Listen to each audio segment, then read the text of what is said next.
Right-Ho Jeeves by P.G. Wodehouse. Chapter 1. "Jeeves," I said, "may I speak frankly?" "Certainly, sir." "What I have to say may wound you." "Not at all, sir." "No, wait. Hold the line a minute. I've gone off the rails. I don't know if you've had the same experience, but the snag I always come up against when I'm telling a story is this dashed difficult problem of where to begin it. It's a thing you don't want to go wrong over, because one false step and you're sunk. I mean, if you fool around too long at the start, trying to establish atmosphere, as they call it, and all that sort of rot, you fail to grip, and the customers walk out on you. Get off the mark, on the other hand, like a scalded cat, and your public is at a loss. It simply raises its eyebrows and can't make out what you're talking about. And in opening my report of the complex case of Gussie Finknottle, Madeline Bassett, my cousin Angela, my Aunt Dahlia, my Uncle Thomas, young Tuppy Glossop, and the cook Anatole, with the above spot of dialogue, I see I have made the second of these two floaters. I shall have to hark back a bit. And taking it for all in all, and weighing this against that, I suppose the affair may be said to have had its inception, if inception is the word I want, with that visit of mine to Cannes. If I hadn't gone to Cannes, I shouldn't have met the Bassett, or bought that white mess jacket, and Angela wouldn't have met her shark, and Aunt Dahlia wouldn't have played baccarat. Yes, most decidedly, Cannes was the point d'appui. Right-ho then, let me marshal the facts. I went to Cannes, leaving Jeeves behind me, he having intimated that he did not wish to miss Ascot, round the beginning of June. With me travelled my Aunt Dahlia and her daughter Angela. Tuppy Glossop, Angela's betrothed, was to have been part of the party, but at the last moment couldn't get away. Uncle Tom, Aunt Dahlia's husband, remained at home because he can't stick the south of France at any price. So, there you have the layout. Aunt Dahlia, Cousin Angela, and self off to Cannes round about the beginning of June. All pretty clear so far, what? We stayed at Cannes about 2 months, and except for the fact that Aunt Dahlia lost her shirt at baccarat and Angela nearly got inhaled by a shark while aquaplaning, a pleasant time was had by all. On July the 25th, looking bronzed and fit, I accompanied aunt and child back to London. At 7 p.m. on July the 26th, we alighted at Victoria, and at 7:20 or thereabouts, we parted with mutual expressions of esteem. They to shove off in Aunt Dahlia's car to Brinkley Court, her place in Worcestershire, where they were expecting to entertain Tuppy in a day or two. I to go to the flat, drop my luggage, clean up a bit, and put on the soup and fish preparatory to pushing around to the drones for a bite of dinner. And it was while I was at the flat, toweling the torso after a much-needed rinse, that Jeeves, as we chatted of this and that, picking up the threads as it were, suddenly brought the name of Gussie Finknottle into the conversation. As I recall it, the dialogue ran something as follows. Self: "Well, Jeeves, here we are, what?" Jeeves: "Yes, sir." Self: "I mean to say, home again." Jeeves: "Precisely, sir." Self: "Seems ages since I went away." Jeeves: "Yes, sir." Self: "Have a good time at Ascot?" Jeeves: "Most agreeable, sir." Self: "Win anything?" Jeeves: "Quite a satisfactory sum, thank you, sir." Self: "Good. Well, Jeeves, what news on the Rialto? Anybody been phoning or calling or anything during my abs?" Jeeves: "Mr. Finknottle, sir, has been a frequent caller." I stared. Indeed, it would not be too much to say that I gaped. "Mr. Finknottle?" "Yes, sir." "You don't mean Mr. Finknottle?" "Yes, sir." "But Mr. Finknottle's not in London." "Yes, sir." Well, I'm blowed. And I'll tell you why I was blowed. I found it scarcely possible to give credence to his statement. This Finknottle, you see, was one of those freaks you come across from time to time during life's journey who can't stand London. He lived year in and year out, covered with moss, in a remote village down in Lincolnshire, never coming up even for the Eton and Harrow match. And when I asked him once if he didn't find the time hang a bit heavy on his hands, he said no, because he had a pond in his garden and studied the habits of newts. I couldn't imagine what could have brought the chap up to the great city. I would have been prepared to bet that as long as the supply of newts didn't give out, nothing could have shifted him from that village of his. Are you sure? Yes, sir. You've got the name correctly. Finknoddle? Yes, sir. Well, it's the most extraordinary thing. It must be 5 years since he was in London. He makes no secret of the fact that the place gives him the pip. Until now, he has always stayed glued to the country, completely surrounded by newts. Sir? Newts, Jeeves. Mr. Finknoddle has a strong newt complex. You must have heard of newts, those little sort of lizard things that charge about in ponds? Oh, yes, sir. The aquatic members of the family Salamandridae, which constitute the genus Mulgi. That's right. Well, Gussie has always been a slave to them. He used to keep them at school. I believe young gentlemen frequently do, sir. He kept them in his study in a kind of glass tank arrangement, and pretty nifty the whole thing was, I recall. I suppose one ought to have been able to see what the end would be even then, but you know what boys are. Careless, heedless, busy about our own affairs, we scarcely gave this kink in Gussie's character a thought. We may have exchanged an occasional remark about it taking all sorts to make a world, but nothing more. You can guess the sequel. The trouble spread. Indeed, sir? Absolutely, Jeeves. The craving grew upon him. The newts got him. Arrived at man's estate, he retired to the depths of the country and gave up his life to these dumb chums. I suppose he used to tell himself that he could take them or leave them alone, and then found, too late, that he couldn't. It's often the way, sir. Too true, Jeeves. At any rate, for the last 5 years he has been living at this place of his down in Lincolnshire, as confirmed a species-shunning hermit as ever put fresh water in the tank every second day and refused to see a soul. That's why I was so amazed when you told me he had suddenly risen to the surface like this. I still can't believe it. I am inclined to think that there must be some mistake, and that this bird who has been calling here is some different variety of Finknoddle. The chap I know wears horn-rimmed glasses and has a face like a fish. How does that check up with your data? The gentleman who came to the flat wore horn-rimmed spectacles, sir, and looked like something on a slab. Possibly there was a certain suggestion of the piscine, sir. Then it must have been Gussie, I suppose. What on earth could have brought him up to London? I am in a position to explain that, sir. Mr. Finknoddle confided to me his motive in visiting the metropolis. He came because the young lady is here. Young lady? Yes, sir. You don't mean he's in love? Yes, sir. Well, I'm dashed. I'm really dashed. I positively am dashed, Jeeves. And I was, too. I mean to say, a joke's a joke, but there are limits. Then I found my mind turning to another aspect of this rummy affair. Considering the fact that Gussie Finknoddle, against all the ruling of the form book, might have fallen in love, why should he have been haunting my flat like this? No doubt the occasion was one of those when a fellow needs a friend, but I couldn't see what had made him pick on me. It wasn't as if he and I were in any way bosom. We had seen a lot of each other at one time, of course, but in the last 2 years I hadn't had so much as a postcard from him. I put all this to Jeeves. Odd his coming to me. Still, if he did, he did. No argument about that. It must have been a nasty jar for the poor perisher when he found I wasn't here. No, sir.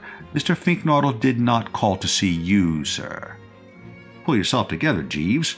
You just told me that this is what he has been doing, and assiduously at that. It was I with whom he was desirous of establishing communication, sir. You? But I didn't know you had ever met him. I had not had that pleasure until he called here, sir. But it appears that Mr. Sipperley, A fellow student of which Mr. Finknottle had been at the university recommended him to place his affairs in my hands. The mystery had conked. I saw all.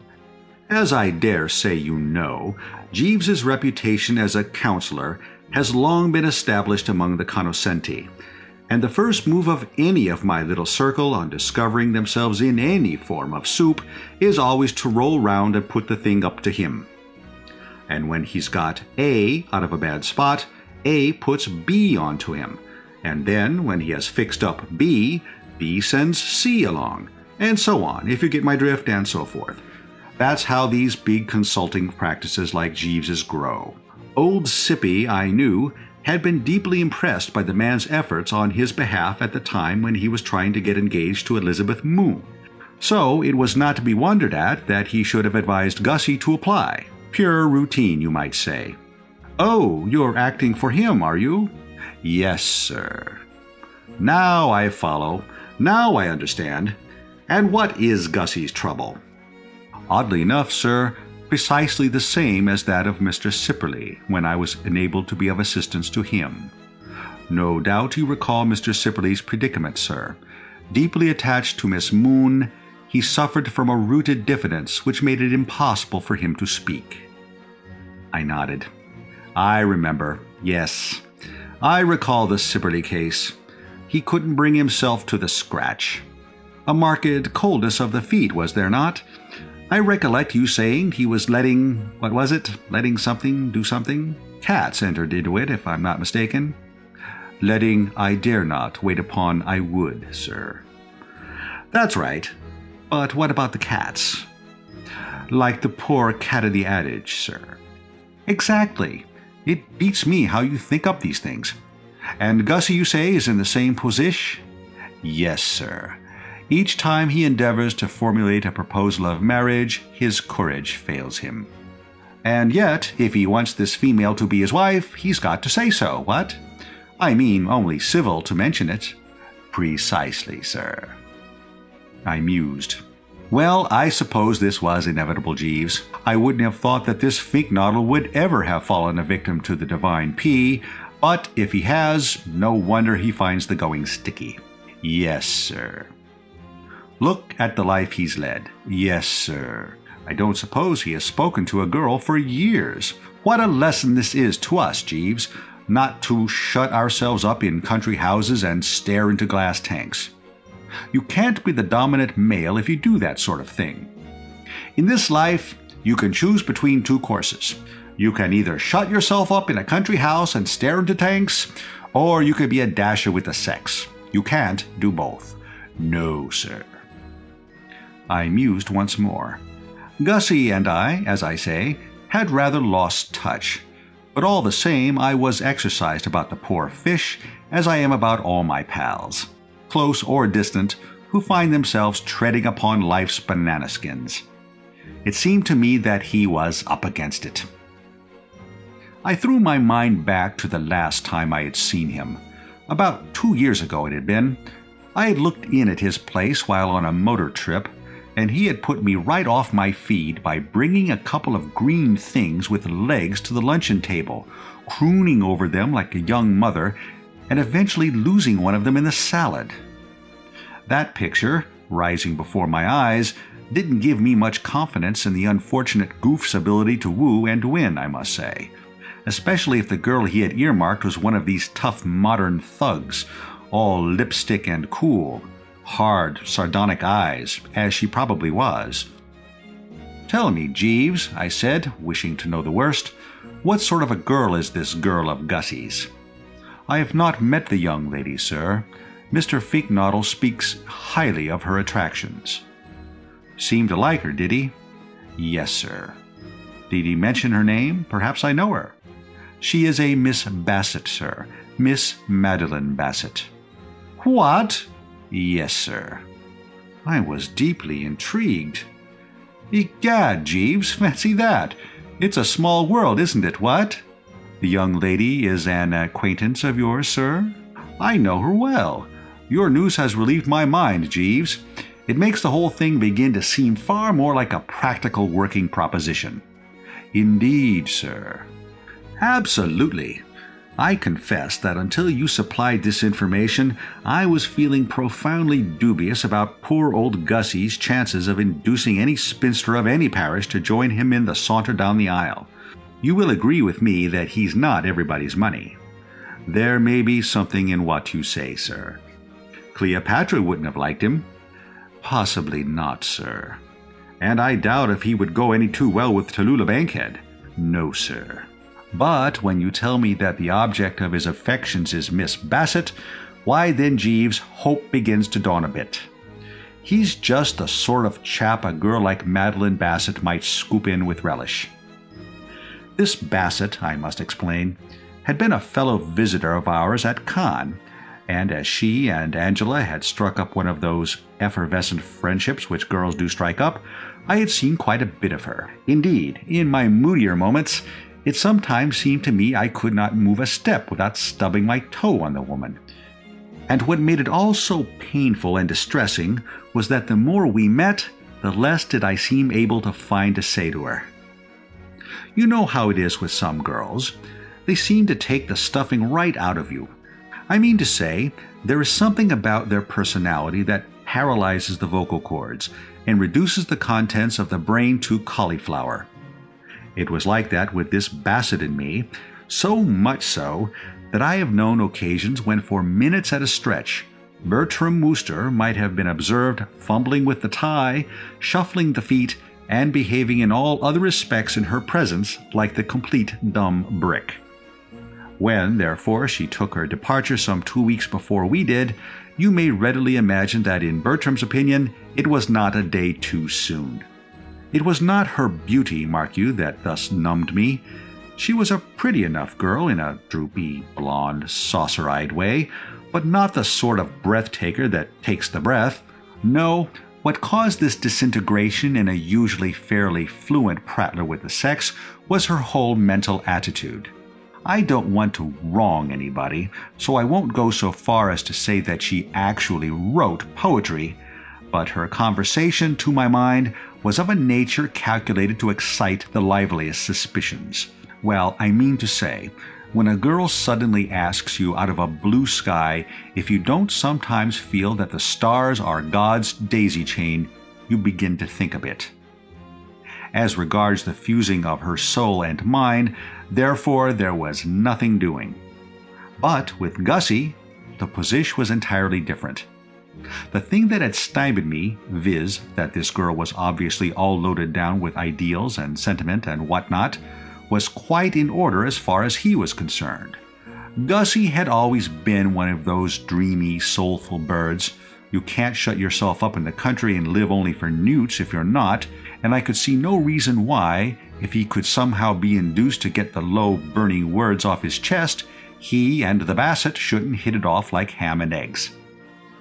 "She's just the type for him," I said. "I am most gratified to hear it, sir." "And he's just the type for her. In fine, a good thing, and one to be pushed along with the utmost energy. Strain every nerve, Jeeves." "Very good, sir," replied the honest fellow. "I will attend to the matter at once." Now, up to this point, as you will doubtless agree, what you might call a perfect harmony had prevailed. Friendly gossip between employer and employed, and everything as sweet as a nut. But at this juncture, I regret to say, there was an unpleasant switch. The atmosphere suddenly changed, the storm clouds began to gather, and before we knew where we were, the jarring note had come bounding on the scene. I have known this to happen before in the Wooster home. The first intimation I had that things were about to hot up was a pained and disapproving cough from the neighborhood of the carpet. For during the above exchanges, I should explain, while I, having dried the frame, had been dressing in a leisurely manner, donning here a sock, there a shoe, and gradually climbing into the vest, the shirt, the tie, and the knee-length, Jeeves had been down on the lower level, unpacking my effects. He now rose, holding a white object, and at the sight of it, I realized that another of our domestic crises had arrived, Another of those unfortunate clashes of will between two strong men, and that Bertram, unless he remembered his fighting ancestors and stood up for his rights, was about to be put upon. I don't know if you were at Cannes this summer. If you were, you will recall that anybody with any pretensions to being the life and soul of the party was accustomed to attend binges at the casino in the ordinary evening wear trouserings topped to the north by a white mess jacket with brass buttons. And ever since I had stepped aboard the blue train at Cannes station, I had been wondering on and off how mine would go with Jeeves. In the matter of evening costume, you see, Jeeves is hidebound and reactionary.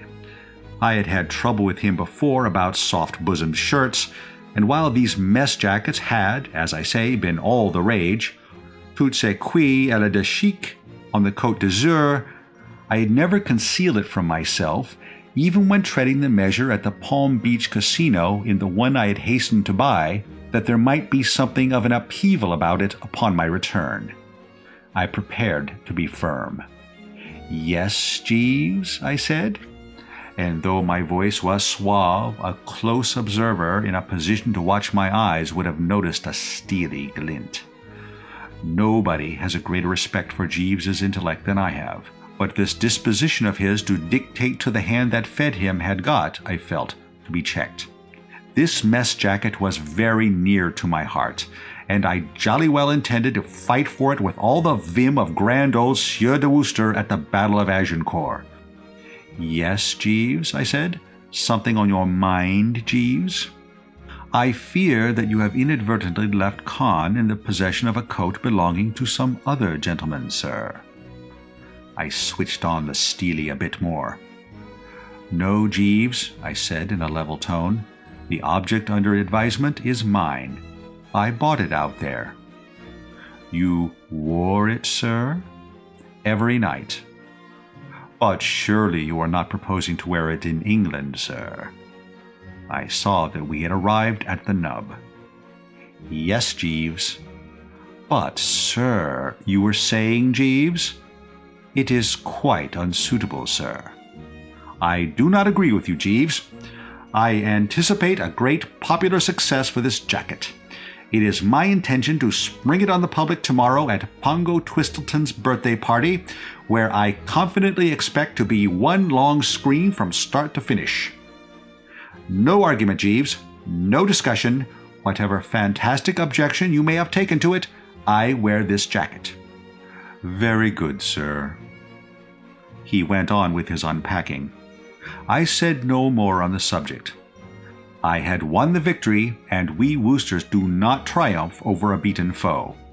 Presently, having completed my toilet, I bade the man a cheery farewell, and in generous mood suggested that, as I was dining out, why didn't he take the evening off and go to some improving picture or something? Sort of olive branch, if you see what I mean. He didn't seem to think much of it. "Thank you, sir. I will remain in." I surveyed him narrowly. "Is this dudgeon, Jeeves?" "No, sir. I am obliged to remain on the premises. Mr. Finknottle informed me he would be calling to see me this evening." "Oh, Gussie's coming, is he? Well, give him my love." "Very good, sir." "Yes, sir." "And a whiskey and soda and so forth." "Very good, sir." "Right-ho, Jeeves." I then set off for the Drones. At the Drones I ran into Pongo Twistleton, and he talked so much about his forthcoming merrymaking of his, of which good reports had already reached me through my correspondence, that it was nearly 11 when I got home again. And scarcely had I opened the door when I heard voices in the sitting room, and scarcely had I entered the sitting room when I found that these proceeded from Jeeves, in what appeared at first sight to be the devil. A closer scrutiny informed me that it was Gussie Finknottle dressed as Mephistopheles. Chapter 2. "What ho, Gussie," I said. You couldn't have told it from my manner, but I was feeling more than a bit nonplussed. The spectacle before me was enough to nonplus anyone. I mean to say, this Finknottle, as I remembered him, was the sort of shy, shrinking goop who might have been expected to shake like an aspen if invited to so much as a social Saturday afternoon at the vicarage, and yet here he was, if one could credit one's senses, about to take part in a fancy dress ball, a form of entertainment notoriously a testing experience for the toughest. And he was attending that fancy dress ball, mark you, not like every other well-bred Englishman, as a PRO, but as Mephistopheles. This involving, as I need scarcely stress, not only scarlet tights, but a pretty frightful false beard.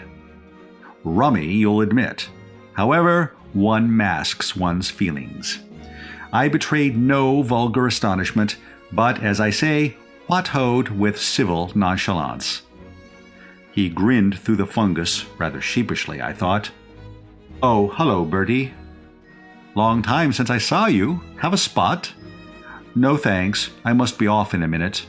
I just came round to ask Jeeves how he thought I looked. How do you think I look, Bertie?" Well, the answer to that, of course, was perfectly foul. But we Woosters are men of tact, and have a nice sense of the obligations of a host. We do not tell old friends beneath our roof tree that they are an offense to the eyesight. I evaded the question. "I hear you're in London," I said carelessly. "Oh, yes." "Must be years since you came up." "Oh, yes." "And now you're off for an evening's pleasure." He shuddered a bit. He had, I noticed, a hunted air. "Pleasure? Aren't you looking forward to this rout or revel?" "Oh, I suppose it'll be all right," he said in a toneless voice. "Anyway, I ought to be off, I suppose. The thing starts round about 11. I told my cab to wait. Will you see if it's there, Jeeves?" "Very good, sir." There was something of a pause after the door had closed, a certain constraint. I mixed myself a beaker, while Gussie, a glutton for punishment, stared at himself in the mirror. Finally, I decided that it would be best to let him know I was abreast of his affairs. It might be that it would ease his mind to confide in a sympathetic man of experience. I have generally found, with those under the influence, that what they want more than anything else is the listening ear. "Well, Gussie, old leper," I said, "I've been hearing all about you." "Eh?" "This little trouble of yours. Jeeves has told me everything." He didn't seem any too braced. It is always difficult to be sure, of course, when a chap has dug himself in behind a Mephistopheles beard, but I fancy he flushed a trifle. "I wish Jeeves wouldn't go gassing all over the place. It was supposed to be confidential." I could not permit this tone. Dishing up the dirt to the young master can scarcely be described as gassing all over the place, I said, with a touch of rebuke. "Anyway, there it is. I know all. And I should like to begin," I said, sinking my personal opinion that the female in question was a sloppy pest in my desire to buck and encourage, by saying that Madeline Bassett is a charming girl, a winner and just the sort for you. "You don't know her?" "Certainly I know her. What beats me is how you ever got in touch. Where did you meet her?" "She was staying at a place near mine in Lincolnshire the week before last." "Yes, but even so, I didn't know you called on the neighbors." "I don't. I met her out for a walk with her dog. The dog had got a thorn in its foot, and when she tried to take it out, it snapped at her. So, of course, I had to rally round." "You extracted the thorn?" "Yes." "And fell in love at first sight?" "Yes." "Well, dash it, with a thing like that to give you a send-off, why didn't you cash in immediately?" "I hadn't the nerve." "What happened?" "We talked a bit." "What about?" "Oh, birds." "Birds? What birds?" "The birds that happened to be hanging around, and the scenery, and all that sort of thing. And she said she was going to London, and asked me to look her up if I was ever there." "And even after that you didn't so much as press her hand?" "Of course not." "Well, I mean, it looked as though there was no more to be said. If a chap is such a rabbit that he can't get action when he's handed the thing on a plate, his case would appear to be pretty hopeless. Nevertheless, I reminded myself that this non-starter and I had been at school together, One must make an effort for an old school friend. "Ah, well," I said, "we must see what can be done. Things may brighten. At any rate, you will be glad to learn that I am behind you in this enterprise. You have Bertram Wooster in your corner, Gussie." "Thanks, old man. And Jeeves, of course, which is the thing that really matters." I don't mind admitting that I winced. He meant no harm, I suppose, but I am bound to say that this tactless speech nettled me not a little.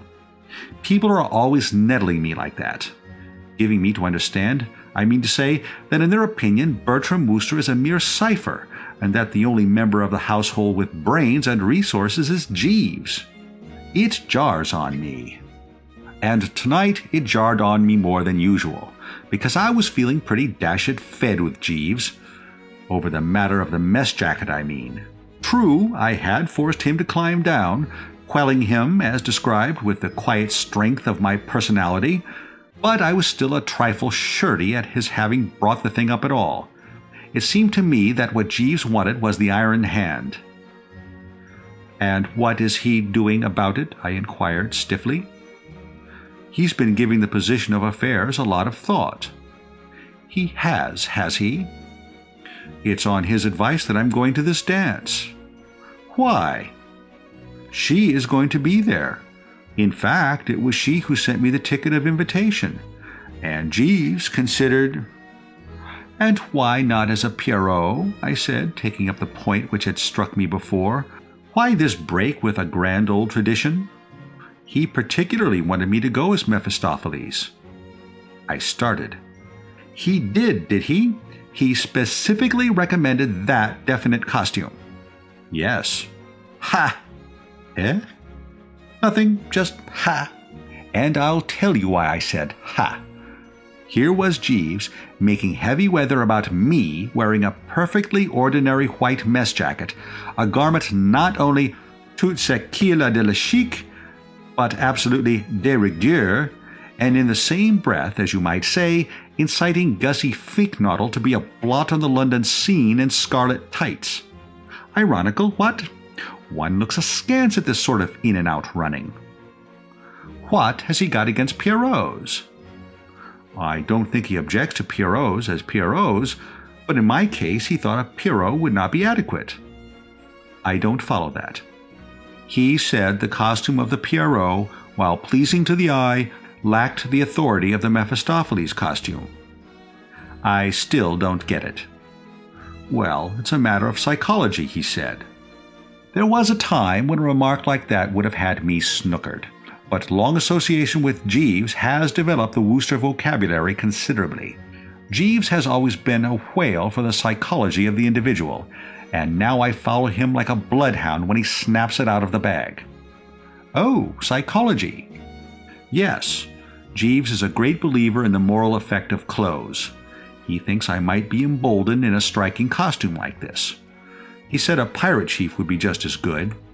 In fact, a pirate chief was his first suggestion, but I objected to the boots. I saw his point. There is enough sadness in life without having fellows like Gussie Finknottle going about in sea boots. And are you emboldened? Well, to be absolutely accurate, Bertie, old man, no. A gust of compassion shook me. After all, though we had lost touch a bit of recent years, this man and I had once thrown inked darts at each other. Gussie, I said, take an old friend's advice and don't go within a mile of this binge. But it's my last chance of seeing her. She's off tomorrow to stay with some people in the country. Besides, you don't know. Don't know what? That this idea of Jeeves's won't work. I feel a most frightful chump now, yes, but who can say whether that will not pass off when I get into a mob of other people in fancy dress? I had the same experience as a child one year during the Christmas festivities. They dressed me up as a rabbit, and the shame was indescribable. But when I got to the party and found myself surrounded by scores of other children, many in costumes even ghastlier than my own, I perked up amazingly, joined freely in the revels, and was able to eat so heartily a supper that I was sick twice in the cab coming home. What I mean is, you can't tell in cold blood. I weighed this. It was specious, of course. And you can't get away from it that fundamentally Jeeves's idea is sound. In a striking costume like Mephistopheles, I might quite easily pull off something pretty impressive. Color does make a difference. Look at newts. During the courting season, the male newt is brilliantly colored. It helps him a lot. But you aren't a male newt. I wish I were. Do you know how a male newt proposes, Bertie? He just stands in front of the female newt, vibrating his tail and bending his body in a semicircle. I could do that on my head. No, you won't find me grousing if I were a male newt. But if you were a male newt, Madeline Bassett wouldn't look at you. Not with the eye of love, I mean. She would if she were a female newt. But she isn't a female newt. No, but suppose she was. Well, if she was, you wouldn't be in love with her. Well, yes, I would if I were a male newt. A slight throbbing about the temples told me that this discussion had reached saturation point. Well, anyway, I said, coming down to hard facts and cutting out all this visionary stuff about vibrating tails and whatnot, the salient point that emerges is that you are booked to appear at a fancy dress ball. And I tell you out of my riper knowledge of fancy dress balls, Gussie, that you won't enjoy yourself. It isn't a question of enjoying yourself. I wouldn't go. I must go. I keep telling you she's off to the country tomorrow. I gave it up. So be it, I said. Have it your own way. Yes, Jeeves. Mr. Finknoddle's cab, sir. Ah, the cab, eh? Your cab, Gussie. Oh, the cab. Oh, right. Of course, yes, rather. Thanks, Jeeves. Well, so long, Bertie. And giving me the sort of weak smile Roman gladiators used to give the emperor before entering the arena, Gussie trickled off. And I turned to Jeeves. The moment had arrived for putting him in his place, and I was all for it. It was a little difficult to know how to begin, of course. I mean to say, while firmly resolved to tick him off, I didn't want to gash his feelings too deeply. Even when displaying the iron hand, we Woosters like to keep the thing fairly matey. However, on consideration, I saw that there was nothing to be gained by trying to lead up to it gently. It's never any use beating about the bee. Jeeves, I said, may I speak frankly? Certainly, sir. What I have to say may wound you. Not at all, sir. Well then, I have been having a chat with Mr. Finknoddle, and he has been telling me about this Mephistopheles scheme of yours. Yes, sir. Now let me get it straight. If I follow your reasoning correctly, you think that, stimulated by being upholstered throughout in scarlet tights, Mr. Finknoddle, on encountering the adored object, will vibrate his tail and generally let himself go with a whoop.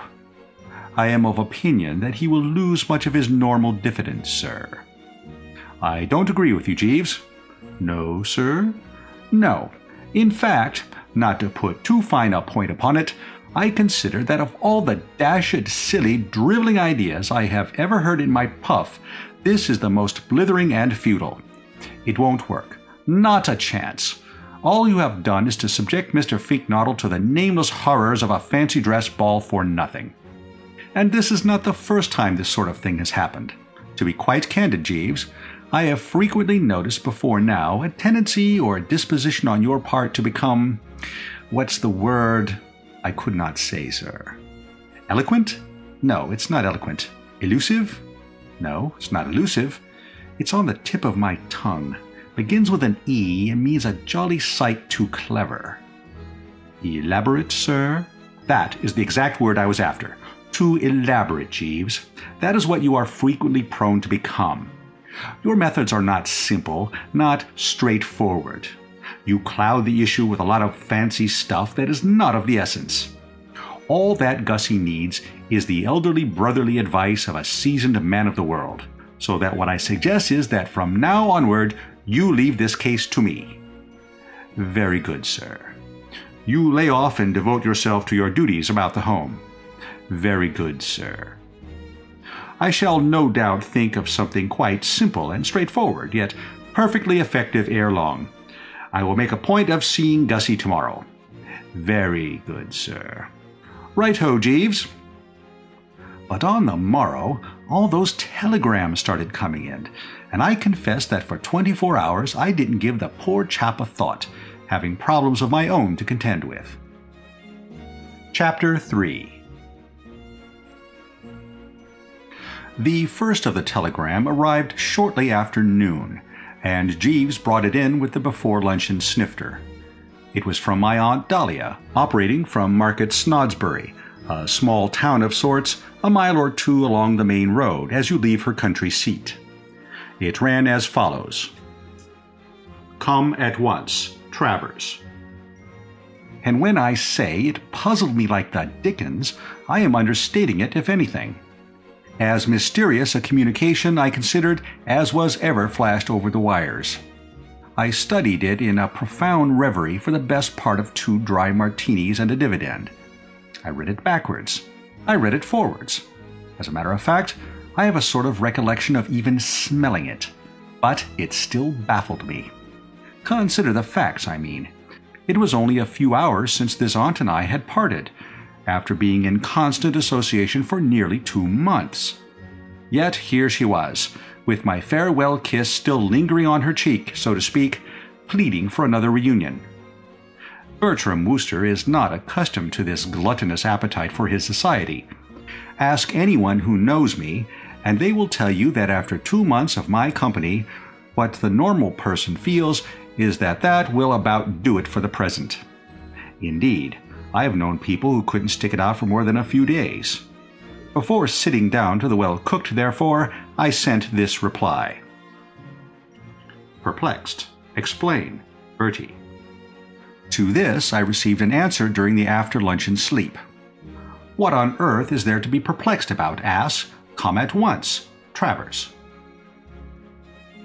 3 cigarettes and a couple of turns about the room, and I had my response ready. "How do you mean, come at once? Regards, Bertie." I append the comeback. "I mean, come at once, you maddening half-wit. What do you think I mean? Come at once or expect an aunt's curse first post tomorrow. Love, Travers." I then dispatched the following message, wishing to get everything quite clear. "When you say come, do you mean come to Brinkley Court? And when you say at once, do you mean at once? Fogged, at a loss. All the best, Bertie." I sent this one off on my way to the Drones, where I spent a restful afternoon throwing cards into a top hat with some of the better element. Returning in the evening hush, I found the answer waiting for me.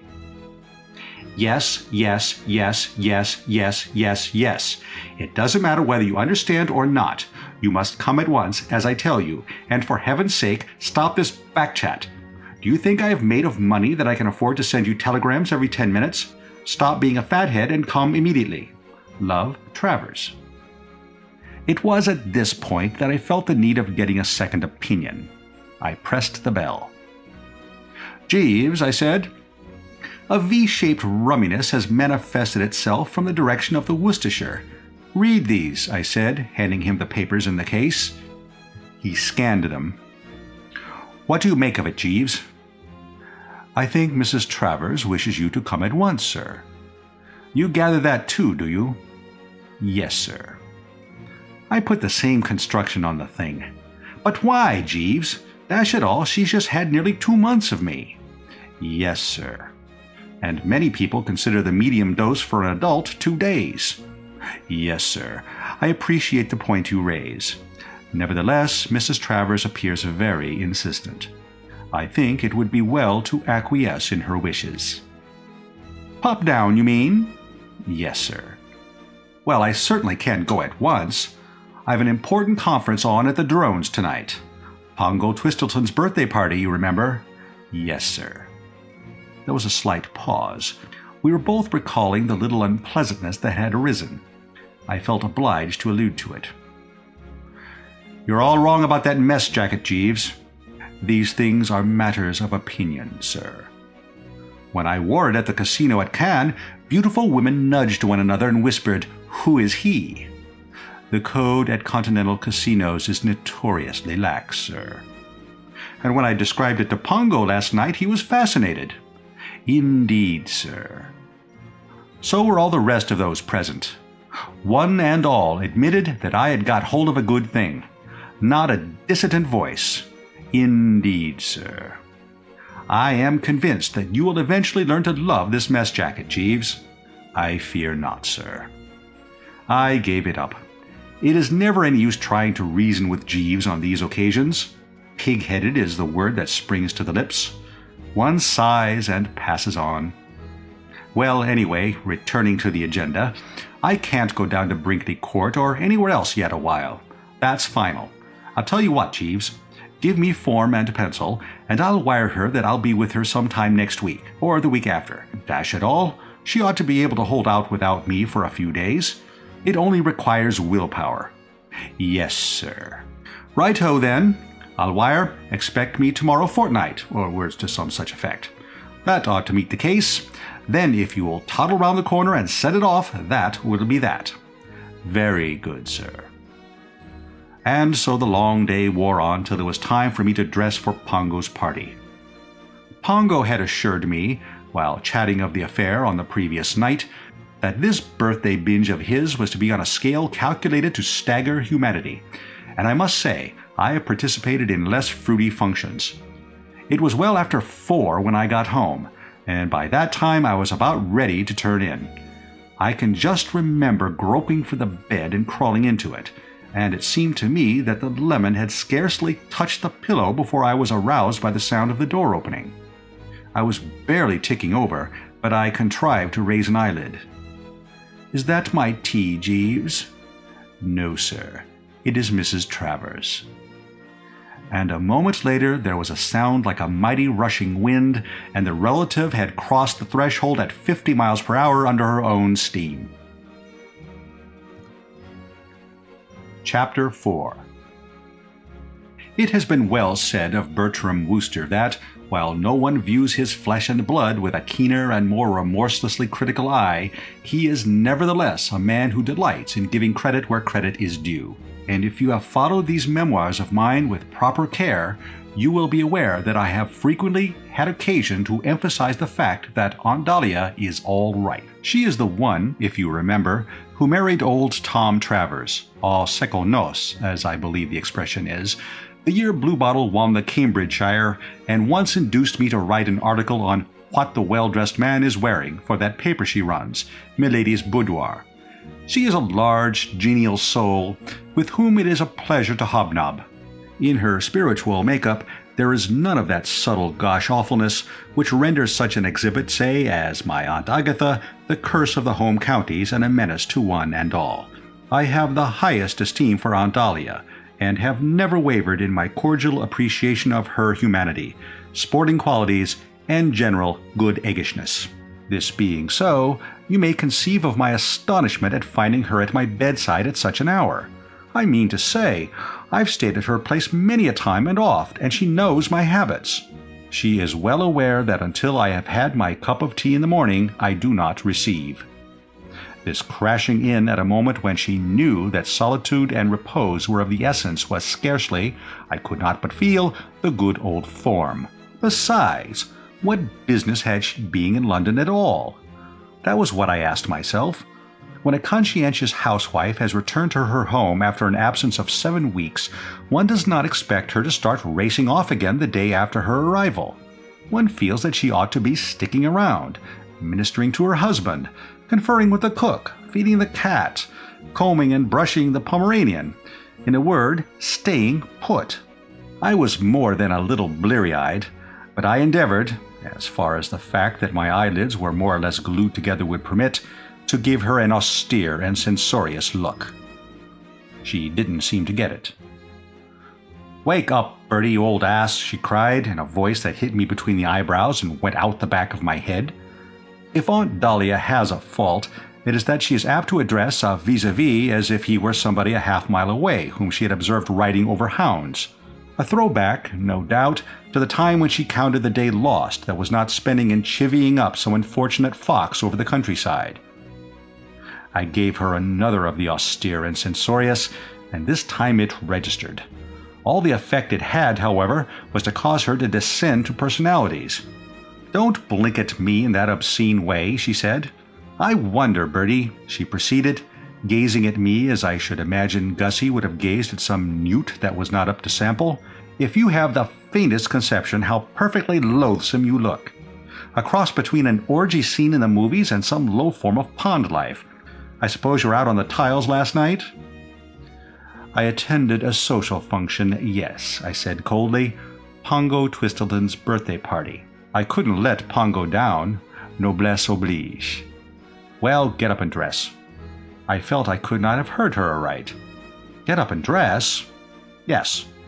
I turned on the pillow with a little moan, and at this juncture Jeeves entered with the vital oolong. I clutched at it like a drowning man at a straw hat. A deep sip or two, and I felt, I won't say restored, because a birthday party like Pongo Twistleton's isn't a thing you get restored after a mere mouthful of tea, but sufficiently the old Bertram to be able to bend the mind on this awful thing which had come upon me. And the more I bent same, the less I could grasp the trend of the scenario. "What is this, Aunt Dahlia?" I inquired. "It looks to me like tea," was her response. "But you know best. You're drinking it." If I hadn't been afraid of spilling the healing brew, I have little doubt that I should have given an impatient gesture. I know I felt like it. "Not the contents of this cup. All this. You're barging in and telling me to get up and dress and all that rot." "I've barged in, as you call it, because my telegram seemed to produce no effect. And I've told you to get up and dress because I want you to get up and dress. I've come to take you back with me. I like your crust, wiring that you would come next year or whenever it was. You're coming now. I've got a job for you." "But I don't want a job." "What you want, my lad, and what you're going to get are two very different things. There is man's work for you to do at Brinkley Court. Be ready to the last button in 20 minutes. "But I can't possibly be ready to any buttons in 20 minutes. I'm feeling awful."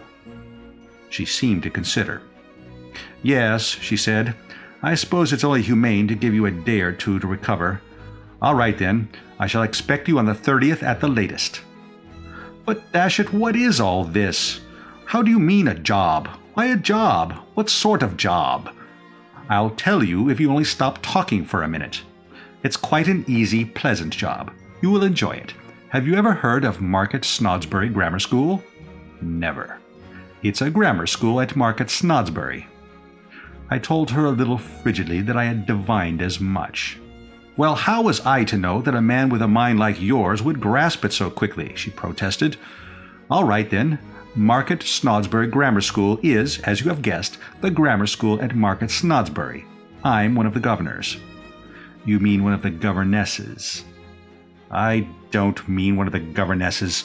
Listen, ass, there was a board of governors at Eton, wasn't there? Very well. So there is at Market Snodsbury Grammar School, and I'm a member of it. And they left the arrangements for the summer prize-giving to me. This prize-giving takes place on the last, or 31st, day of this month. Have you got that clear?" I took another ounce of the life-saving and inclined my head. Even after a Pongo Twistleton birthday party, I was capable of grasping simple facts like these. "I follow you, yes. I see the point you are trying to make, certainly. Market, Snodsbury, Grammar School, Board of Governors, prize-giving, quite. But what's it got to do with me?" "You're going to give away the prizes."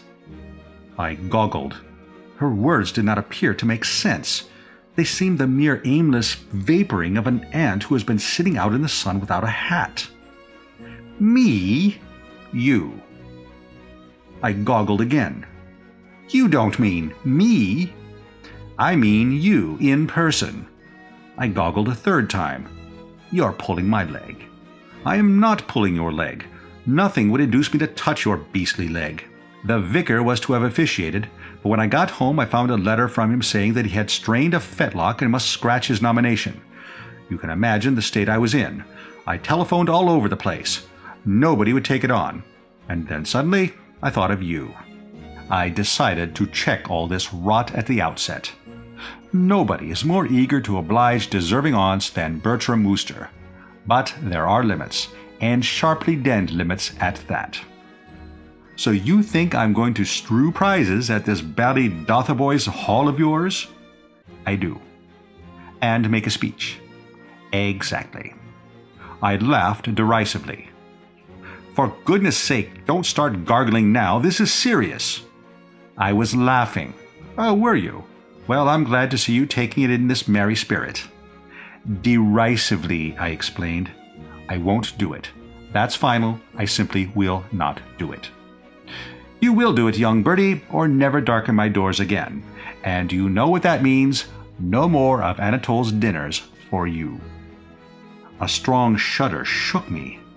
She was alluding to her chef, that superb artist, a monarch of his profession, unsurpassed, nay, unequaled, at dishing up the raw material so that it melted in the mouth of the ultimate consumer.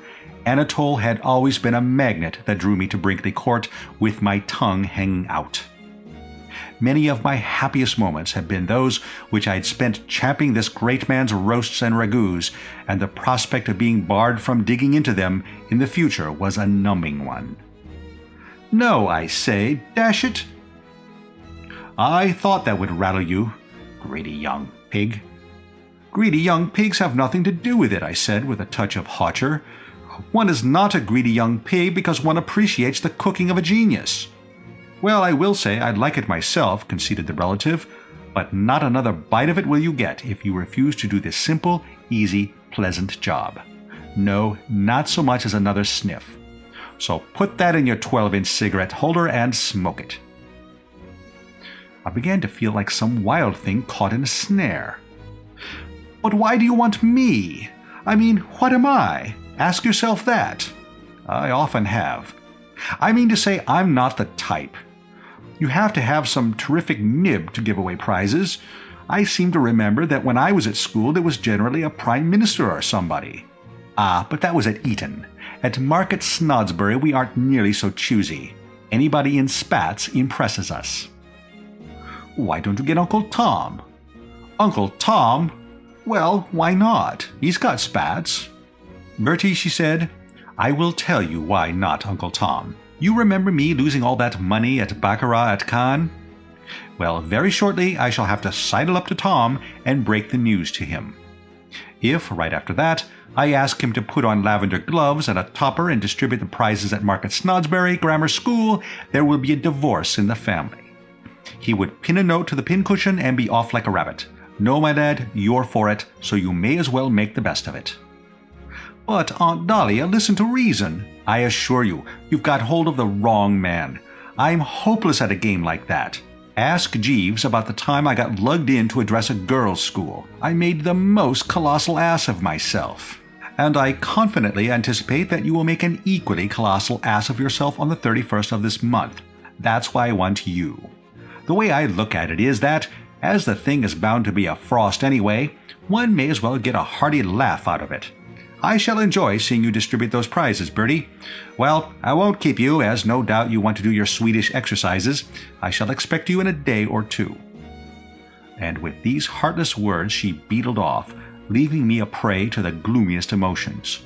What with a natural reaction after Pongo's party and this stunning blow, it is not too much to say that the soul was seared. And I was still writhing in the depths when the door opened and Jeeves appeared. Mr. Finknottle to see you, sir, he announced. Chapter 5. I gave him one of my looks. Jeeves, I said, I had scarcely expected this of you. You are aware that I was up to an advanced hour last night. You know that I have barely had my tea. You cannot be ignorant of the effect of that hearty voice of Aunt Dahlia's on a man with a headache. And yet you come bringing me Finknottles. Is this a time for a fink or any other kind of noddle? But did you not give me to understand, sir, that you wished to see Mr. Finknottle to advise him on his affairs? This, I admit, opened up a new line of thought. In the stress of my emotions, I had clean forgotten about having taken Gussie's interests in hand. It altered things. One can't give the raspberry to a client. I mean, you didn't find Sherlock Holmes refusing to see clients just because he had been out late the night before at Dr. Watson's birthday party. I could have wished that the man had selected some more suitable hour for approaching me, but as he appeared to be a sort of human lark, leaving his watery nest at daybreak, I supposed I had better give him an audience. "True," I said. "All right, bung him in." "Very good, sir. But before doing so, bring me one of those pick-me-ups of yours." "Very good, sir." And presently he returned with the vital essence. I have had occasion, I fancy, to speak before now of these pick-me-ups of Jeeves's and their effect on a fellow who is hanging to life by a thread on the morning after. What they consist of, I couldn't tell you. He says some kind of sauce, the yolk of a raw egg, and a dash of red pepper, but nothing will convince me that the thing doesn't go much deeper than that. Be that as it may, however, the results of swallowing one are amazing. For perhaps the split part of a second, nothing happens. It is as though all nature waited breathless. Then suddenly, it is as if the last trump had sounded and Judgment Day set in with unusual severity. Bonfires burst out in all parts of the frame. The abdomen becomes heavily charged with molten lava. A great wind seems to blow through the world, and the subject is aware of something resembling a steam hammer striking the back of the head. During this phase, the ears ring loudly, the eyeballs rotate, and there is a tingling about the brow. And then, just as you are feeling that you ought to ring up your lawyer and see that your affairs are in order before it is too late, the whole situation seems to clarify. The wind drops, the ears cease to ring, birds twitter, brass bands start playing, the sun comes up over the horizon with a jerk. And a moment later, all you are conscious of is a great peace. As I drained the glass now, new life seemed to burgeon within me. I remembered Jeeves, who, however much he may go off the rails at times in the matter of dress clothes and in his advice to those in love, has always had a neat turn of phrase, once speaking of someone rising on stepping stones of his dead self to higher things. It was that way with me now. I felt that the Bertram Wooster who lay propped up against the pillows had become a better, stronger, finer Bertram. "Thank you, Jeeves," I said. "Not at all, sir." That touched the exact spot. I am now able to cope with life's problems. I'm gratified to hear it, sir. What madness not to have had one of those before tackling Aunt Dahlia. However, too late to worry about that now. Tell me of Gussie. How did he make out at the fancy dress ball? He did not arrive at the fancy dress ball, sir. I looked at him a bit austerely. "Jeeves," I said, "I admit that after that pick-me-up of yours I feel better, but don't try me too high. Don't stand by my sickbed talking absolute rot. We shot Gussie into a cab, and he started forth, headed for wherever this fancy dress ball was. He must have arrived." "No, sir. As I gather from Mr. Finknottle, he entered the cab convinced in his mind that the entertainment to which he had been invited was to be held at number 17 Suffolk Square, whereas the actual rendezvous was number 71 Norfolk Terrace. These aberrations of memory are not uncommon with those who, like Mr. Finknottle, belong essentially to what one might call the dreamer type. One might also call the fat-headed type, yes, sir. Well, on reaching number 17 Suffolk Square, Mr. Finknottle endeavored to produce money to pay the fare. What stopped him? The fact that he had no money, sir. He discovered that he had left it, together with his ticket of invitation, on the mantelpiece of his bedchamber in the house of his uncle where he was residing. Bidding the cabman to wait, accordingly, he rang the doorbell, and when the butler appeared, requested him to pay the cab, adding that it was all right, as he was one of the guests invited to the dance. The butler then disclaimed all knowledge of a dance on the premises. "And declined to unbelt?" "Yes, sir." Upon which Mr. Finknottle directed the cabman to drive him back to his uncle's residence. Well, why wasn't that the happy ending? All he had to do was go in, collect cash and ticket, and there he would have been on velvet. I should have mentioned, sir, that Mr. Finknottle had also left his latchkey on the mantelpiece of his bedchamber. He could have rung the bell. He did ring the bell, sir, for some 15 minutes. At the expiration of that period, he recalled that he had given permission to the caretaker, the house was officially closed and all the staff on holiday, to visit his sailor son at Portsmouth. Golly, Jeeves. Yes, sir. These dreamer types do live, don't they? Yes, sir. What happened then? Mr. Finknottle appears to have realized at this point that his position as regards the cabman had become equivocal. The figures on the clock had already reached a substantial sum, and he was not in a position to meet his obligations. He could have explained. You cannot explain to cabmen, sir. On endeavoring to do so, he found the fellow skeptical of his bona fides. I should have legged it. That is the policy which appears to have commended itself to Mr. Finknottle. He darted rapidly away, and the cabman, endeavoring to detain him, snatched at his overcoat. Mr. Finknottle contrived to extricate himself from the coat, and it would seem that his appearance in the masquerade costume beneath it came as something as a shock to the cabman. Mr. Finknottle informs me that he heard a species of whistling gasp, and, looking round, observed the man crouching against the railings with his hands over his face. Mr. Finknottle thinks he was praying. No doubt an uneducated, superstitious fellow, sir, possibly a drinker. Well, if he hadn't been one before, I'll bet he started being one shortly afterwards. I expect he could scarcely wait for the pubs to open. Very possibly. In the circumstances, he might have found a restorative agreeable, sir. And so in the circumstances might Gussie, too, I should think.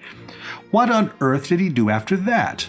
London late at night, or even in the daytime for that matter, is no place for a man in scarlet tights. No, sir. He invites comment. Yes, sir. I can see the poor old bird ducking down side streets, skulking in alleyways, diving into dustbins.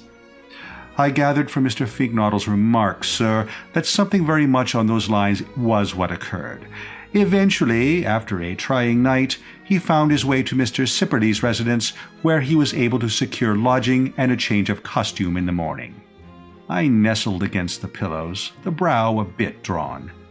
It is all very well to try to do old school friends a spot of good, but I could not but feel that in espousing the cause of a lunkhead capable of mucking things up as Gussie had done, I had taken on a contract almost too big for human consumption.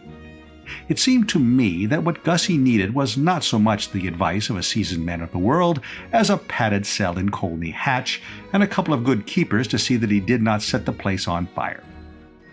Indeed, for an instant I had had half a mind to withdraw from the case and hand it back to Jeeves. But the pride of the Woosters restrained me. When we Woosters put our hands to the plough, we do not readily sheath the sword. Besides, after that business of the mess jacket, anything resembling weakness would have been fatal. I suppose you realize, Jeeves, I said, for though one dislikes to rub it in, these things have to be pointed out, that all this was your fault? Sir? It's no good saying sir, you know it was. If you had not insisted on his going to that dance, a mad project as I spotted from the first, this would not have happened. Yes, sir, but I confess I did not anticipate— Always anticipate everything, Jeeves, I said a little sternly. It is the only way. Even if you had allowed him to wear a Pierrot costume, things would not have panned out as they did. A Pierrot costume has pockets. However, I went on more kindly, we need not go into that now. If all this has shown you what comes of going about the place in scarlet tights, that is something gained. Gussie waits without, you say? Yes, sir. Then shoot him in, and I'll see what I can do for him. Chapter 6. Gussie, on arrival, proved to be still showing traces of his grim experience.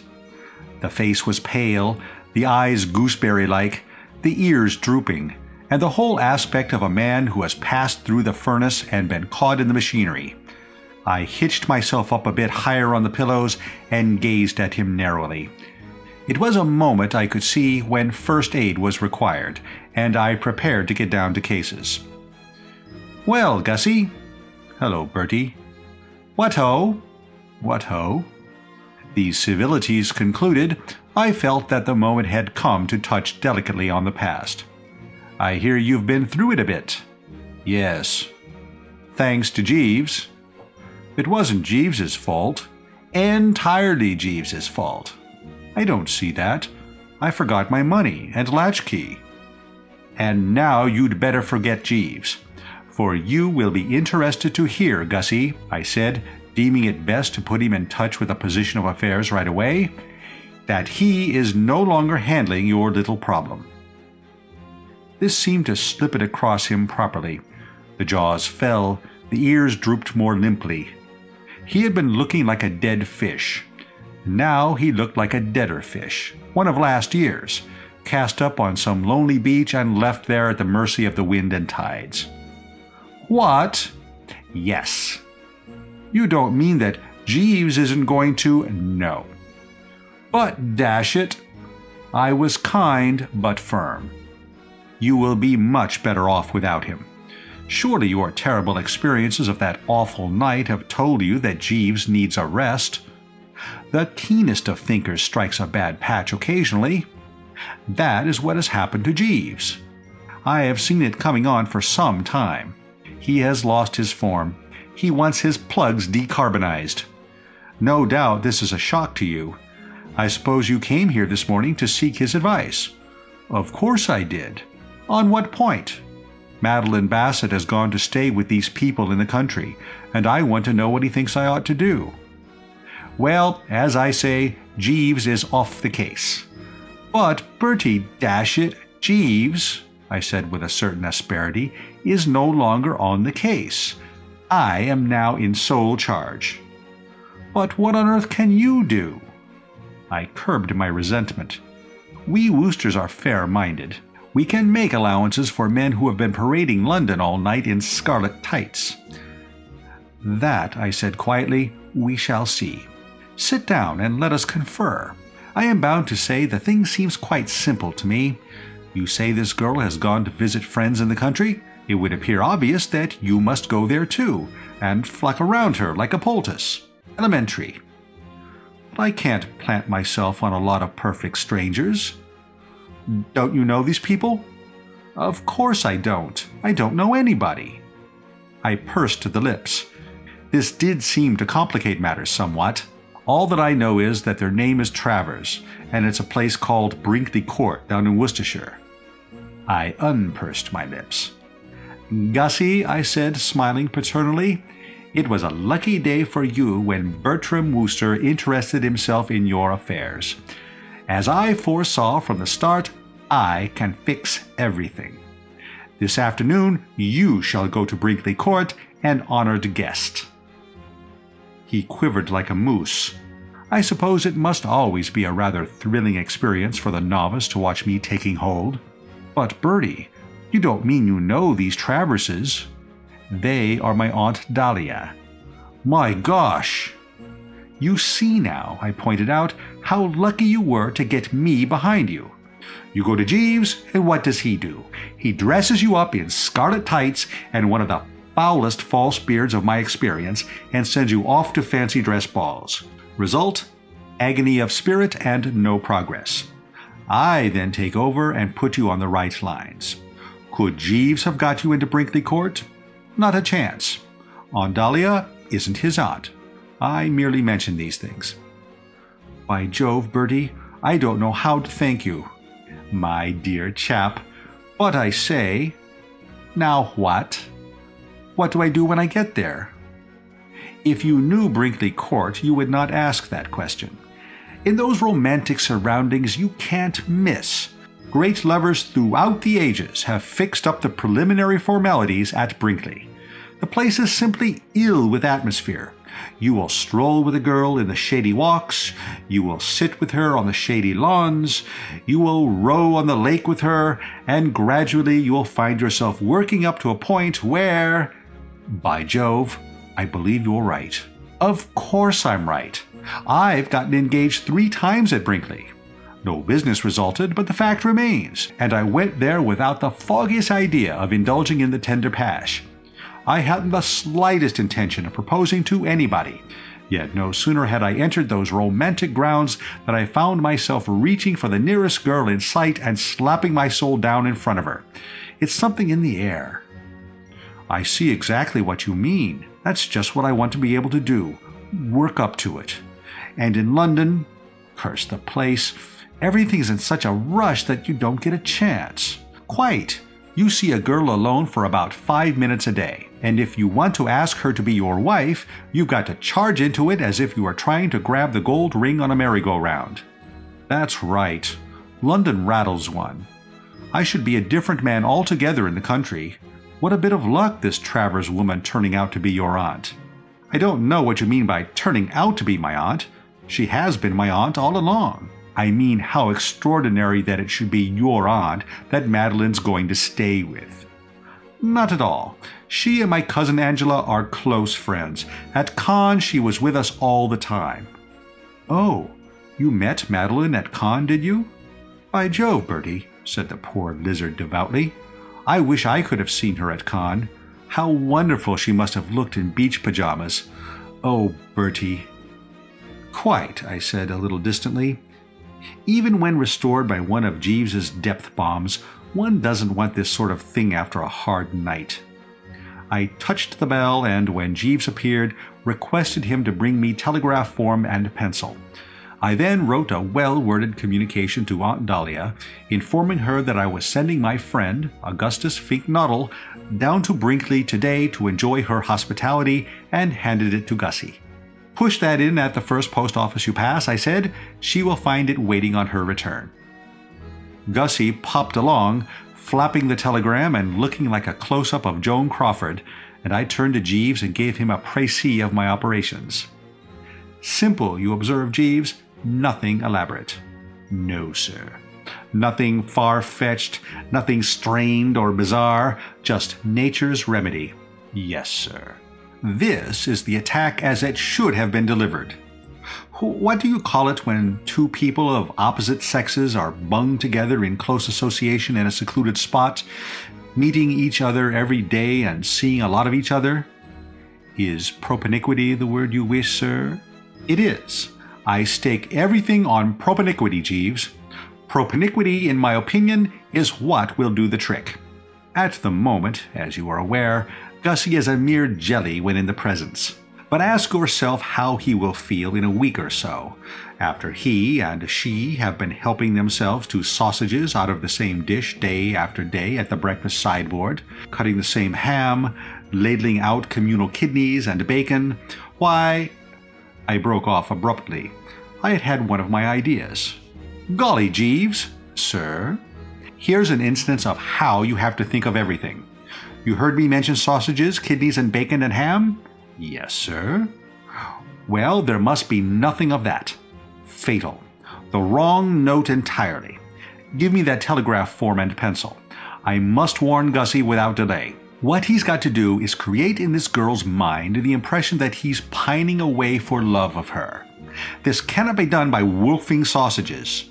No, sir. Very well, then. And taking the form and P, I drafted the following.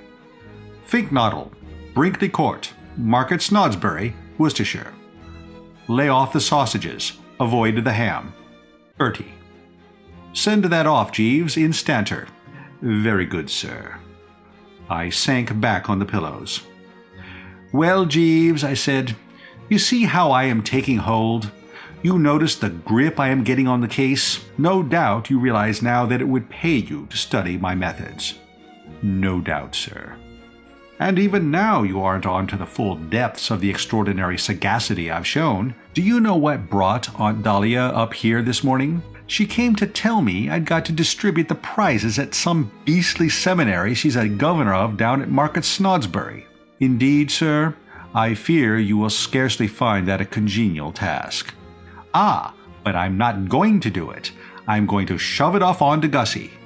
Sir, I propose, Jeeves, to wire to Aunt Dahlia saying that I can't get down, and suggesting that she unleashes him on these young borstal inmates of hers in my stead.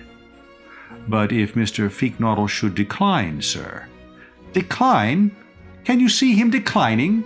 Just conjure up the picture in your mind, Jeeves. Scene: the drawing room at Brinkley.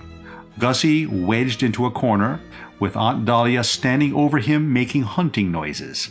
I put it to you, Jeeves, can you see him declining? Not readily, sir, I agree. Mrs. Travers is a forceful personality. He won't have a hope of declining. His only way out will be to slide off, and he can't slide off because he wants to be with Miss Bassett. No, Gussie will have to toe the line, and I shall be saved from a job at which I confess the soul shuddered. Getting up on a platform and delivering a short, manly speech to a lot of foul school kids? Golly, Jeeves, I've been through that sort of thing once, what? You remember that time at the girls' school? Very vividly, sir. What an ass I made of myself. Certainly I've seen you to better advantage, sir. I think you might bring me just one more of those dynamite specials of yours, Jeeves. This narrow squeak has made me come all over faint. I suppose it must have taken Aunt Dahlia 3 hours or so to get back to Brinkley, because it wasn't till well after lunch that her telegram arrived. It read like a telegram that had been dispatched in a white-hot surge of emotion some 2 minutes after she had read mine, as follows. Am taking legal advice to ascertain whether strangling an idiot nephew counts as murder. If it doesn't, look out for yourself. Consider your conduct frozen limit. What do you mean by planting your loathsome friends on me like this? Do you think Brinkley Court is a leper colony, or what is it? Who is this spink bottle? Love, Travers. I had expected some such initial reaction. I replied in temperate vein. Not bottle, Nottle. Regards, Bertie. Almost immediately after she had dispatched the above heart cry, Gussie must have arrived, for it wasn't 20 minutes later when I received the following. Cipher telegram signed by you has reached me here. Runs, lay off the sausages. Avoid the ham. Wire key immediately. Feeknoddle.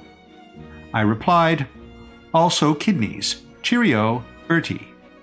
I had staked all on Gussie making a favorable impression on his hostess, basing my confidence on the fact that he was one of those timid, obsequious, teacup-passing, thin bread-and-butter-offering yes-men whom women of my Aunt Dahlia's type nearly always like at first sight. That I had not overrated my acumen was proved by her next in order, which, I was pleased to note, essayed a markedly larger percentage of the milk of human kindness. As follows.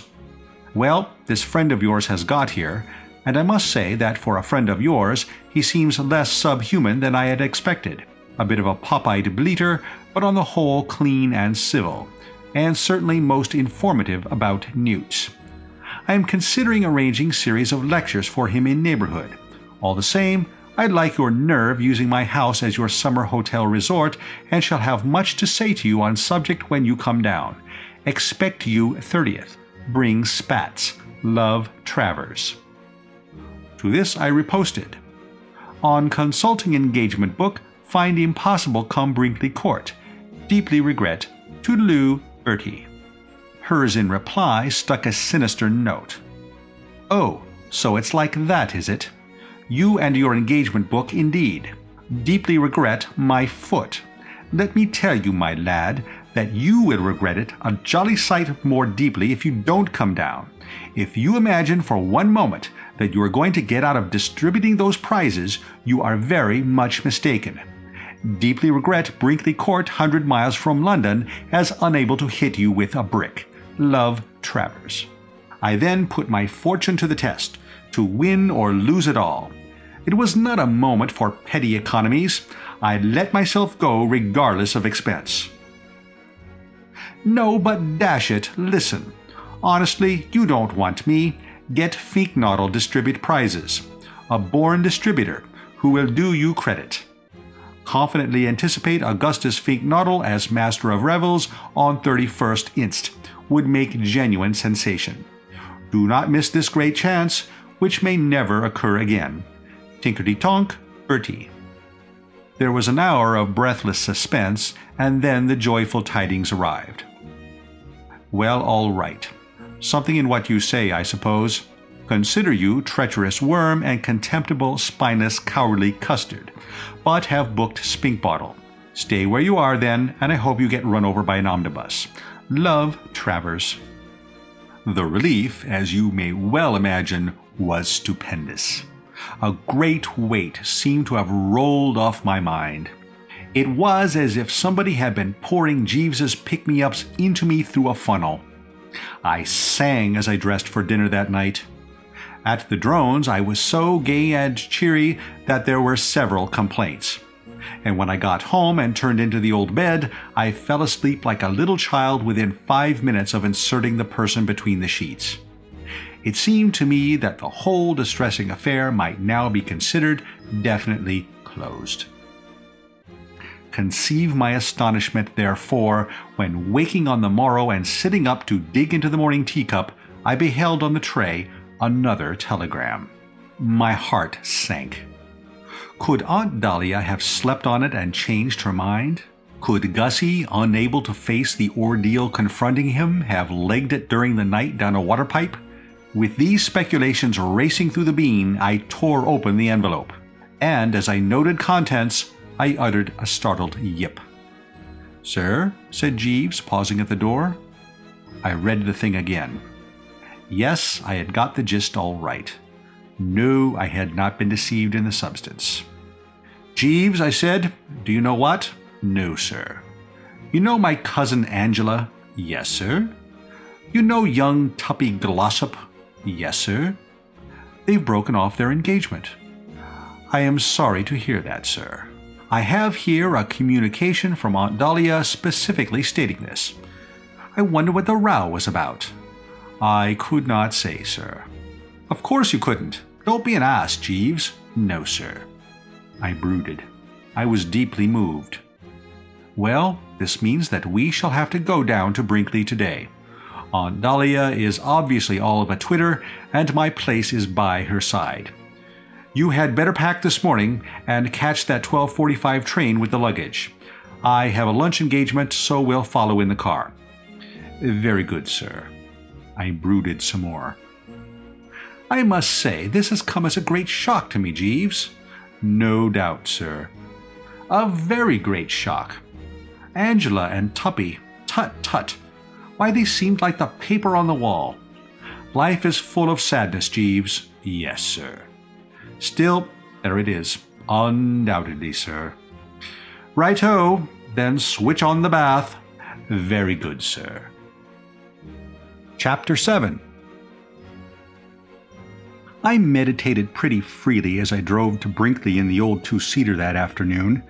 The news of this rift or rupture of Angela's and Tuppy's had disturbed me greatly. The projected match, you see, was one on which I had always looked with kindly approval. Too often, when a chap of your acquaintance is planning to marry a girl you know, you find yourself knitting the brow a bit and chewing the lower lip dubiously, feeling that he, or she, or both, should be warned while there is yet time. But I have never felt anything of this nature about Tuppy and Angela. Tuppy, when not making an ass of himself, is a soundish sort of egg. So is Angela a soundish sort of egg. And as far as being in love was concerned, it had always seemed to me that you wouldn't have been far out in describing them as two hearts that beat as one. True, they had their little tiffs, notably on the occasion when Tuppy, with what he said was fearless honesty, and I considered thorough goofiness, had told Angela that her new hat made her look like a Pekingese. But in every romance you have to budget for the occasional dust-up, and after that incident I had supposed that he had learned his lesson and that from now on life would be one grand sweet song. And now this wholly unforeseen severing of diplomatic relations had popped up through a trap. I gave the thing the cream of the Wooster brain all the way down, but it continued to beat me what could have caused the outbreak of hostilities, and I bunged my foot sedulously on the accelerator in order to get to Aunt Dahlia with the greatest possible speed and learn the inside history straight from the horse's mouth. And what with all 6 cylinders hitting nicely, I made good time and found myself closeted with the relative shortly before the hour of the evening cocktail. She seemed glad to see me. In fact, she actually said she was glad to see me, a statement no other aunt on the list would have committed herself to, the customary reaction of these near and dear ones to the spectacle of Bertram arriving for a visit being a sort of sick horror. "Decent of you to rally round, Bertie," she said. "My place was by your side, Aunt Dahlia," I responded. I could see at a G that the unfortunate affair had got in amongst her in no uncertain manner. Her usual cheerful map was clouded, and the genial mile conspic by its A. I pressed her hand sympathetically to indicate that my heart bled for her. "Bad show this, my dear old flesh and blood," I said. "I'm afraid you've been having a sticky time. You must be worried." She snorted emotionally. She looked like an aunt who had just bitten into a bad oyster. "Worried is right. I haven't had a peaceful moment since I got back from Cannes.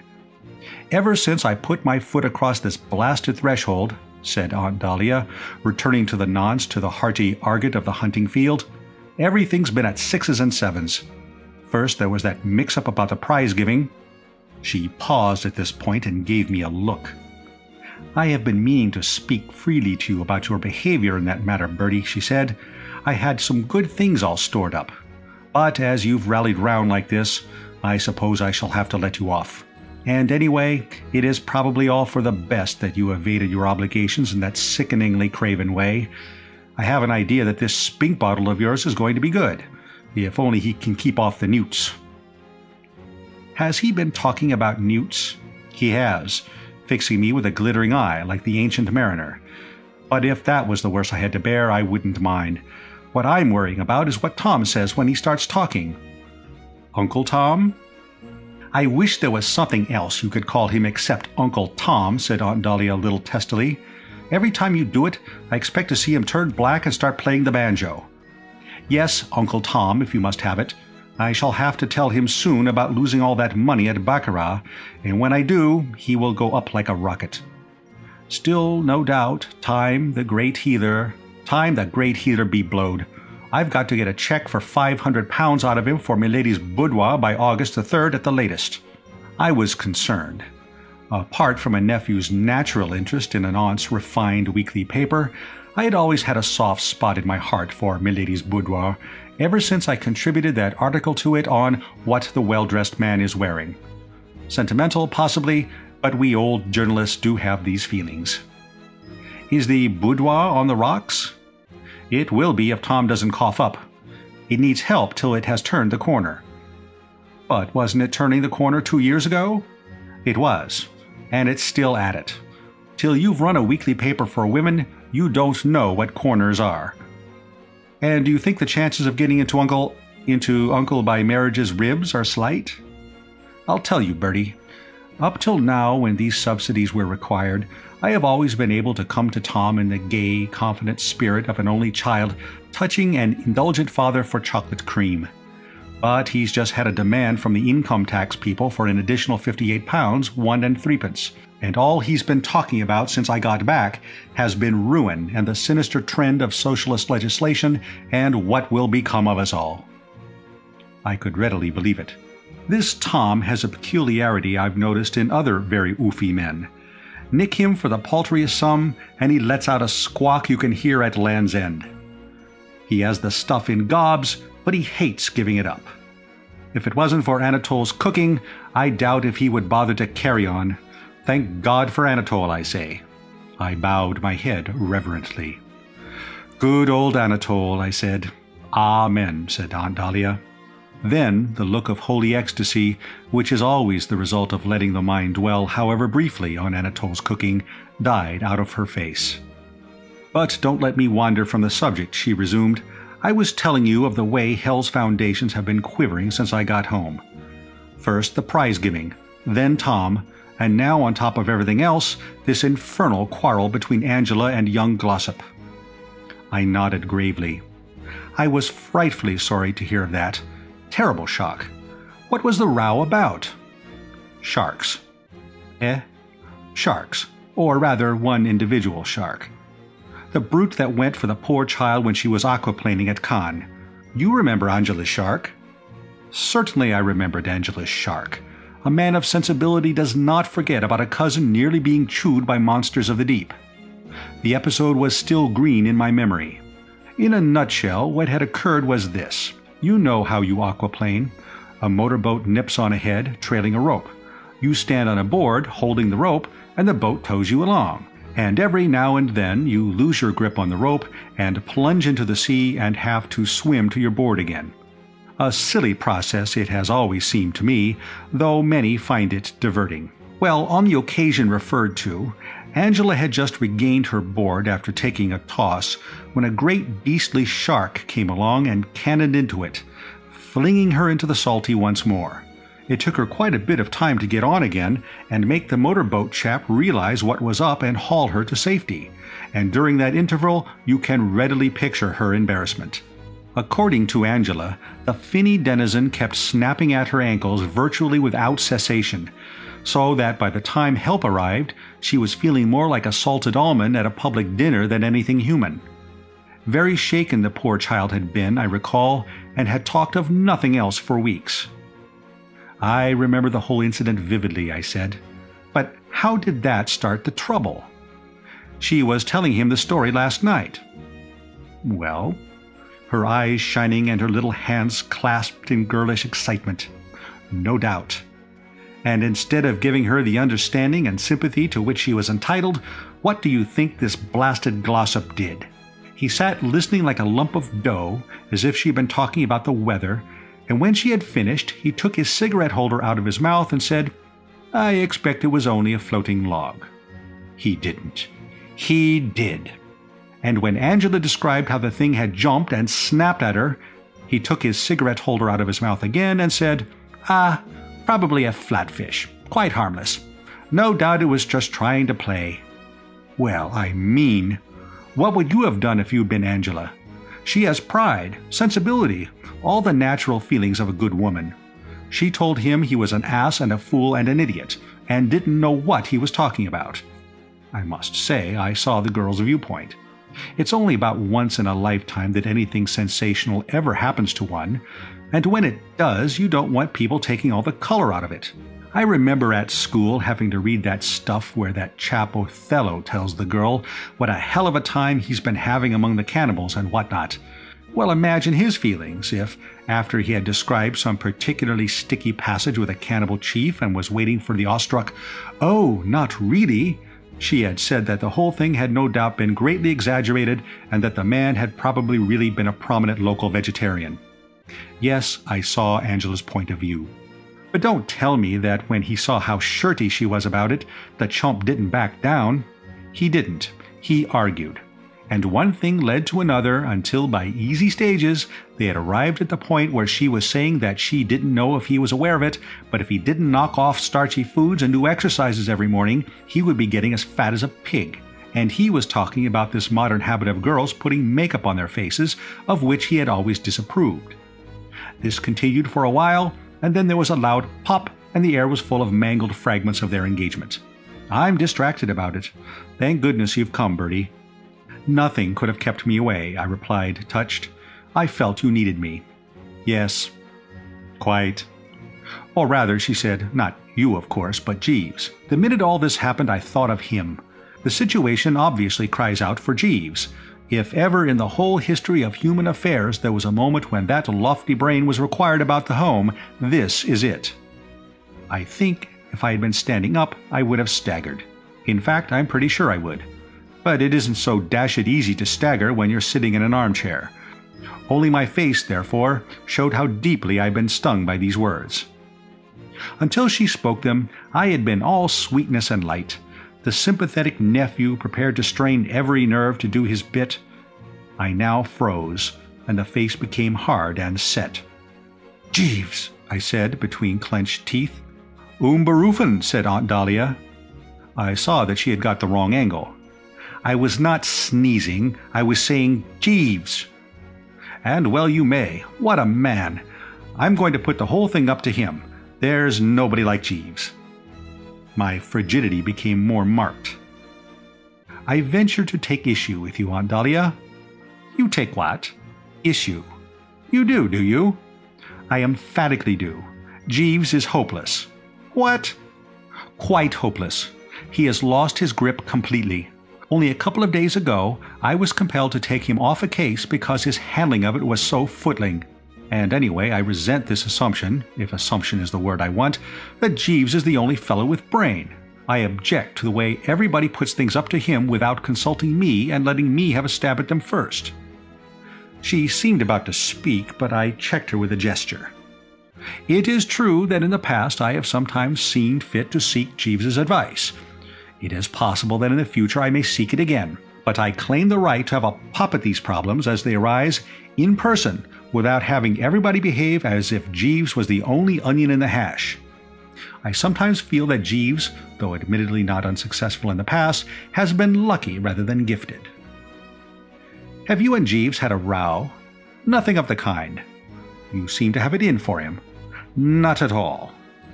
And yet I must admit there was a modicum of truth in what she said. I had been feeling pretty austere about the man all day, and I'll tell you why. You remember that he caught the 12:45 train with the luggage, while I remained on in order to keep a luncheon engagement? Well, just before I started out to the tryst, I was puttering about the flat, and suddenly, I don't know what put the suspicion into my head, possibly the fellow's manner had been furtive, something seemed to whisper to me to go and have a look in the wardrobe. And it was as I had expected. There was the mess jacket, still on its hanger. The hound hadn't packed it. Well, as anybody at the drones will tell you, Bertram Wooster is a pretty hard chap to outgeneral. I shoved the thing in a brown paper parcel and put it in the back of the car, and it was on a chair in the hall now. But that didn't alter the fact that Jeeves had attempted to do the dirty on me, and I suppose a certain what-you-call-it had crept into my manner during the above remarks. "There has been no breach," I said. "You might describe it as a passing coolness, but no more. We did not happen to see eye to eye with regard to my white mess jacket with the brass buttons, and I was compelled to assert my personality. But, well, it doesn't matter anyway. The thing that matters is that you are talking piffle, you poor fish. Jeeves lost his grip? Absurd. Why, I saw him for a moment when he arrived, and his eyes were absolutely glittering with intelligence. I said to myself, trust Jeeves, and I intend to. You would be far better advised to let me see what I can accomplish, Aunt Dahlia. For heaven's sake, don't you start butting in. You'll only make matters worse. On the contrary, it may interest you to know that while driving here I concentrated deeply on this trouble of Angela's and was successful in formulating a plan, based on the psychology of the individual, which I am proposing to put into effect at an early moment. Oh my God, my knowledge of human nature tells me it will work." "Bertie," said Aunt Dahlia, and her manner struck me as febrile, "lay off. Lay off. For pity's sake, lay off. I know these plans of yours. I suppose you want to shove Angela into the lake and push young Glossop in to save her life or something like that. Nothing of the kind. It's the sort of thing you would do. My scheme is far more subtle. Let me outline it for you. No thanks. I say to myself, but not to me. Do listen for a second. I won't. Right-ho then, I am dumb, and have been from a child." I perceived that little good could result from continuing the discussion. I waved a hand and shrugged a shoulder. "Very well, Aunt Dahlia," I said with dignity. "If you don't want to be in on the ground floor, that is your affair. But you are missing an intellectual treat. And anyway, no matter how much you may behave like the deaf adder of Scripture, which, as you are doubtless aware, the more one piped, the less it danced, or words to that effect, I shall carry on as planned. I am extremely fond of Angela, and I shall spare no effort to bring the sunshine back into her heart. Bertie, you abysmal chump, I appeal to you once more. Will you please lay off? You'll only make things 10 times as bad as they already are. I remember reading in one of those historical novels once about a chap, a buck he would have been no doubt, or a macaroni or some such bird as that, who, when people said the wrong thing, merely laughed down from lazy eyelids and flicked a speck of dust from the irreproachable Mechlin lace at his wrists. This was practically what I did now. At least I straightened my tie and smiled one of those inscrutable smiles of mine. I then withdrew and went out for a saunter in the garden. And the first chap I ran into was young Tuppy. His brow was furrowed, and he was moodily bunging stones at a flower pot.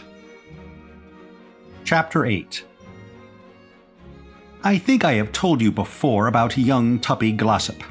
He was the fellow, if you remember, who, callously ignoring the fact that we had been friends since boyhood, betted me one night at the Drones that I could swing myself across the swimming bath by the rings, a childish feat for one of my lissomeness, and then, having seen me well on the way, looped back the last ring, thus rendering it necessary for me to drop into the deep end in formal evening costume. To say that I had not resented this foul deed, which seemed to me deserving of the title of the crime of the century, would be paltering with the truth. I had resented it profoundly, chafing not a little at the time and continuing to chafe for some weeks. But you know how it is with these things. The wound heals, the agony abates. I am not saying, mind you, that had the opportunity presented itself of dropping a wet sponge on Tuppy from some high spot, or of putting an eel in his bed, or finding some other form of self-expression of a like nature, I would have not embraced it eagerly, but that let me out. I mean to say, grievously injured though I had been, it gave me no pleasure to feel that the fellow's bally life was being ruined by the loss of a girl, whom, despite all that had passed, I was convinced he still loved like the dickens. On the contrary, I was heart and soul in favor of healing the breach and rendering everything hotsy-totsy once more between these two young sundered blighters. You will have gleaned that from my remarks to Aunt Dahlia, and if you had been present at this moment and seen the kindly, commiserating look I gave Tuppy, you would have gleaned it still more. It was one of those searching, melting looks, and was accompanied by the hearty clasp of the right hand and the gentle laying of the left on the collarbone. "Well, Tuppy, old man," I said, "how are you, old man?" My commiseration deepened as I spoke the words, for there had been no lighting up of the eye, no answering pressure of the palm, no sign whatever, in short, of any disposition on his part to do spring dances at the sight of an old friend. The man seemed sandbagged. Melancholy, as I remember Jeeves saying once about Pongo Twistleton when he was trying to knock off smoking, had marked him for her own. Not that I was surprised, of course. In the circs, no doubt, a certain moodiness was only natural. I released the hand, ceased to knead the shoulder, and producing the old case, offered him a cigarette. He took it dully. "Are you here, Bertie?" he asked. "Yes, I'm here." "Just passing through or come to stay?" I thought for a moment. I might have told him that I had arrived at Brinkley Court with the express intention of bringing Angela and himself together once more, of knitting up the severed threads, and so on and so forth. And for perhaps half the time required for the lighting of a gasper, I had almost decided to do so. Then, I reflected, better on the whole, perhaps not. To broadcast the fact that I proposed to take him and Angela and play on them as a couple of stringed instruments might have been injudicious. Chaps don't always like being played on as on a stringed instrument. "It all depends," I said. "I may remain, I may push on. My plans are uncertain." He nodded listlessly, rather in the manner of a man who did not give a damn what I did, and stood gazing out over the sunlit garden. In build and appearance, Tuppy somewhat resembles a bulldog, and his aspect now was that of one of these fine animals who had just been refused a slice of cake. It was not difficult for a man of my discernment to read what was in his mind, and it occasioned me no surprise, therefore, when his next words had to do with the subject marked with a cross on the agenda paper. You've heard of this business of mine, I suppose, me and Angela? I have indeed, Tuppy, old man. We've busted up. I know. Some little friction, I gather, in Ray, Angela's shark? Yes, I said it must have been a flatfish. So my informant told me. Who did you hear it from? Aunt Dahlia. I suppose she cursed me properly. Oh, no. Beyond referring to you in one passage as this blasted glossop, she was, I thought, singularly temperate in her language for a woman who at one time hunted regularly with the corn. All the same, I could see, if you don't mind me saying so, old man, that she felt you might have behaved with a little more tact. Tact? And I must admit, I rather agreed with her. Was it nice, Tuppy? Was it quite kind to take the bloom off Angela's shark like that? You must remember that Angela's shark is very dear to her. Could you not see what a sock on the jaw it would be for the poor child to hear it described by the man to whom she had given her heart as a flatfish? I saw that he was struggling with some powerful emotion. And what about my side of the thing? He demanded in a voice choked with feeling. Your side? You don't suppose, said Tuppy with rising vehemence, that I would have exposed this dashed synthetic shark for the flat fish it undoubtedly was if there had not been causes that led up to it? What induced me to speak as I did was the fact that Angela, the little squirt, had just been most offensive, and I seized the opportunity to get a bit of my own back. Offensive? Exceedingly offensive.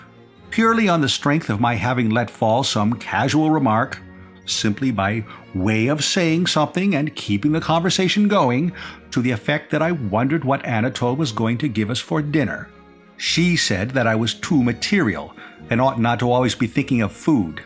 Material my elbow. As a matter of fact, I'm particularly spiritual. Quite. I don't see any harm in wondering what Anatole was going to give us for dinner, do you? Of course not. A mere ordinary tribute of respect to a great artist. Exactly. All the same... Well, I was only going to say that it seems a pity that the frail craft of love should come to a stinker like this when a few manly words of contrition... He stared at me. You aren't suggesting that I should climb down. It would be a fine big thing, old egg. I wouldn't dream of climbing down. But, Tuppy, no, I wouldn't do it.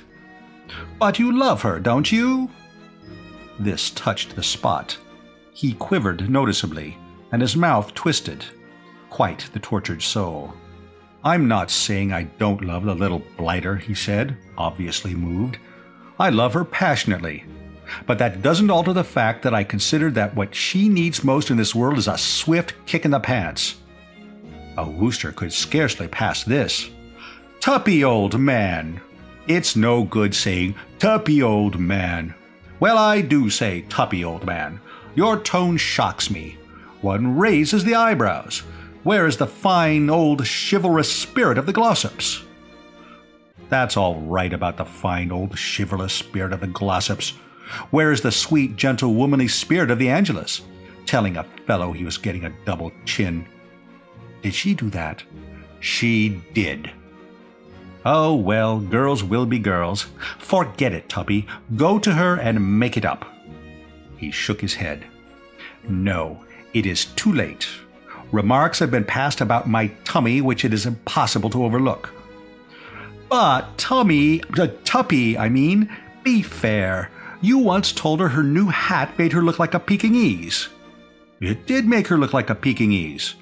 That was not vulgar abuse. It was sound, constructive criticism, with no motive behind it but the kindly desire to keep her from making an exhibition of herself in public. Wantonly to accuse a man of puffing when he goes up a flight of stairs is something very different. I began to see that the situation would require all my address and ingenuity. If the wedding bells were ever to ring out in the little church of Market Snodsbury, Bertram had plainly got to put in some shrewdish work.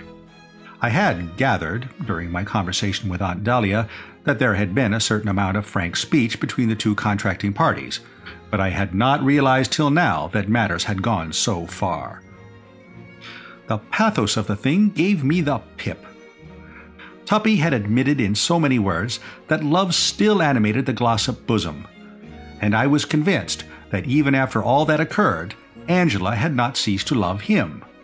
At the moment, no doubt, she might be wishing that she could hit him with a bottle, but deep down in her I was prepared to bet that there still lingered all the old affection and tenderness. Only injured pride was keeping these two apart, and I felt that if Tuppy would make the first move, all would be well. I had another whack at it. "She's broken-hearted about this rift, Tuppy." "How do you know? Have you seen her?" "No, but I'll bet she is." "She doesn't look it." "Wearing the mask, no doubt. Jeeves does that when I assert my authority." "She wrinkles her nose at me as if I were a drain that had gone out of order." "Merely the mask. I feel convinced she still loves you, and that a kindly word from you is all that is required." I could see that this had moved him. He plainly wavered. He did a sort of twiddly on the turf with his foot, and when he spoke, one spotted the tremolo in his voice. "You really think that?" "Absolutely." "If you were to go to her—" He shook his head. "I can't do that. It would be fatal. Bing! Instantly would go my prestige. I know girls. Grovel and the best of them get uppish." He mused. "The only way to work the thing would be by tipping her off in some indirect way that I am prepared to open negotiations. Should I sigh a bit when we meet, do you think?" "She would think you were puffing." "That's true." I lit another cigarette and gave my mind to the matter. And first crack out of the box, as is so often the way with the Woosters, I got an idea. I remembered the counsel I had given Gussie in the matter of the sausages and ham. "I've got it, Tuppy. There is one infallible method of indicating to a girl that you love her, and it works just as well when you've had a row and want to make it up. Don't eat any dinner tonight. You can see how impressive that would be. She knows how devoted you are to food." He started violently. "I am not devoted to food. No, I am not devoted to food at all. Quite all I meant, this rot about me being devoted to food," said Tuppy warmly, "has got to stop. I am young and healthy and have a good appetite, but that's not the same as being devoted to food. I admire Anatole as a master of his craft, and am always willing to consider anything he may put before me. But when you say I am devoted to food, quite, all I meant was that if she sees you push your dinner away untasted, she will realize that your heart is aching and will probably be the first to suggest blowing the all clear." Tuppy was frowning thoughtfully. "Push my dinner away, eh?" "Yes." "Push away a dinner cooked by Anatole." "Yes." "Push it away untasted." "Yes." "Let us get this straight. Tonight at dinner, when the butler offers me a redevot de la fincière, or whatever it may be, hot from Anatole's hands, you wish me to push it away untasted." "Yes." He chewed his lip. One could sense the struggle going on within. And then, suddenly, a sort of glow came into his face. The old martyrs probably used to look like that. "All right. You'll do it?" "I will." "Fine!" "Of course, it will be agony." I pointed out the silver lining. "Only for the moment. You could slip down tonight, after everyone is in bed, and raid the larder." He brightened. "That's right. I could, couldn't I? I expect there would be something cold there." "There is something cold there," said Tuppy with growing cheerfulness. "A steak and kidney pie. We had it for lunch today. One of Anatole's ripest." "The thing I admire about that man," said Tuppy reverently, "the thing that I admire so enormously about Anatole is that, though a Frenchman, He does not, like so many of these chefs, confine himself exclusively to French dishes, but is always willing and ready to weigh in with some good old simple English fare such as this steak and kidney pie to which I have alluded. A masterly pie, Bertie, and it wasn't more than half finished. It will do me nicely. And at dinner you will push as arranged? Absolutely, as arranged. Fine. It's an excellent idea. One of Jeeves's best. You can tell him from me when you see him that I'm much obliged. The cigarette fell from my fingers. It was as though somebody had slapped Bertram Wooster across the face with a wet dish rag. You aren't suggesting that you think this scheme I have been sketching out is Jeeves's? Of course it is. It's no good trying to kid me, Bertie. You wouldn't have thought of a wheeze like that in a million years. There was a pause. I drew myself up to my full height, then, seeing that he wasn't looking at me, lowered myself again. "Come, Glossop," I said coldly. "We had better be going. It's time we were dressing for dinner." Chapter 9. Tuppy's fat-headed words were still rankling in my bosom as I went up to my room. They continued rankling as I shed the form-fitting, and had not ceased to rankle when, clad in the old dressing gown, I made my way along the corridor to the salle de bain. It's not too much to say that I was piqued to the tonsils. I mean to say, one does not court praise. The adulation of the multitude means very little to one. But all the same, when one has taken the trouble to whack out a highly-juicy scheme to benefit an in-the-soup friend in his hour of travail, it's pretty foul to find him giving the credit to one's personal attendant, particularly if that personal attendant is a man who goes about the place not packing mess jackets. But after I had been splashing about in the porcelain for a bit, composure began to return. I have always found that in moments of heart-bowed-downness there is nothing that calms the bruised spirit like a good go at the soap and water. I don't say I actually sang in the tub, but there were times when it was a mere spin of the coin whether I would do so or not. The spiritual anguish induced by that tactless speech had become noticeably lessened. The discovery of a toy duck in the soap dish, presumably the property of some former juvenile visitor, contributed not a little to this new and happier frame of mind. What with one thing and another, I hadn't played with toy ducks in my bath for years, and I found the novel experience most invigorating. For the benefit of those interested, I may mention that if you shove the thing under the surface with the sponge and then let it go, it shoots out of the water in a manner calculated to divert the most careworn. 10 minutes of this, and I was enabled to return to the bedchamber much more the old merry Bertram. Jeeves was there, laying out the dinner disguise. He greeted the young master with his customary suavity. "Good evening, sir." I responded in the same affable key. "Good evening, Jeeves." "I trust you had a pleasant drive, sir." "Very pleasant, thank you, Jeeves. Hand me a sock or two, will you?" He did so, and I commenced to don. "Well, Jeeves," I said, reaching for the underlinen, "here we are again at Brinkley Court in the county of Worcestershire." "Yes, sir." "A nice mess things seem to have gone and got themselves into in this rustic joint." "Yes, sir." "The rift between Tuppy Glossop and my cousin Angela would appear to be serious." "Yes, sir.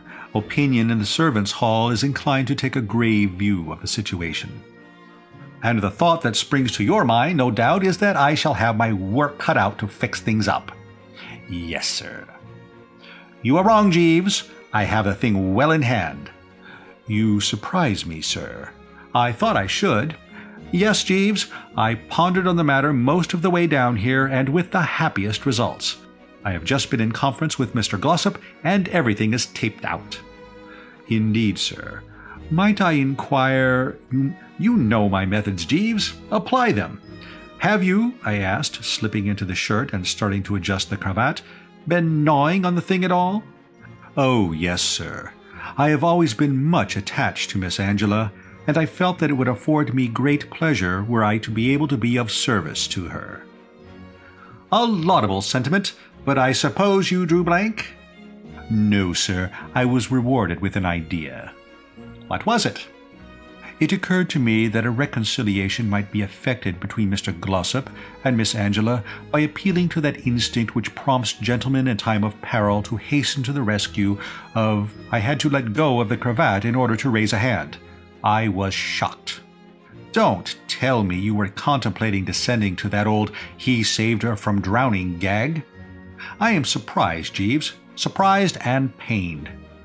When I was discussing the matter with Aunt Dahlia on my arrival, she said in a sniffy sort of way that she supposed I was going to shove my cousin Angela into the lake and push Tuppy in to haul her out, and I let her see pretty clearly that I consider the suggestion an insult to my intelligence.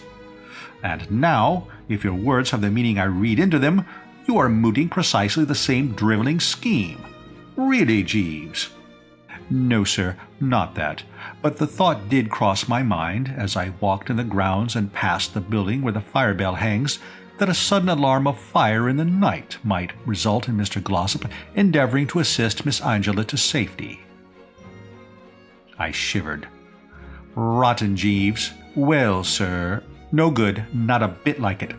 I fancy, sir. No, Jeeves, no more. Enough has been said. Let us drop the subject. I finished tying the tie in silence.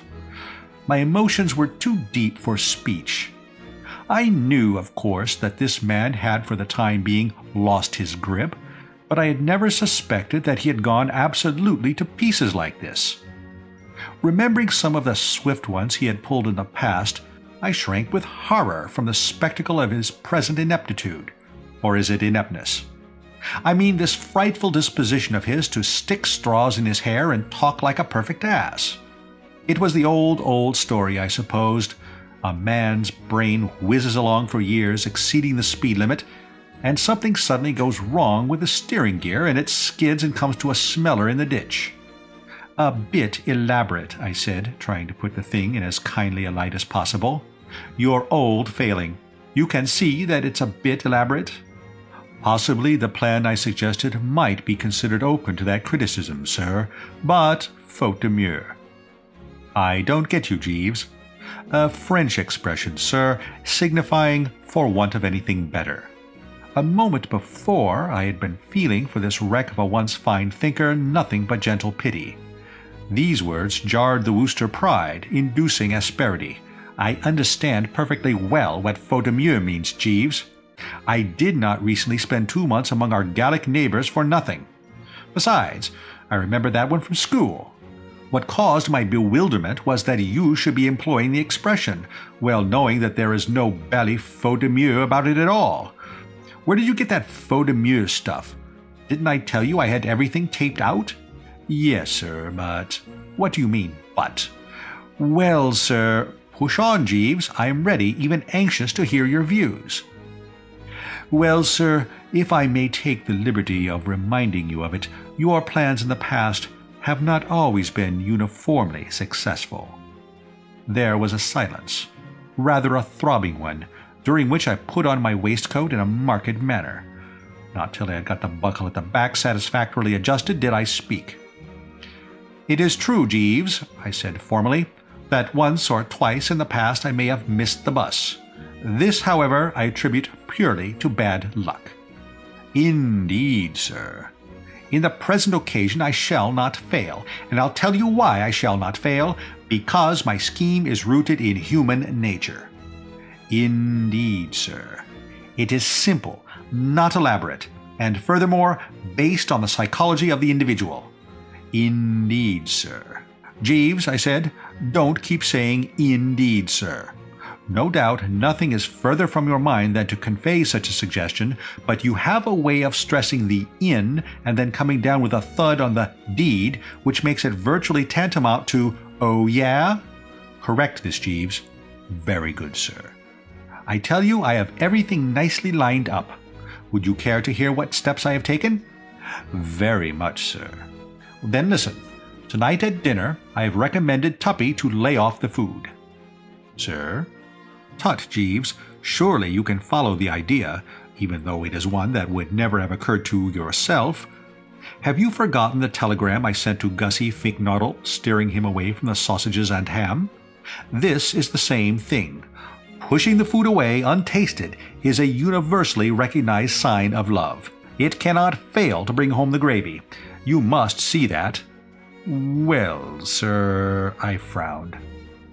"I don't want to seem always to be criticizing your methods of voice production, Jeeves," I said, "but I must inform you that 'well, sir' of yours is in many respects fully as unpleasant as your 'indeed, sir.' Like the latter, it seems to be tinged with a definite skepticism. It suggests a lack of faith in my vision. The impression I retain after hearing you shoot it at me a couple of times is that you consider me to be talking through the back of my neck, and that only a futile sense of what is fitting restrains you from substituting for it the words 'says you.'" "Oh, no, sir." "Well, that's what it sounds like. Why don't you think this scheme will work?" "I fear Miss Angela will merely attribute Mr. Glossop's abstinence to indigestion, sir." I hadn't thought of that, and I must confess it shook me for a moment. Then I recovered myself. I saw what was at the bottom of all of this. Mortified by the consciousness of his own ineptness, or ineptitude, the fellow was simply trying to hamper and obstruct. I decided to knock the stuffing out of him without further preamble. "Oh," I said, "you do you? Well, be that as it may, it doesn't alter the fact that you've put out the wrong coat. Be so good, Jeeves," I said, indicating with a gesture the gent's ordinary dinner jacket, or smoking as we call it on the Côte d'Azur, which was suspended from the hanger on the knob of the wardrobe, "as to shove that bally black thing in the cupboard and bring out my white mess jacket with the brass buttons." He looked at me in a meaning manner, and when I said a meaning manner, I mean there was a respectful but at the same time uppish glint in his eye, and a sort of muscular spasm flickered across his face, which wasn't quite a quiet smile, and yet wasn't quite not a quiet smile. Also the soft cough. "I regret to say, sir, that I inadvertently omitted to pack the garment to which you refer." The vision of that parcel in the hall seemed to rise before my eyes, and I exchanged a merry wink with it. I may even have hummed a bar or two, I'm not quite sure. "I know you did, Jeeves," I said, laughing down from lazy eyelids and nicking a speck of dust from the irreproachable Mechlin lace at my wrists. "But I didn't. You will find it on a chair in the hall in a brown paper parcel." The information that his low maneuvers had been rendered null and void, and that the thing was on the strength after all, must have been the nastiest of jars, but there was no play of expression on his finely chiseled to indicate it. There very seldom is on Jeeves's F.C. In moments of discomfort, as I had told Tuppy, he wears a mask, preserving throughout the quiet stolidity of a stuffed moose. "You might just slide down and fetch it, will you?" "Very good, sir." "Right-ho, Jeeves." And presently I was sauntering towards the drawing-room with me good old Jay nestling snugly abaft the shoulder-blades. And Dahlia was in the drawing-room. She glanced up at my entrance. "Hullo, eyesore," she said. "What do you think you're made up as?" I did not get the purport. "The jacket, you mean?" I queried, groping. "I do. You look like one of the chorus of male guests at Abernethy Towers in Act 2 of a touring musical comedy." "You do not admire this jacket?" "I do not." "You did at Cannes?" "Well, this isn't Cannes." "But, dash it—" "Oh, never mind. Let it go. If you want to give my butler a laugh, what does it matter? What does anything matter now?" There was a death-where-is-thy-sting-fullness about her manner which I found distasteful. It isn't often that I score off Jeeves in the devastating fashion just described, and when I do I like to see happy, smiling faces about me. "Tails up, Aunt Dahlia," I urged buoyantly. "Tails up be dashed," was her somber response. "I've just been talking to Tom." "Telling him?" "No, listening to him. I haven't had the nerve to tell him yet." "Is he still upset about that income tax money?" "Upset is right. He says that civilization is in the melting pot and that all thinking men can read the writing on the wall." "What wall?" "Old Testament ass. Belshazzar's feast." "Oh, that, yes. I've always wondered how that gag was worked. With mirrors, I expect." I wish I could use mirrors to break it to Tom about this baccarat business. I had a word of comfort to offer here. I had been turning the thing over in my mind since our last meeting, and I thought I saw where she had got twisted. Where she made her error, it seemed to me, was in feeling she had to tell Uncle Tom. To my way of thinking, the matter was one on which it would be better to continue to exercise a quiet reserve. I don't see why you need mention that you lost that money at baccarat. What do you suggest, then? Letting milady's boudoir join civilization in the melting pot? Because that is what will infallibly do unless I get a check by next week. The printers have been showing a nasty spirit for months. You don't follow. Listen, it's an understood thing, I take it, that Uncle Tom foots the boudoir bills. If the bally sheet has been turning the corner for 2 years, he must have got used to forking out by this time. Well, simply ask him for the money to pay the printers. I did, just before I went to Cannes. Wouldn't he give it to you? Certainly he gave it to me. He brassed up like an officer and a gentleman. That was the money I lost at baccarat. Oh, I didn't know that. There isn't much you do know. A nephew's love made me overlook the slur. Tut, I said. What did you say? I said tut. Say it once again and I'll biff you where you stand. I've enough to endure without being tutted at. Quite. Any tutting that's required, I'll attend to it myself. And the same applies to clicking the tongue if you were thinking of doing that. Far from it. Good. I stood a while in thought. I was concerned to the core. My heart, if you remember, had already bled once for Aunt Dahlia this evening. It now bled again. I knew how deeply attached she was to this paper of hers. Seeing it go down the drain would be for her like watching a loved child sink for the 3rd time in some pond or mere. And there was no question that, unless carefully prepared for the touch, Uncle Tom would see 100 milady's boudoirs go phut rather than take the rap. Then I saw how the thing could be handled. This aunt, I perceived, must fall into line with my other clients. Tuppy Glossop was knocking off dinner to melt Angela. Gussie Finknottle was knocking off dinner to impress the Bassett.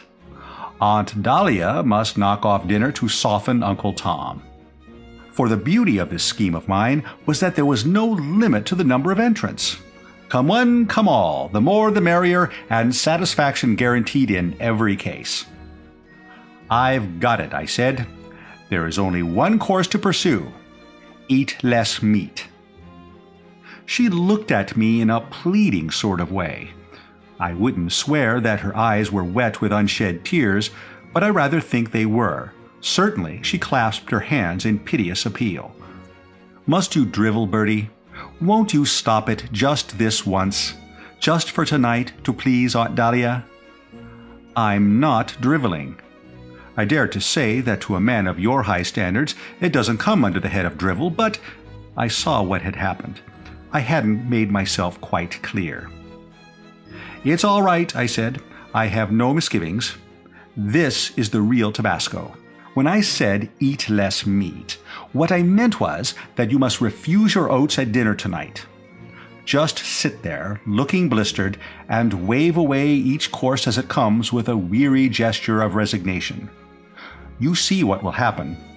Uncle Tom will notice your loss of appetite, and I am prepared to bet that at the conclusion of the meal he will come to you and say, Dahlia, darling, I take it he calls you Dahlia. Dahlia, darling, he will say, I noticed at dinner tonight that you were a bit off your feed. Is anything the matter, Dahlia, darling? Why, yes, Tom, darling, you will reply. It is kind of you to ask, darling. The fact is, darling, I am terribly worried. My darling, he will say. Aunt Dahlia interrupted at this point to observe that these Traverses seemed to be a pretty soppy couple of blighters, to judge by their dialogue. She also wished to know when I was going to get to the point. I gave her a look. My darling, he will say tenderly, is there anything I can do? To which your reply will be that there jolly well is, viz., reach for his checkbook and start writing. I was watching her closely as I spoke, and was pleased to note respect suddenly dawn in her eyes.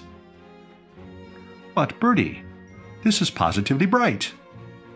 I told you Jeeves wasn't the only fellow with a brain. I believe it would work. It's bound to work. I've recommended it to Tuppy. Young Glossop? In order to soften Angela. Splendid. And to Gussie Finknottle, who wants to make a hit with the Basset. Well, well, well, what a busy little brain it is. Always working, Aunt Dahlia, always working. You're not the chump I took you for, Bertie. When did you ever take me for a chump? Oh, sometime last summer. I forget what gave me the idea. Yes, Bertie, this scheme is bright. I suppose, as a matter of fact, Jeeves suggested it. Jeeves did not suggest it. I resent these implications. Jeeves had nothing to do with it whatsoever. Well, all right, no need to get excited about it. Yes, I think it will work. Tom's devoted to me. Who wouldn't be? I'll do it. And then the rest of the party trickled in, and we toddled down to dinner. Conditions being as they were at Brinkley Court, I mean to say, the place being loaded down above the plimsoll mark with aching hearts and standing room only as regarded tortured souls, I hadn't expected the evening meal to be particularly effervescent. Nor was it. Silent, somber. The whole thing more than a bit like Christmas dinner on Devil's Island. I was glad when it was over. But with having, on top of her other troubles, to rein herself back from the trough, Aunt Dahlia was a total loss as far as anything in the shape of brilliant badinage was concerned. The fact that he was 50 quid in the red and expecting civilization to take a toss at any moment had caused Uncle Tom, who always looked a bit like a pterodactyl with a secret sorrow, to take on a deeper melancholy. The Basset was a silent bread crumbler. Angela might have been hewn from the living rock. Tuppy had the air of a condemned murderer refusing to make the usual hearty breakfast before tooling off to the execution shed. And as for Gussie Finknottle, many an experienced undertaker would have been deceived by his appearance and started embalming him on sight. This was the first glimpse I had had of Gussie since we parted at my flat, and I must say his demeanor disappointed me. I had been expecting something a great deal more sparkling. At my flat, on the occasion alluded to, he had, if you recall, practically given me a signed guarantee that all he needed to touch him off was a rural setting. Yet, in his aspect now, I could detect no indication whatsoever that he was about to round into mid-season form. He still looked like a cat in an adage, and it did not take me long to realize that my very first act on escaping from this morgue must be to draw him aside and give him a pep talk.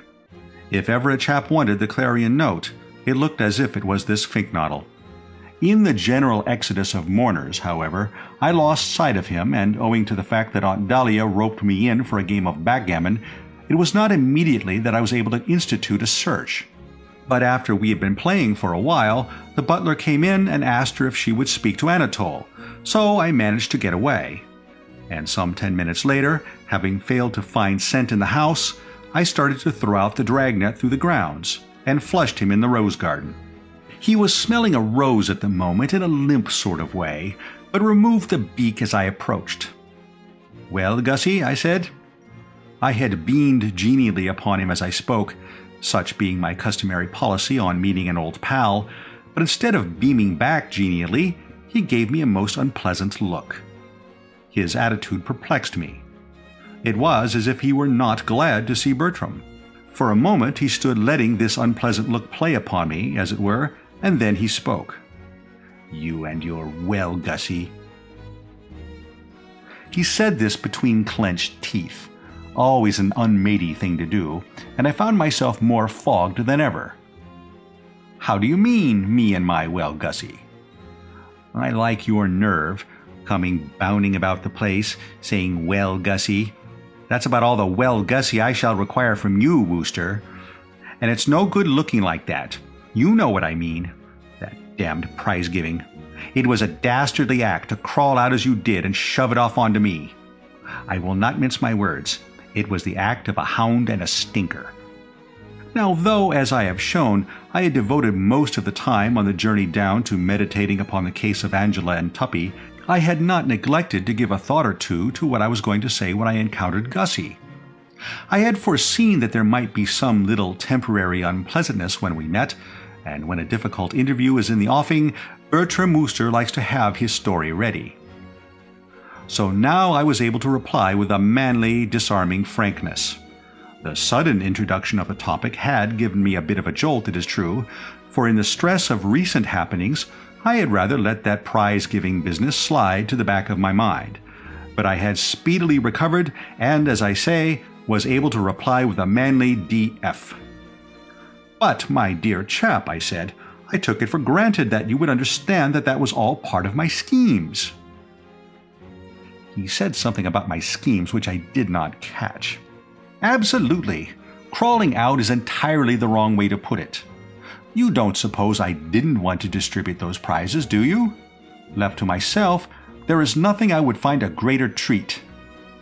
But I saw that the square, generous thing to do was to step aside and let you take it on, so I did so. I felt that your need was greater than mine. You don't mean to say you aren't looking forward to it?" He uttered a coarse expression which I wouldn't have thought he would have known.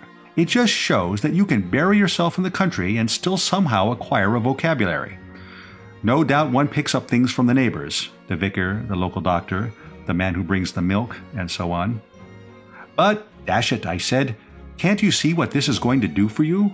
It will send your stock up with a jump. There you will be, up on that platform, a romantic, impressive figure, the star of the whole proceedings, the what-do-you-call-it of all eyes. Madeline Bassett will be all over you. She will see you in a totally new light." "She will she?" "Certainly she will. Augustus Finknottle, the newt's friend, she knows. She is acquainted with Augustus Finknottle, the dog's chiropodist. But Augustus Finknottle, the orator, that'll knock her sideways, or I know nothing of the female heart. Girls go potty over a public man. If ever anyone did anyone else a kindness, it was I when I gave this extraordinary attractive assignment to you." He seemed impressed by my eloquence. Couldn't have helped myself, of course. The fire faded from behind his horn-rimmed spectacles, and in his place appeared the old fish-like goggle. "Yes," he said meditatively. "Have you ever made a speech, Bertie?" "Dozens of times. It's pie. Nothing to it. Why, I once addressed a girls' school." "You weren't nervous?" "Not a bit." "How did you go?" "They hung on my lips. I held them in the hollow of my hand." "They didn't throw eggs or anything?" "Not a thing." He expelled a deep breath, and for a space stood staring in silence at a passing slug. "Well," he said at length, "it may be all right.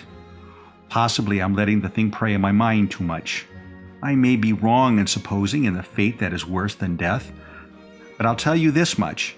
The prospect of that prize giving on the 31st of this month has been turning my existence into a nightmare. I haven't been able to sleep or think or eat. By the way, that reminds me, you never explained that cipher telegram about the sausages and ham." "It wasn't a cipher telegram. I wanted you to go light on the food so that she would realize you were in love." He laughed hollowly. "I see. Well, I've been doing that all right." "Yes, I was noticing at dinner. Splendid." "I don't see what's splendid about it. It's not going to get me anywhere. I shall never be able to ask her to marry me. I couldn't find nerve to do that if I lived on wafer biscuits for the rest of my life. But dash it, Gussie, in these romantic surroundings, I should have thought the whispering trees alone. I don't care what you would have thought. I can't do it." "Oh, come. I can't. She seems so aloof, so remote." "She doesn't." "Yes, she does. Especially when you see her sideways. Have you seen her sideways, Bertie? That cold, pure profile. It just takes all the heart out of me." "It doesn't. I tell you it does. I catch sight of it, and the words freeze on my lips." He spoke with a sort of dull despair, and so manifest was his lack of ginger and the spirit that wins to success that for an instant, I confess, I felt a bit stymied. It seemed hopeless to go on trying to steam up such a human jellyfish. Then I saw the way. With that extraordinary quickness of mine, I realized exactly what must be done if this fink-noddle was to be enabled to push his nose past the judge's box. "She must be softened up," I said. "Be what?" "Softened up, sweetened, worked on. Preliminary spade work must be put in. Here, Gussie, is the procedure I propose to adopt. I shall now return to the house and lug this Bassett out for a stroll. I shall talk to her of the hearts that yearn, intimating that there is one actually on the premises. I shall pitch it strong, sparing no effort. You, meanwhile, will lurk on the outskirts, and in about a quarter of an hour you will come along and carry on from there. By that time, her emotions having been stirred, you ought to be able to do the rest on your head. It will be like leaping on a moving bus." I remember when I was a kid at school having to learn a poem of sorts about a fellow named Pig something. A sculptor he would have been, no doubt, who made a statue of a girl, and what should happen one morning but that bally thing suddenly came to life. A pretty nasty shock for the chap, of course, but the point I'm working round to is that there were a couple of lines that went, if I remember correctly, "She starts, she moves, she seems to feel the stir of life along her keel." And what I'm driving at is that you couldn't get a better description of what happened to Gussie as I spoke these heartening words. His brow cleared, his eyes brightened, he lost that fishy look, and he gazed at the slug, which was still on the long, long trail with something approaching bonhomie, a marked improvement. "I see what you mean. You will sort of pave the way, as it were." "That's right. Spade work." "It's a terrific idea, Bertie. It will make all the difference." "Quite. But don't forget that after that it will be up to you. You will have to haul up your slacks and give her the old oil, or my efforts will have been in vain." Something of his former God-help-usness seemed to return to him. He gasped a bit. "That's true. What the dickens shall I say?" I restrained my impatience with an effort. The man had been at school with me. "Dash it, there are hundreds of things you can say.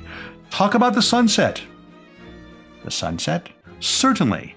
Half the married men you meet began by talking about the sunset." "But what can I say about the sunset?" "Well, Jeeves got off a good one the other day.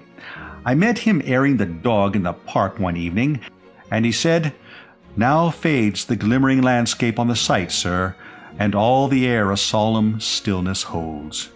You might use that." "What sort of landscape?" "Glimmering. G for gastritis, L for lizard." "Oh, glimmering. Yes, that's not bad. Glimmering landscape, solemn stillness. Yes, I call that pretty good." "You could then say that you have often thought that the stars are God's daisy chains." "But I haven't." "I dare say not, but she has. Hand her that one, and I don't see how she can help feeling that you're a twin soul." "God's daisy chain?" "God's daisy chain. And then you go on about how twilight always makes you sad. I know you're going to say it doesn't, but on this occasion it has jolly well got to." "Why?" "That's just what she will ask, and then you will then have got her going. Because you will reply that it's because yours is such a lonely life. It wouldn't be a bad idea to give her a brief description of a typical home at your Lincolnshire residence, showing how you pace the meadows with a heavy tread." "I generally sit indoors and listen to the wireless." "No, you don't. You pace the meadows with a heavy tread, wishing that you had someone to love you. And then you speak of the day when she came into your life." "Like a fairy princess." "Absolutely," I said with approval. I hadn't expected such a hot one from such a quarter. "Like a fairy princess. Nice work, Gussie." "And then?" "Well, after that it's easy. You say you have something you want to say to her, and then you snap into it. I don't see how it can fail. If I were you, I should do it in this rose garden. It is well established that there is no sounder move than to steer the adored object into rose gardens in the gloaming. And you had better have a couple of quick ones first." "Quick ones?" "Snifters." "Drinks, do you mean? But I don't drink." "What?" I never touched a drop in my life." This made me a bit dubious, I must confess. On these occasions it is generally conceded that a moderate skinful is of the essence. However, if the facts were as he had stated, I suppose there was nothing to be done about it. "Well, you'll just have to make out as best you can on ginger pop." "I always drink orange juice." "Orange juice, then. Tell me, Gussie, to settle a bet, do you really like that muck?" "Very much." "Then there's no more to be said. Now, let's just have a run-through to see that you've got the layout straight. Start off with the glimmering landscape. Stars God's daisy chain. Twilights make you feel sad, because mine lonely life. Describe life. Talk about the way I met her. Add fairy princess gag. Say there's something you want to say to her. Heave a couple of sighs, grab her hand, and give her the works, right?" And confident that he had grasped the scenario and that everything might now be expected to proceed through the proper channels, I picked up the feet and hastened back to the house.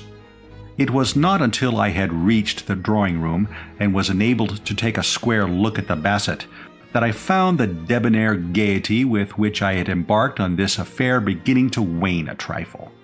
Beholding her at close range like this, I suddenly became cognizant of what I was in for. The thought of strolling with this rummy specimen undeniably gave me a most unpleasant sinking feeling. I could not but remember how often when in her company at Cannes I had gazed dumbly at her, wishing that some kindly motorist in a racing car would ease the situation by coming along and ramming her amidships. As I have already made abundantly clear, this girl was not one of my most congenial buddies. However, a Wooster's word is his bond. Woosters may quail, but they do not edge out. Only the keenest ear could have detected the tremor in the voice as I asked her if she would care to come out for a half an hour. "Lovely evening," I said. "Yes, lovely, isn't it?" "Lovely. Reminds me of Cannes." "How lovely the evenings were there." "Lovely," I said. "Lovely," said the Bassett. "Lovely," I agreed. That completed the weather and news bulletin for the French Riviera. Another minute and we were out in the great open spaces, she cooing a bit about the scenery, and self replying, "Oh, rather quite," and wondering how best to approach the matter in hand. Chapter 10. How different it all would have been, I could not but reflect, if this girl had been the sort of girl one chirrups cheerily to over the telephone and takes for spins in the old two-seater. In that case, I would have simply said, "Listen," and she would have said, "What?"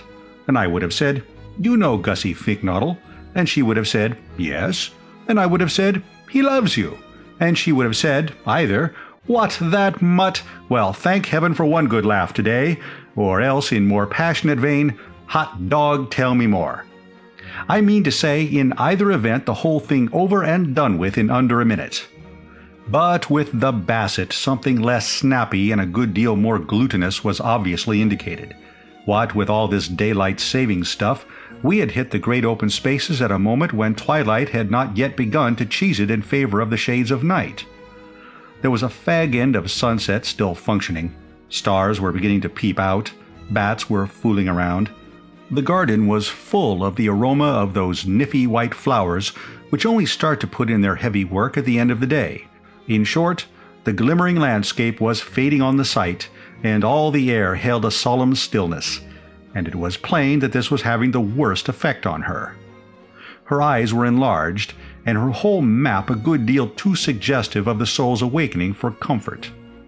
Her aspect was that of a girl who was expecting something fairly fruity from Bertram. In these cirques, conversation inevitably flagged a bit. I am never at my best when the situation seems to call for a certain soupiness, and I've heard other members of the drone say the same thing about themselves. I remember Pongo Twistleton telling me that he was out in a gondola with a girl by moonlight once, and the only time he spoke was to tell her that old story about the chap who was so good at swimming that they made him a traffic cop in Venice. Fell rather flat, he assured me, and it wasn't much later when the girl said she thought it was getting a little chilly and how about pushing back to the hotel. So now, as I say, the talk rather hung fire. It had been all very well for me to promise Gussie that I would cut loose to this girl about aching hearts, but you want a cue for that sort of thing. And when, toddling along, we reached the edge of the lake and she finally spoke, conceive my chagrin when I discovered that she was talking about the stars. Not a bit of good to me. "Oh, look," she said. She was a confirmed oh-looker. I had noticed this at Cannes, where she had drawn my attention in this manner on various occasions to such diverse objects as a French actress, a Provençal filling station, the sunset over the Estorils, Michael Arlen, a man selling colored spectacles, the deep velvet blue of the Mediterranean, and the late mayor of New York in a striped one-piece bathing suit. "Oh, look at that sweet little star up there all by itself." I saw the one she meant, a little chap operating in a detached sort of way above a spinney. "Yes," I said. "I wonder if it feels lonely." "Oh, I shouldn't think so." "A fairy must have been crying." "Eh?" "Don't you remember? Every time a fairy sheds a tear, a wee bit star is born in the Milky Way. Have you ever thought that, Mr. Wooster?" I never had. Most improbable, I considered, and it didn't seem to me to check up with her statement that the stars were God's daisy chain. I mean, you can't have it both ways. However, I was in no mood to dissect and criticize. I saw that I had been wrong in supposing that the stars were not germane to the issue. Quite a decent cue they had provided, and I leaped on it promptly. Talking of shedding tears... But she was now on the subject of rabbits, several of which were messing about in the park to our right. "Oh, look, the little bunnies." "Talking of shedding tears, don't you love this time of the evening, Mr. Wooster, when the sun has gone to bed and all the bunnies come out to have their little suppers? When I was a child, I used to think that rabbits were gnomes, and if I held my breath and stayed quite still, I should see the fairy queen."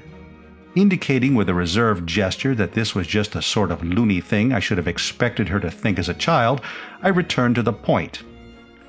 "Talking of shedding tears," I said firmly, "it may interest you to know that there is an aching heart in Brinkley Court." This held her. She cheesed the rabbit theme.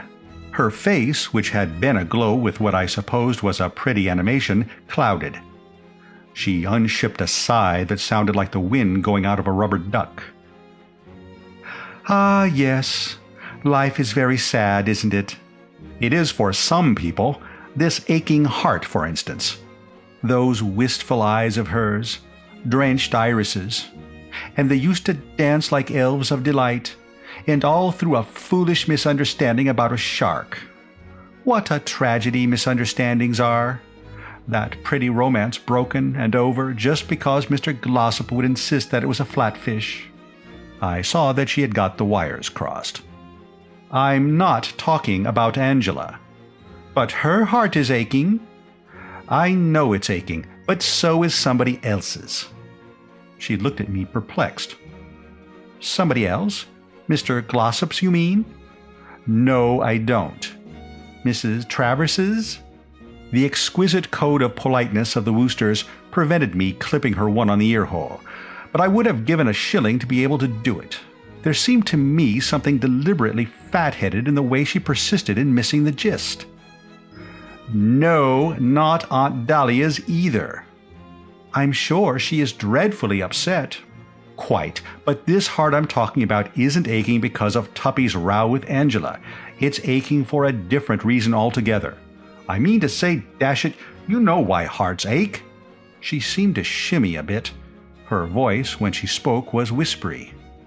"You mean for love?" "Absolutely. Right on the bullseye. For love." "Oh, Mr. Wooster." "I take it you believe in love at first sight?" "I do, indeed." "Well, that's what's happened to this aching heart. It fell in love at first sight, and ever since it's been eating itself out, as I believe the expression is." There was silence. She had turned away and was watching a duck out on the lake. It was tucking into weeds, a thing I've never been able to understand anybody wanting to do. Though I suppose if you face it squarely, they're no worse than spinach. She stood drinking it in for a bit, and then it suddenly stood on its head and disappeared, and this seemed to break the spell. "Oh, Mr. Wooster," she said again, and from the tone of her voice I could see that I had her going. "For you, I mean to say," I proceeded, starting to put in the fancy touches. "I dare say you've noticed on these occasions that the difficulty is to plant the main idea, to get the general outline of the thing well fixed. The rest is mere detail work. I don't say I became glib at this juncture, but I certainly became a dashed glibber than I had been. It's having the dickens of a time. Can't eat, can't sleep, all for the love of you. And what makes it all so particularly rotten is that this aching heart can't bring itself to the scratch and tell you the position of affairs, because your profile has gone and given it cold feet. Just as it is about to speak, it catches sight of you sideways, and words fail it. Silly, of course, but there it is." I heard her give a gulp, and I saw that her eyes had become moistish. Drenched irises, if you care to put it that way. "Lend you a handkerchief?" "No, thank you. I'm quite all right." It was more than I could say for myself. My efforts had left me weak. I don't know if you suffer in the same way, but with me the act of talking anything in the nature of real mashed potatoes always induces a sort of prickly sensation and a hideous feeling of shame, together with a marked starting of the pores. I remember at my Aunt Agatha's place in Herefordshire once being put on the spot and forced to enact the role of King Edward III, saying goodbye to that girl of his, fair Rosamond, at some sort of pageant in aid of the distressed daughters of the clergy. It involved some rather warmish medieval dialogue, I recall, racy of the days when they called a spade, and by the time the whistle blew, I'll bet no daughter of the clergy was half as distressed as I was. Not a dry stitch. My reaction now was very similar. It was a highly liquid Bertram who, hearing his vis-a-vis give a couple of hiccups and start to speak, bent an attentive ear. "Please don't say any more, Mr. Wooster." Well, I wasn't going to, of course. "I understand." I was glad to hear this. "Yes, I understand. I won't be so silly as to pretend not to know what you mean. I suspected this at Cannes, when you used to stand and stare at me without speaking a word, but with whole volumes in your eyes." If Angela's shark had bitten me in the leg, I couldn't have leaped more convulsively. So tensely I had been concentrating on Gussie's interest that it hadn't so much as crossed my mind that another and an unfortunate construction could be placed on those words of mine. The perspire already bedewing my brow became a regular Niagara. My whole fate hung upon a woman's word. I mean to say, I couldn't back out. If a girl thinks a man is proposing to her, and on that understanding books him up, he can't explain to her that she has got hold of entirely the wrong end of the stick, and that he hadn't the smallest intention of suggesting anything of the kind. He must simply let it ride. And the thought of being engaged to a girl who talked openly about fairies being born because stars blew their noses or whatever it was, frankly appalled me. She was carrying on with her remarks, and as I listened I clenched my fists till I shouldn't wonder if the knuckles didn't stand out white under the strain. It seemed as if she would never get to the nub. "Yes, all through those days at Cannes I could see what you were trying to say. A girl always knows. And then you followed me down here, and there was that same dumb, yearning look in your eyes when we met this evening. And then you were so insistent that I should come out and walk with you in the twilight. And now you stammer out those halting words. No, this does not come as a surprise. But I am sorry." The word was like one of Jeeves's pick-me-ups, just as if a glass full of meat sauce, red pepper, and the yolk of an egg, though, as I say, I am convinced that these are not the sole ingredients, had been shot into me. I expanded like some lovely flower blossoming in the sunshine. It was all right after all. My guardian angel had not been asleep at the switch. "But I'm afraid it's impossible." She paused. "Impossible," she repeated. I had been so busy feeling saved from the scaffold that I didn't get on to it for a moment that an early reply was desired. "Oh, right-ho," I said hastily. "I'm sorry."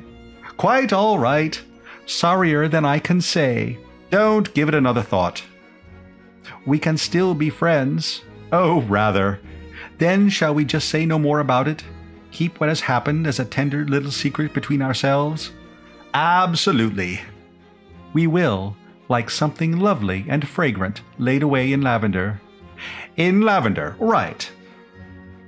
There was a longish pause. She was gazing at me in a divinely pitying sort of way, much as if I had been a snail she had happened accidentally to bring her short French vamp down on, and I longed to tell her that it was all right, and that Bertram, so far from being the victim of despair, had never felt fizzier in his life. But, of course, one can't do that sort of thing. I simply said nothing, and stood there, looking brave. I wish I could, she murmured. Could, I said, for my attention had been wandering. Feel towards you as you would like me to feel. Oh, ah. But I can't. I'm sorry. Absolutely okay. Faults on both sides, no doubt. Because I am fond of you, Mr. No, I think I must call you Bertie. May I? Oh, rather. Because we are real friends. Quite. I do like you, Bertie, and if things were different, I wonder... Eh? After all, we are real friends. We have this common memory. You have a right to know. I don't want you to think. Life is such a muddle, isn't it? To many men, no doubt, these broken utterances would have appeared mere drooling, and would have been dismissed as such. But the Woosters are quicker-witted than the ordinary, and can read between the lines. I suddenly divined what it was that she was trying to get off the chest. You mean there's someone else? She nodded. You're in love with some other bloke? She nodded. Engaged, what? This time she shook the pumpkin. No, not engaged. Well, that was something, of course. Nevertheless, from the way she spoke, it certainly looked as if poor old Gussie might as well scratch his name off the entry list, and I didn't at all like the prospect of having to break the bad news to him. I had studied the man closely, and it was my conviction that this would about be his finish. Gussie, you see, wasn't like some of my pals. The name of Bingo Little is one that springs to the lips, who, if turned down by a girl, would simply say, "Well, buggo," and toddle off quite happily to find another. He was so manifestly a bird who, having failed to score in the first chukker, would turn the thing up and spend the rest of his life brooding over his newts and growing long gray whiskers, like one of those chaps you read about in novels, who live in the great white house you can just see over there through the trees and shut themselves off from the world and have pained faces. I'm afraid he doesn't care for me in that way. At least he has said nothing. You understand that I am only telling you this because... Oh, rather. It's odd that you should have asked me if I believed in love at first sight. She half closed her eyes. Who ever loved that loved not at first sight? She said in a rummy voice that brought back to me, I don't know why, the picture of my Aunt Agatha as Boadicea, reciting at that pageant I was speaking of. It's a silly little story. I was staying with some friends in the country, and I had gone for a walk with my dog, and the poor wee mite got a nasty thorn in his little foot, and I didn't know what to do. And then suddenly this man came along. Harking back once again to that pageant, in sketching out for you my emotions on that occasion, I showed you only the darker side of the picture. There was, I should now mention, a splendid aftermath when, having climbed out of my suit of chainmail and sneaked off to the local pub, I entered the saloon bar and requested mine host to start pouring. A moment later, a tankard of their special home brewed was in my hand, and the ecstasy of that first gollop is still green in my memory. The recollection of the agony through which I had passed was just what was needed to make it perfect. It was the same now. When I realized, listening to her words, that she must be referring to Gussie, I mean to say there couldn't have been a whole platoon of men taking thorns out of her dog that day.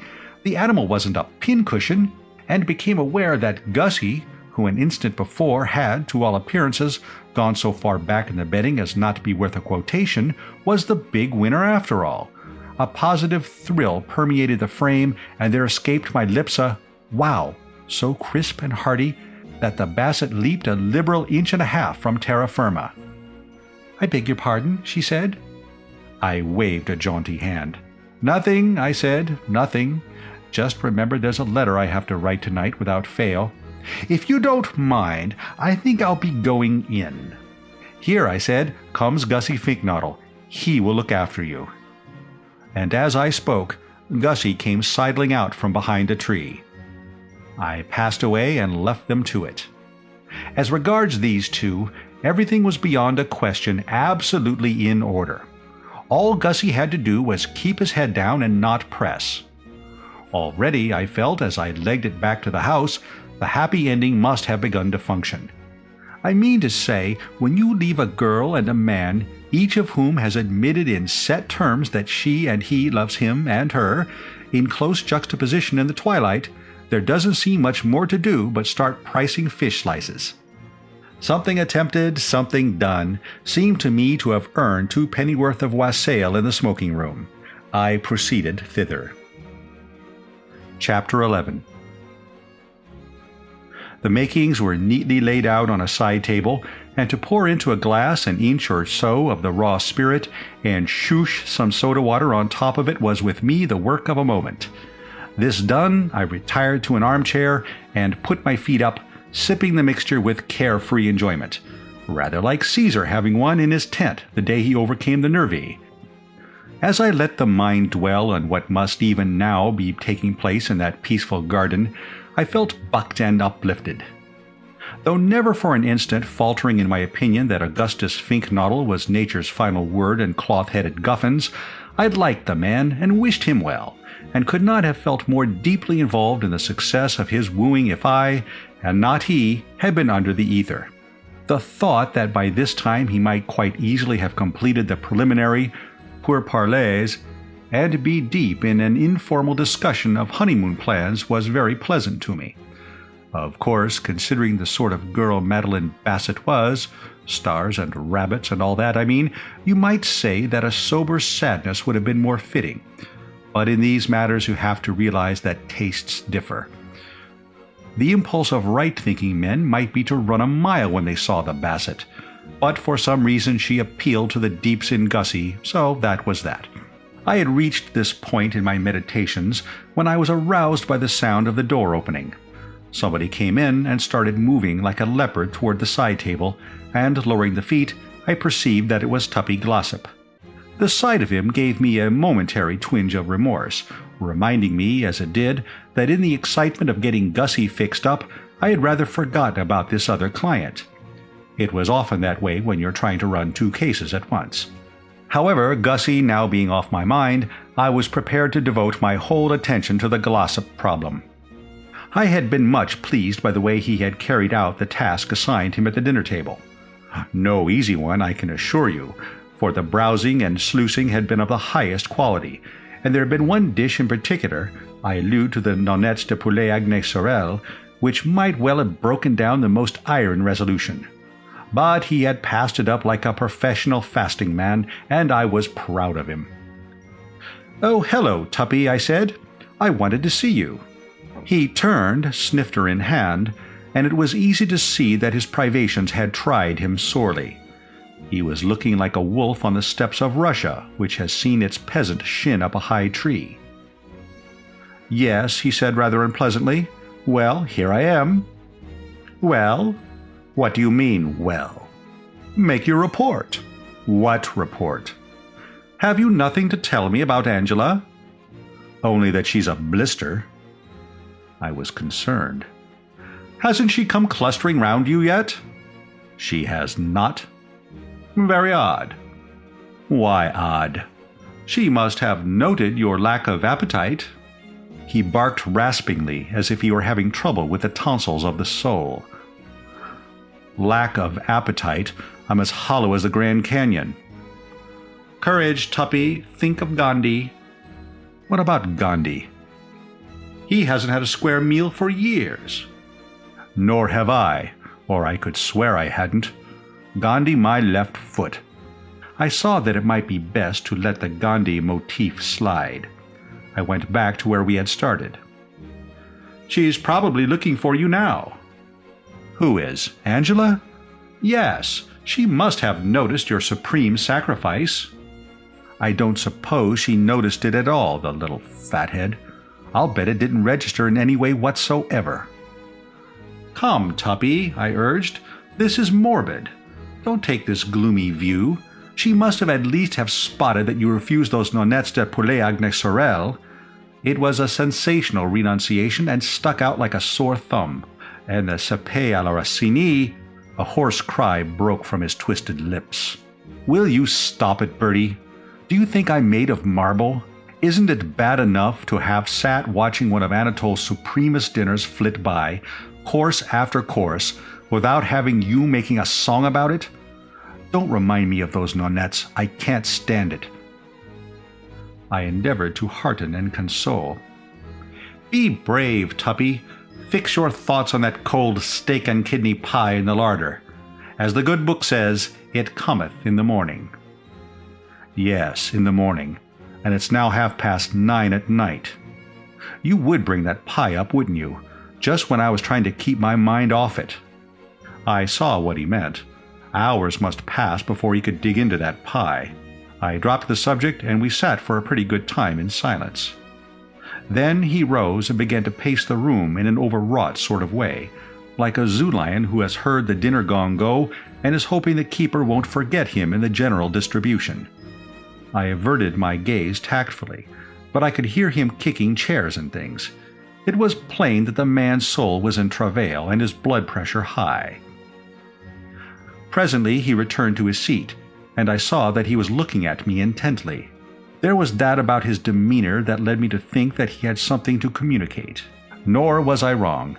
He tapped me significantly on the knee and spoke. Bertie? Hello?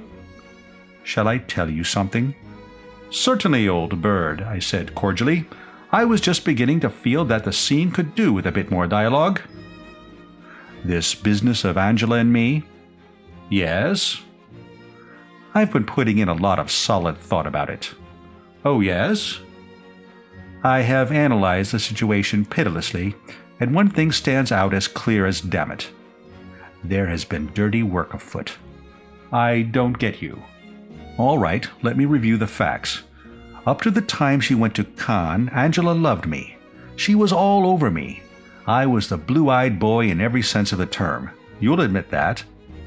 Indisputably. And directly she came back, we had this bust-up. Quite. About nothing. Oh, dash it, old man, nothing? You were a bit tactless, what, about her shark?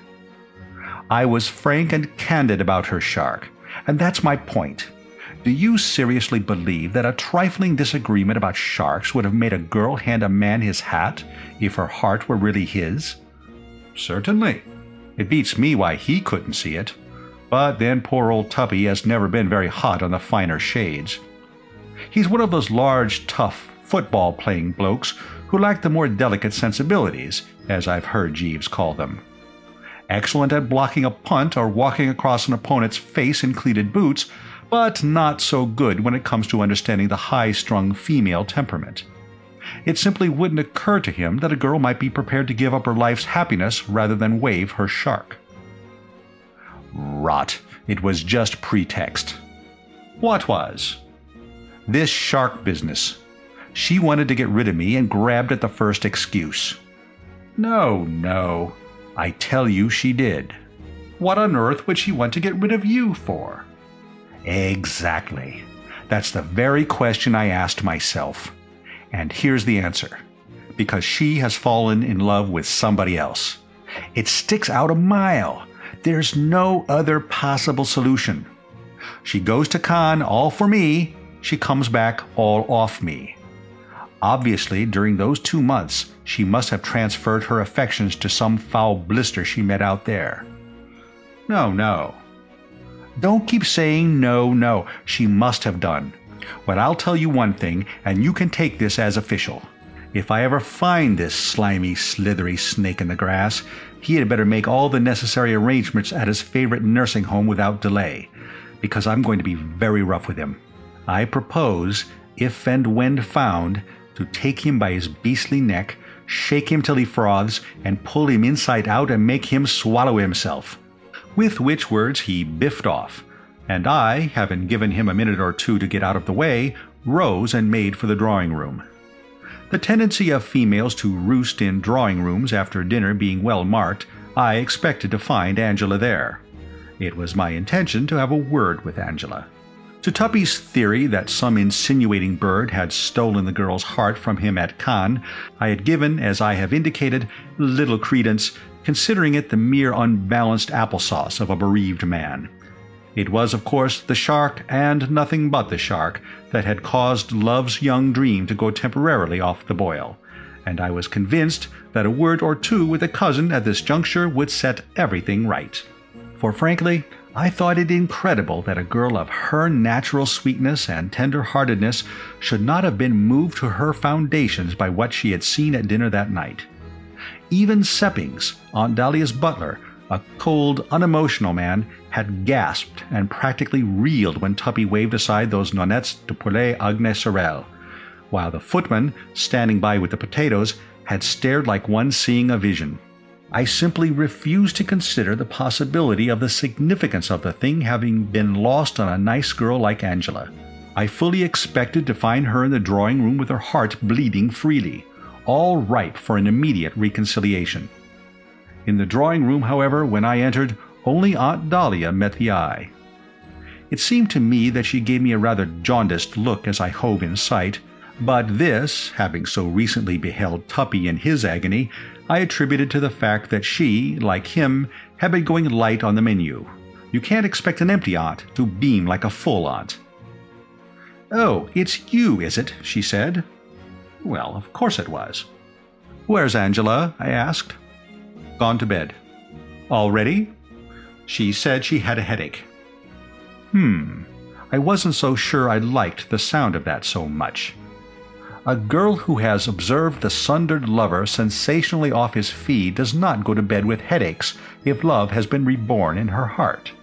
She sticks around and gives him the swift, remorseful glance from beneath the drooping eyelashes, and generally endeavors to convey to him that if he wants to get together across a round table and try to find a formula, she is all for it too.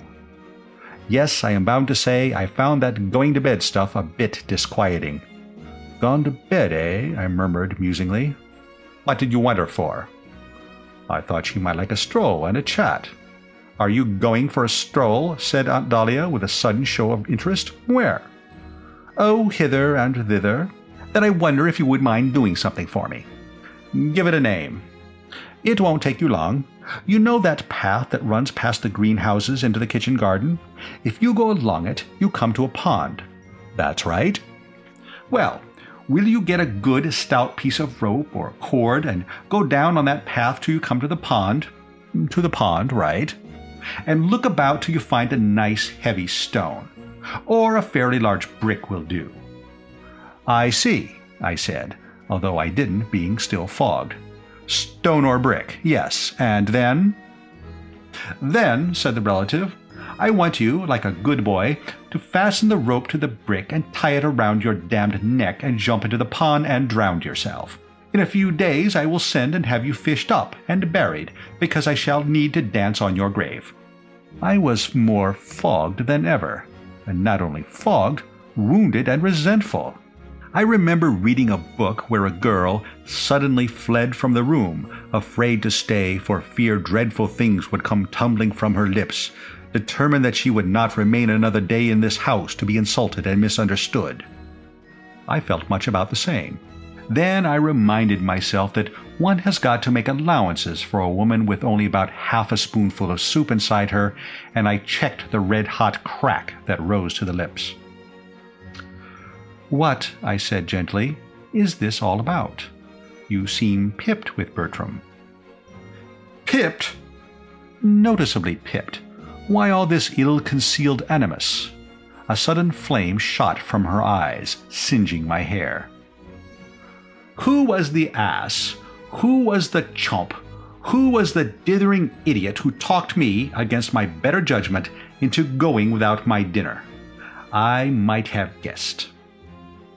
I saw that I had divined correctly the cause of her strange mood. "It's all right, Aunt Dahlia. I know just how you are feeling. A bit on the hollow side, what? But the agony will pass. If I were you, I'd sneak down and raid the larder after the household have gone to bed. I am told there's a pretty good steak and kidney pie there which will repay inspection." "Have faith, Aunt Dahlia," I urged. "Pretty soon Uncle Tom will be along, full of sympathy and anxious inquiries." "Will he? Do you know where he is now?" "I haven't seen him."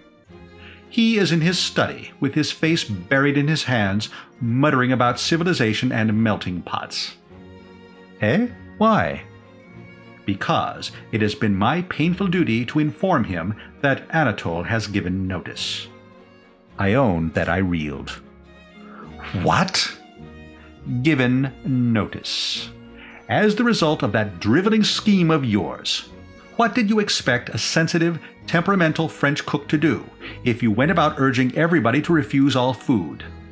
I hear that when the first 2 courses came back to the kitchen practically untouched, his feelings were so hurt that he cried like a child.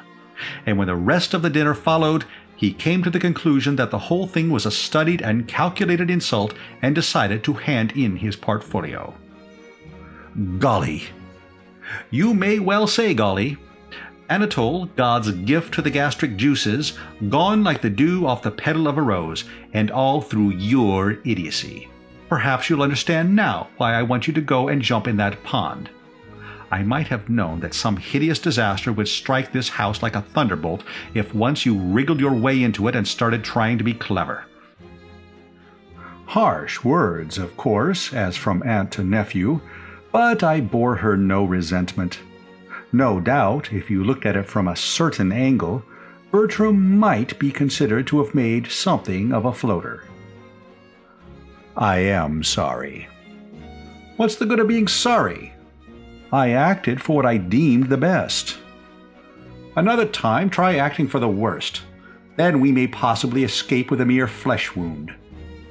"Uncle Tom's not feeling too bucked about it all, you say?" "He's groaning like a lost soul, and any chance I ever had of getting that money out of him has gone." I stroked the chin thoughtfully. There was, I had to admit, reason in what she said. None knew better than I how terrible a blow the passing of Anatole would be to Uncle Tom. I have stated earlier in this chronicle that this curious object of the seashore with whom Aunt Dahlia has linked her lot is a bloke who habitually looks like a pterodactyl that has suffered, and the reason he does so is that all those years he spent in making millions in the Far East put his digestion on the blink, and the only cook that has ever been discovered capable of pushing food into him without starting something like Old Home Week in Moscow under the 3rd waistcoat button is this uniquely gifted Anatole. Deprived of Anatole's services, all he was likely to give the wife of his bee was a dirty look. Yes, unquestionably, things seem to have struck a somewhat rocky patch, and I must admit that I found myself, at moment of going to press, a little destitute of constructive ideas. Confident, however, that these would come ere long, I kept the stiff upper lip. Bad, I conceded. Quite bad, beyond a doubt. Certainly a nasty jar for one and all. But have no fear, Aunt Dahlia, I will fix everything. I have alluded earlier to the difficulty of staggering when you're sitting down, showing that it is a feat of which I, personally, am not capable. Aunt Dahlia, to my amazement, now did it apparently without an effort. She was well wedged into a deep armchair, but nevertheless she staggered like a billy-o. A sort of spasm of horror and apprehension contorted her face. "If you dare to try any more of your lunatic schemes—" I saw that it would be fruitless to try to reason with her. Quite plainly, she was not in the vein. Contenting myself, accordingly, with a gesture of loving sympathy, I left the room. Whether she did or did not throw a handsomely bound volume of the works of Alfred, Lord Tennyson, at me, I am not in a position to say. I had seen it lying on the table beside her, and as I closed the door I remember receiving the impression that some blunt instrument had crashed against the woodwork, but I was feeling too preoccupied to note and observe. I blame myself for not having taken into consideration the possible effects of a sudden abstinence on the part of virtually the whole strength of the company on one of Anatole's impulsive Provençal temperament. These Gauls, I should have remembered, can't take it. Their tendency to fly off the handle at the slightest provocation is well known. No doubt the man put his whole soul into those nonettes de poulet, and to see them come homing back to him must have gashed him like a knife. However, spilt milk blows nobody any good, and it's useless to dwell upon it. The task now confronting Bertram was to put matters right, and I was pacing the lawn, pondering to this end, when I suddenly heard a groan so lost soulish that I thought it must have proceeded from Uncle Tom, escaped from captivity and come to groan in the garden. Looking about me, however, I could discern no uncles. Puzzled, I was about to resume my meditations when the sound came again, and peering into the shadows, I observed a dim form seated on one of the rustic benches which so liberally dotted this pleasance, and another dim form standing beside same. A second and more penetrating glance, and I had assembled the facts. These dim forms were, in the order named, Gussie Finknottle and Jeeves. And what Gussie was doing, groaning all over the place like this, was more than I could understand.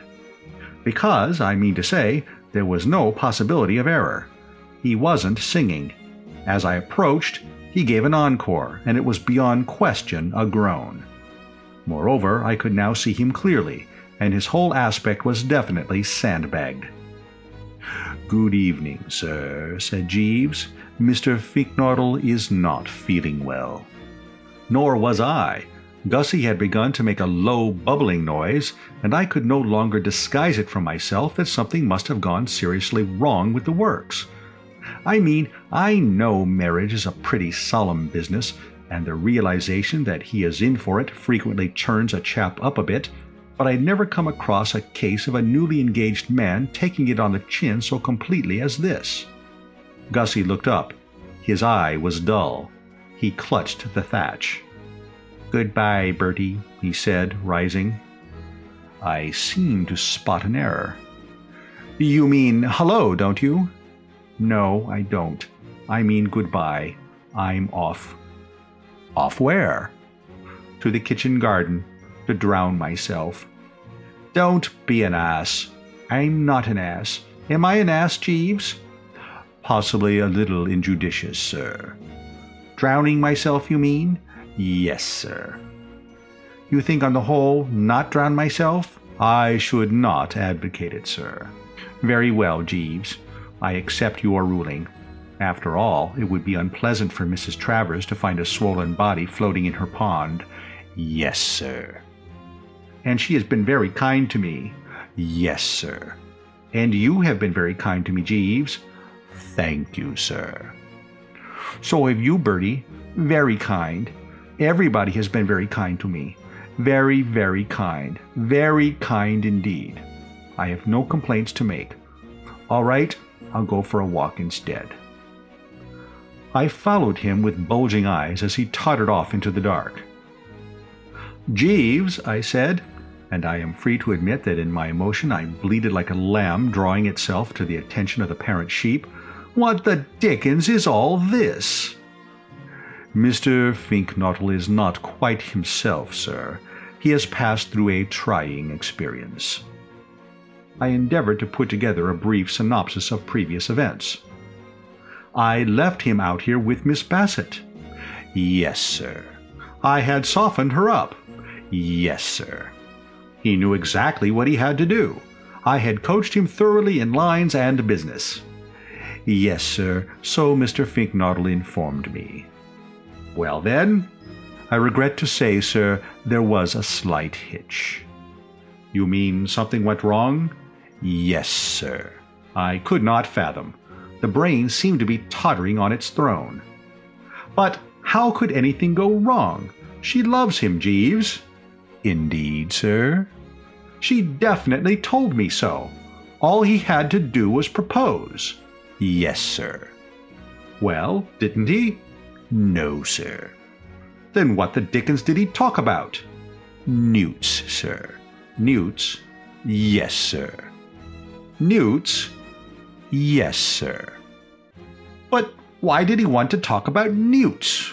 He did not want to talk about newts, sir. As I gather from Mr. Finknottle, nothing could have been more alien to his plans. I simply couldn't grasp the trend. But you can't force a man to talk about newts. Mr. Finknottle was the victim of a sudden unfortunate spasm of nervousness, sir. Upon finding himself alone with a young lady, he admits to having lost his morale. In such circumstances, gentlemen frequently talk at random, saying the first thing that chances to enter their heads. This, in Mr. Finknottle's case, would seem to have been the newt, its treatment in sickness and in health. The scales fell from my eyes. I understood. I had had the same sort of thing happen to me in moments of crisis. I remember once detaining a dentist with a drill at one of my lower bicuspids and holding him up for nearly 10 minutes with a story about a Scotchman, an Irishman, and a Jew. Purely automatic. The more he tried to jab, the more I said, "Hootsman, begorra," and "Oi, oi." When one loses one's nerve, one simply babbles. I could put myself in Gussie's place. I could envisage the scene. There he and the Basset were, alone together in the evening stillness. No doubt, as I had advised, he had shot the works about sunsets and fairy princesses and so forth, and then had arrived at the point where he had to say that bit about having something to say to her. At this, I take it, she lowered her eyes and said, "Oh, yes?" He then, I should imagine, said it was something very important, to which her response would, one assumes, have been something on the lines of "Really?" or "Indeed?" or possibly just the sharp intake of the breath. And then their eyes met, just as mine met the dentist's, and something suddenly seemed to catch him in the pit of the stomach, and everything went black, and he heard his voice starting to drool about newts. Yes, I could follow the psychology. Nevertheless, I found myself blaming Gussie. On discovering that he was stressing the newt note in this manner, he ought, of course, to have tuned out, even if it had meant sitting there saying nothing. No matter how much of a twitter he was in, he should have had sense enough to see that he was throwing a spanner into the works. No girl, when she has been led to expect that a man is about to pour forth his soul in a fervor of passion, likes to find him suddenly shelving the whole topic in favor of an address on aquatic salamandridae. Bad, Jeeves. Yes, sir. And how long did this nuisance continue? For some not inconsiderable time, I gather, sir. According to Mr. Finknottle, he supplied Miss Basset with very full and complete information, not only with respect to the common newt, but also the crested and palmated varieties. He described to her how newts, during the breeding season, live in the water, subsisting upon tadpoles, insect larvae, and crustaceans, how later they make their way to the land and eat slugs and worms, and how the newly born newt has 3 pairs of long, plum-like external gills. And he was just observing that newts differ from salamanders in the shape of the tail, which is compressed, and that a marked sexual dimorphism prevails in most species, when the young lady rose and said that she thought she would go back to the house. And then she went, sir. I stood musing. More and more it was beginning to be borne in upon me what a particularly difficult chap Gussie was to help. He seemed to so marked an extent to lack snap and finish. With infinite toil you maneuvered him into a position where all he had to do was charge ahead, and he didn't charge ahead, but went off sideways, missing the objective completely. Difficult, Jeeves? Yes, sir. In happier circs, of course, I would have canvassed his views on the matter, but after what had occurred in connection with that mess jacket, my lips were sealed.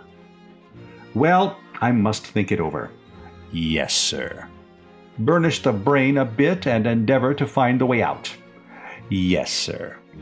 Well, good night, Jeeves. Good night, sir. He shimmered off, leaving a pensive Bertram Wooster standing motionless in the shadows. It seemed to me that it was hard to know what to do for the best. Chapter 12. I don't know if it has happened to you at all, but a thing I've noticed with myself is that when I'm confronted by a problem which seems for the moment to stump and baffle, a good sleep will often bring the solution in the morning. It was so on the present occasion. The nibs who study these matters claim, I believe, that this has got something to do with the subconscious mind, and very possibly they may be right. I wouldn't have said offhand that I had a subconscious mind, but I suppose I must without knowing it, and no doubt it was there, sweating away diligently at the old stand, all the while the corporeal Wooster was getting the 8 hours. For directly I opened my eyes on the morrow, I saw daylight. Well, I don't mean that exactly, because naturally I did. What I mean is that I found I had the thing all mapped out. The good old subconscious M had delivered the goods, and I perceived exactly what steps must be taken in order to put Augustus Finknottle among the practicing Romeos. I should like you, if you can spare me a moment of your valuable time, to throw your mind back to that conversation he and I had had in the garden on the previous evening. Not the glimmering landscape bit, I don't mean that, but the concluding passages of it. Having done so, you will recall that when he informed me that he had never touched alcoholic liquor, I shook the head a bit, feeling that this must inevitably weaken him as a force where proposing to girls was concerned. And events had shown that my fears were well founded. Put to the test, with nothing but orange juice inside him, he had proved a complete bust. In a situation calling for words of molten passion of a nature calculated to go through Madeline Bassett like a red-hot gimlet through a half a pound of butter, he had said not a syllable that could bring a blush to the cheek of modesty, merely delivering a well-phrased, but, in the circumstances, quite misplaced lecture on newts. A romantic girl is not to be won by such tactics. Obviously, before attempting to proceed further, Augustus Finknottle must be induced to throw off the shackling inhibitions of the past and fuel up. It must be a primed, confident Finknottle who squared up to the Bassett for round 2. Only so could the Morning Post make its 10 bob, or whatever it is, for printing the announcement of the forthcoming nuptials. Having arrived at this conclusion, I found the rest easy, and by the time Jeeves brought me my tea, I had evolved a plan complete in every detail. This I was about to place before him. Indeed, I had got as far as the preliminary, "I say, Jeeves," when we were interrupted by the arrival of Tuppy. He came listlessly into the room, and I was pained to observe that a night's rest had effected no improvement in the unhappy wreck's appearance. Indeed, I should have said, if anything, that he was looking rather more moth-eaten than when I had seen him last. If you can visualize a bulldog which has just been kicked in the ribs and had its dinner sneaked by the cat, you will have Hildebrand Glossop as he now stood before me. "Stop my vitals, Tuppy, old corpse," I said, concerned. "You're looking pretty blue around the rims." Jeeves slid from the presence in that tactful, eel-like way of his, and I motioned the remains to take a seat. "What's the matter?" I said. He came to anchor on the bed, and for a while sat picking at the coverlet in silence. "I've been through hell, Bertie." "Through where?" "Hell." "Oh, hell! And what took you there?" Once more he became silent, staring before him with somber eyes. Following the gaze, I saw that he was looking at an enlarged photograph of my Uncle Tom in some sort of Masonic uniform which stood on the mantelpiece. I've tried to reason with Aunt Dahlia about this photograph for years, placing before her 2 alternative suggestions. A, to burn the beastly thing, or B, if she must preserve it, to shove me in another room when I come to stay. But she declines to accede. She says it's good for me. A useful discipline, she maintains, teaching me that there is a darker side to life and that we were not put into this world for pleasure only. "Turn it to the wall if it hurts you, Tuppy," I said gently. "Eh?" "That photograph of Uncle Tom as the bandmaster." "I didn't come here to talk about photographs. I came for sympathy." "And you shall have it. What's the trouble? Worrying about Angela, I suppose? Well, have no fear. I have another well-laid plan for encompassing that young shrimp. I'll guarantee that she will be weeping on your neck before yonder sun has set." He barked sharply. "A fat chance!" "Top, Tushy." "Eh?" "I mean, tush, Tuppy. I tell you I will do it. I was just going to describe this plan of mine to Jeeves when you came in. Care to hear it?" "I don't want to hear any of your beastly plans. Plans are no good. She's gone and fallen in love with this other bloke and now hates my gizzard." "Rot." "It isn't rot.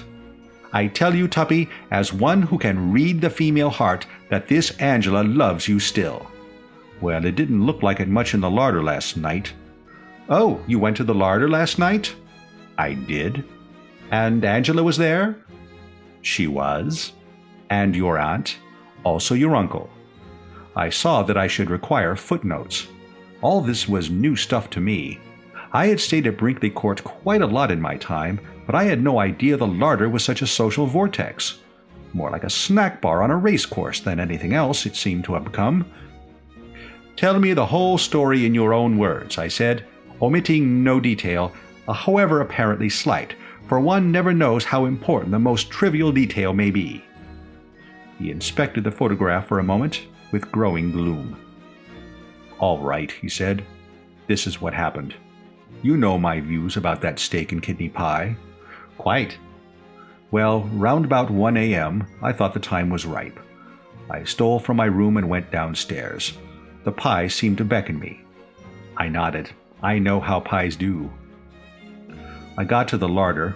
I fished it out. I set it on the table. I found knife and fork. I collected salt, mustard, and pepper. There were some cold potatoes. I added those. I was about to pitch in when I heard a sound behind me, and there was your aunt at the door, in a blue and yellow dressing gown. Embarrassing. Most. I suppose you didn't know where to look. I looked at Angela. She came in with my aunt? No, with your uncle a minute or two later. He was wearing mauve pajamas and carried a pistol. Have you ever seen your uncle in pajamas and a pistol? Never. You haven't missed much. Tell me, Tuppy, I asked, for I was anxious to ascertain this, about Angela. Was there any momentary softening in her gaze as she fixed it on you? She didn't fix it on me. She fixed it on the pie. Did she say anything? Not right away. Your uncle was the first to speak. He said to your aunt, "God bless my soul, Dahlia, what are you doing here?" To which she replied, "Well, if it comes to that, my merry somnambulist, what are you?" Your uncle then said that he thought there must be burglars in the house, as he had heard noises. I nodded again. I could follow the trend. Ever since the scullery window was found open the year Shining Light was disqualified in the Caesarwich for boring, Uncle Tom has had a marked complex about burglars.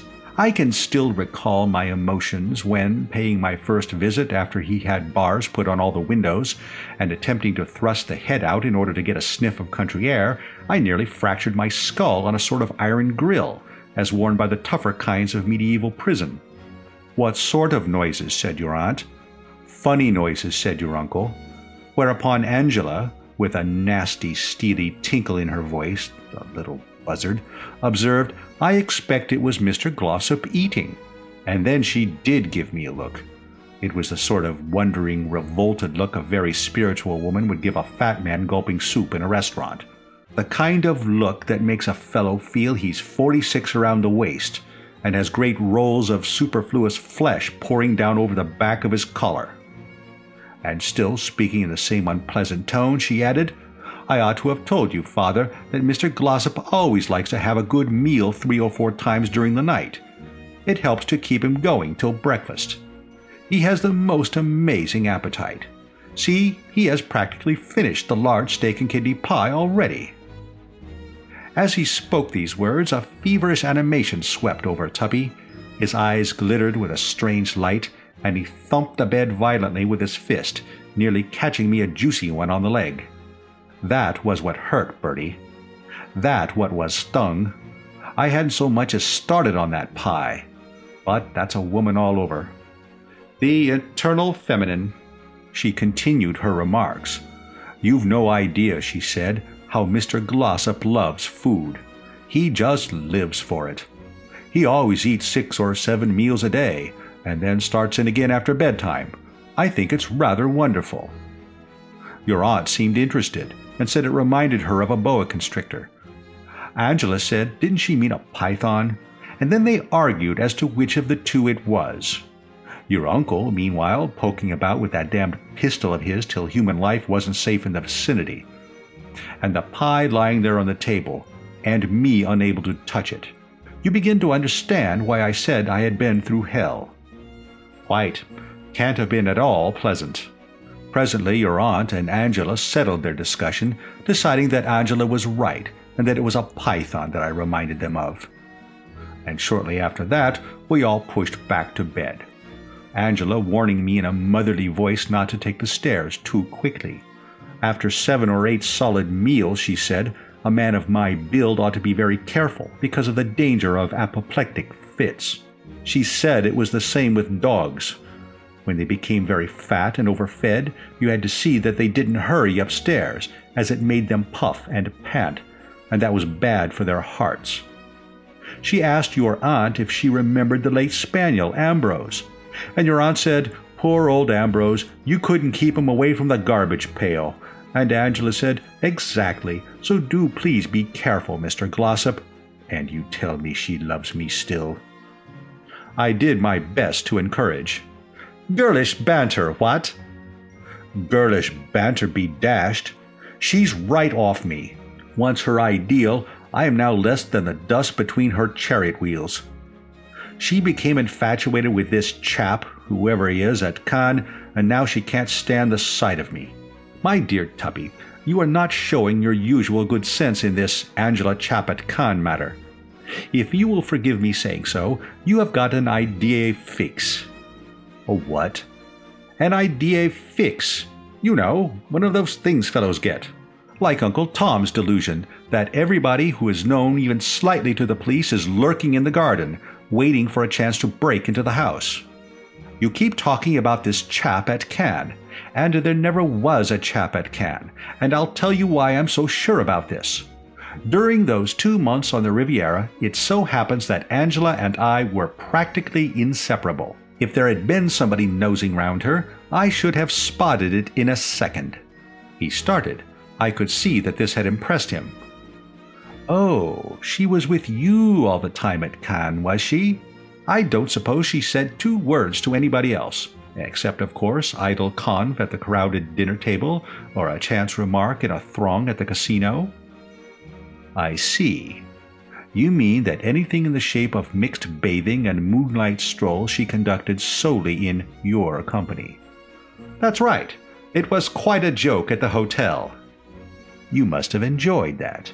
Oh, rather. I've always been devoted to Angela. Oh, yes? When we were kids, she used to call herself my little sweetheart. She did. Absolutely. I see. He sat plunged in thought, while I, glad to have set his mind at rest, proceeded with my tea. And presently there came the banging of a gong from the hall below, and he started like a war horse at the sound of the bugle. "Breakfast," he said, and was off to a flying start, leaving me to brood and ponder. The more I brooded and pondered, the more did it seem to me that everything now looked pretty smooth. Tuppy, I could see, despite that painful scene in the larder, still loved Angela with all the old fervor. This meant that I could rely on that plan to which I had referred to bring home the bacon, and as I had found the way to straighten out the Gussie Bassett difficulty, there seemed nothing more to worry about. It was with an uplifted heart that I addressed Jeeves as he came in to remove the tea tray. Chapter 13. "Jeeves," I said. "Sir?" "I have just been having a chat with young Tuppy, Jeeves. Did you happen to notice that he wasn't looking very roguish this morning?" "Yes, sir. It seems to me that Mr. Glossop's face was sicklied o'er with a pale cast of thought." "Quite. He met my cousin Angela in the larder last night, and a rather painful interview ensued." "I am sorry, sir." "Not half so sorry as he was. She found him closeted with a steak and kidney pie, and appears to have been a bit caustic about fat men who lived for food alone. Most disturbing, sir. Very. In fact, many people would say that things had gone so far between these two, nothing now could bridge the chasm. A girl who would make cracks about human pythons who ate 9 or 10 meals a day, and ought to be careful not to hurry upstairs because of the danger of apoplectic fits, is a girl, many people would say, in whose heart love is dead. Wouldn't people say that, Jeeves? Undeniably, sir. They would be wrong. You think so, sir? I am convinced of it. I know these females. You can't go by what they say. You feel that Miss Angela's stricture should not be taken too much au pied de la lettre, sir? Eh? In English, we should say literally. Literally. That's exactly what I mean. You know what girls are. A tiff occurs and they shoot their heads off. But underneath it all, the old love still remains. Am I correct? Quite correct, sir. The poet Scott... Right-ho, Jeeves. Very good, sir. And in order to bring that old love whizzing to the surface once more, all that is required is the proper treatment. By proper treatment, sir, you mean... Clever handling, Jeeves. A spot of the good old snaky work. I see what must be done to jerk my cousin Angela back to normalcy. I'll tell you, shall I? If you would be so kind, sir. I lit a cigarette and eyed him keenly through the smoke.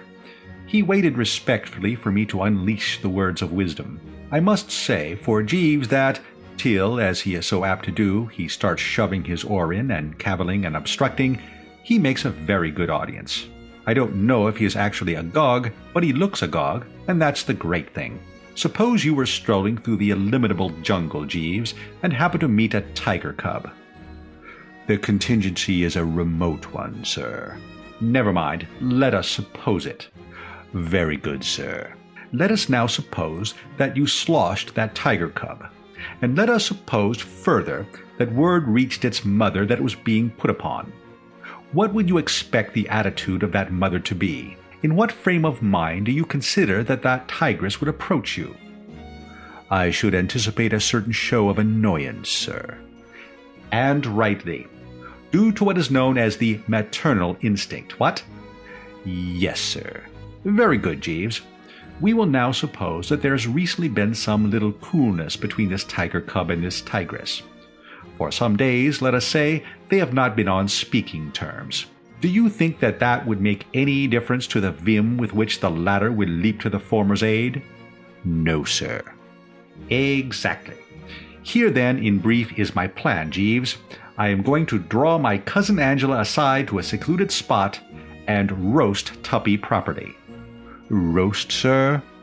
Knock, slam, tick off, abuse, denounce. I shall be very terse about Tuppy, giving it as my opinion that in all essentials he is more like a warthog than an ex-member of a fine old English public school. What will ensue? Hearing him attacked, my cousin Angela's womanly heart will be as sick as mud. The maternal tigress in her will awake.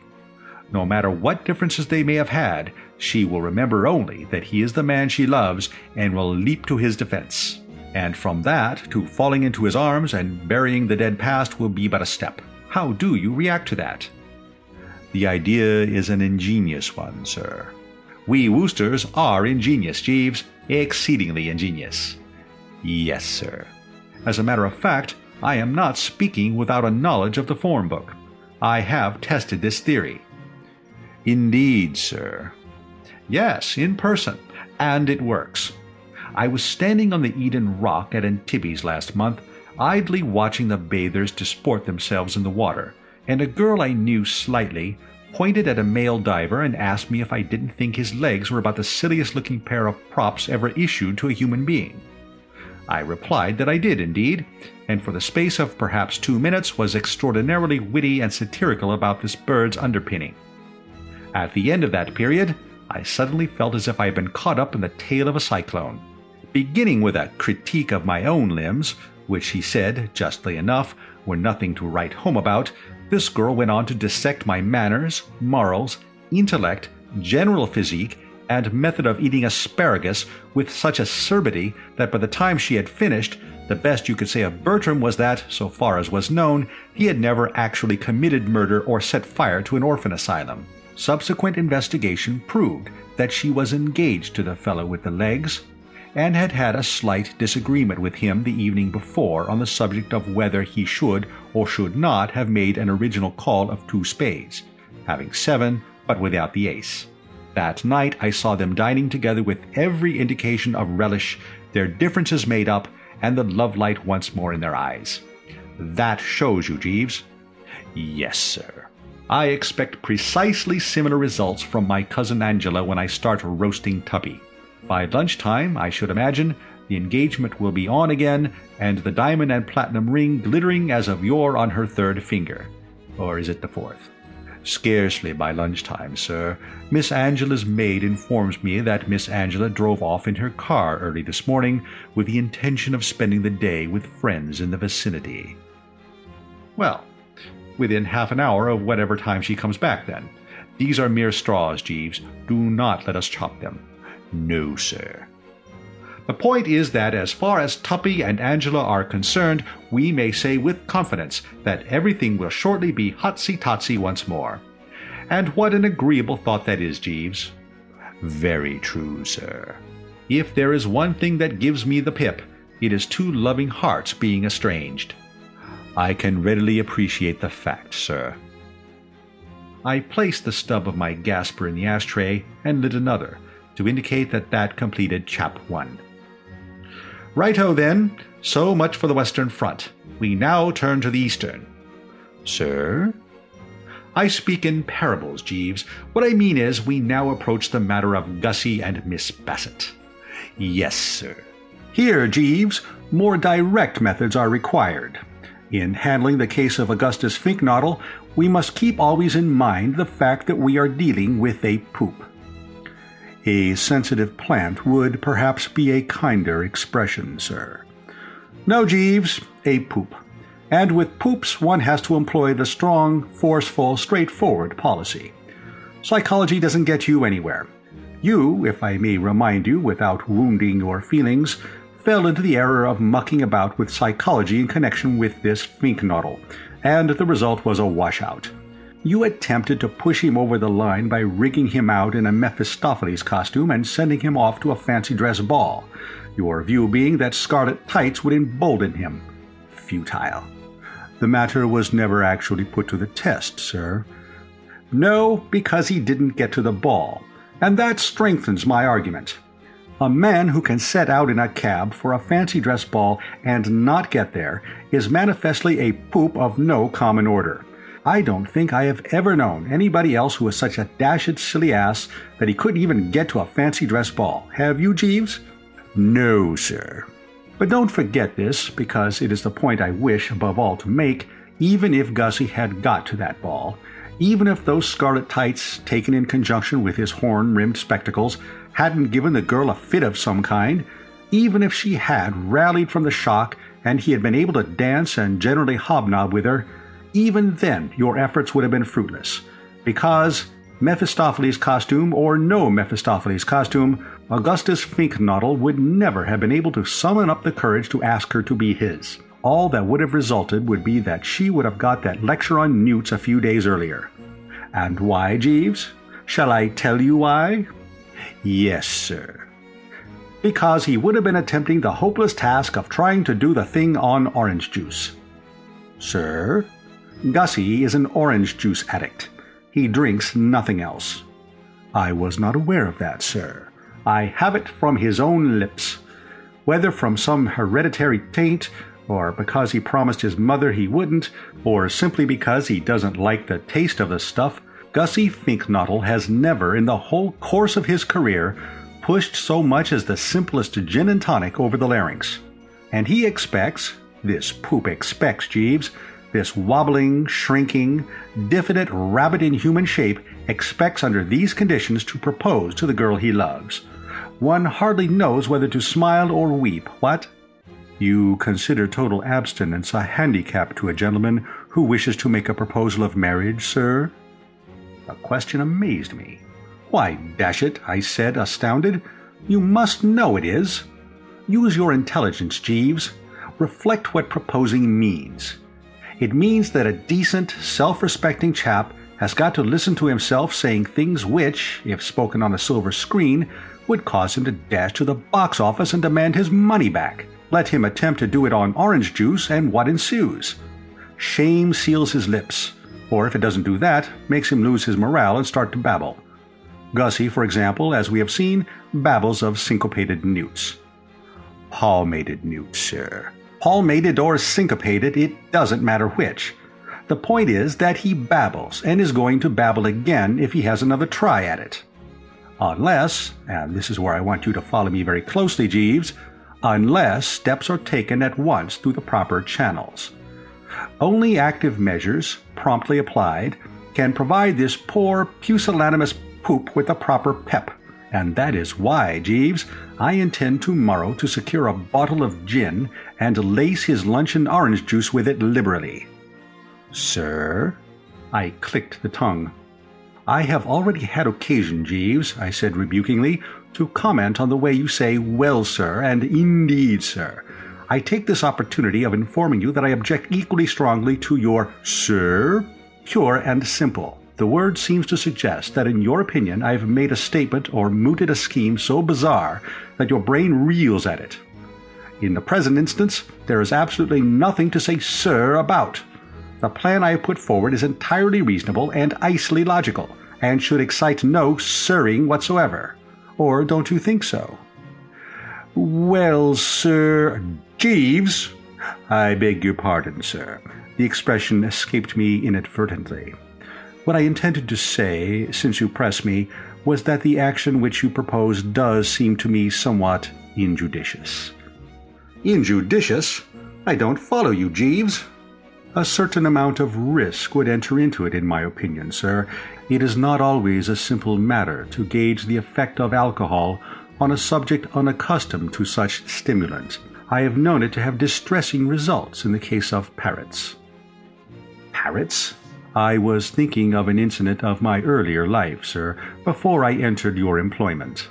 I was in the service of the late Lord Bancaster at the time, a gentleman who owned a parrot to which he was greatly devoted, and one day the bird chanced to be lethargic, and his lordship, with the kindly intention of restoring it to its customary animation, offered it a portion of seed cake steeped in the '84 port.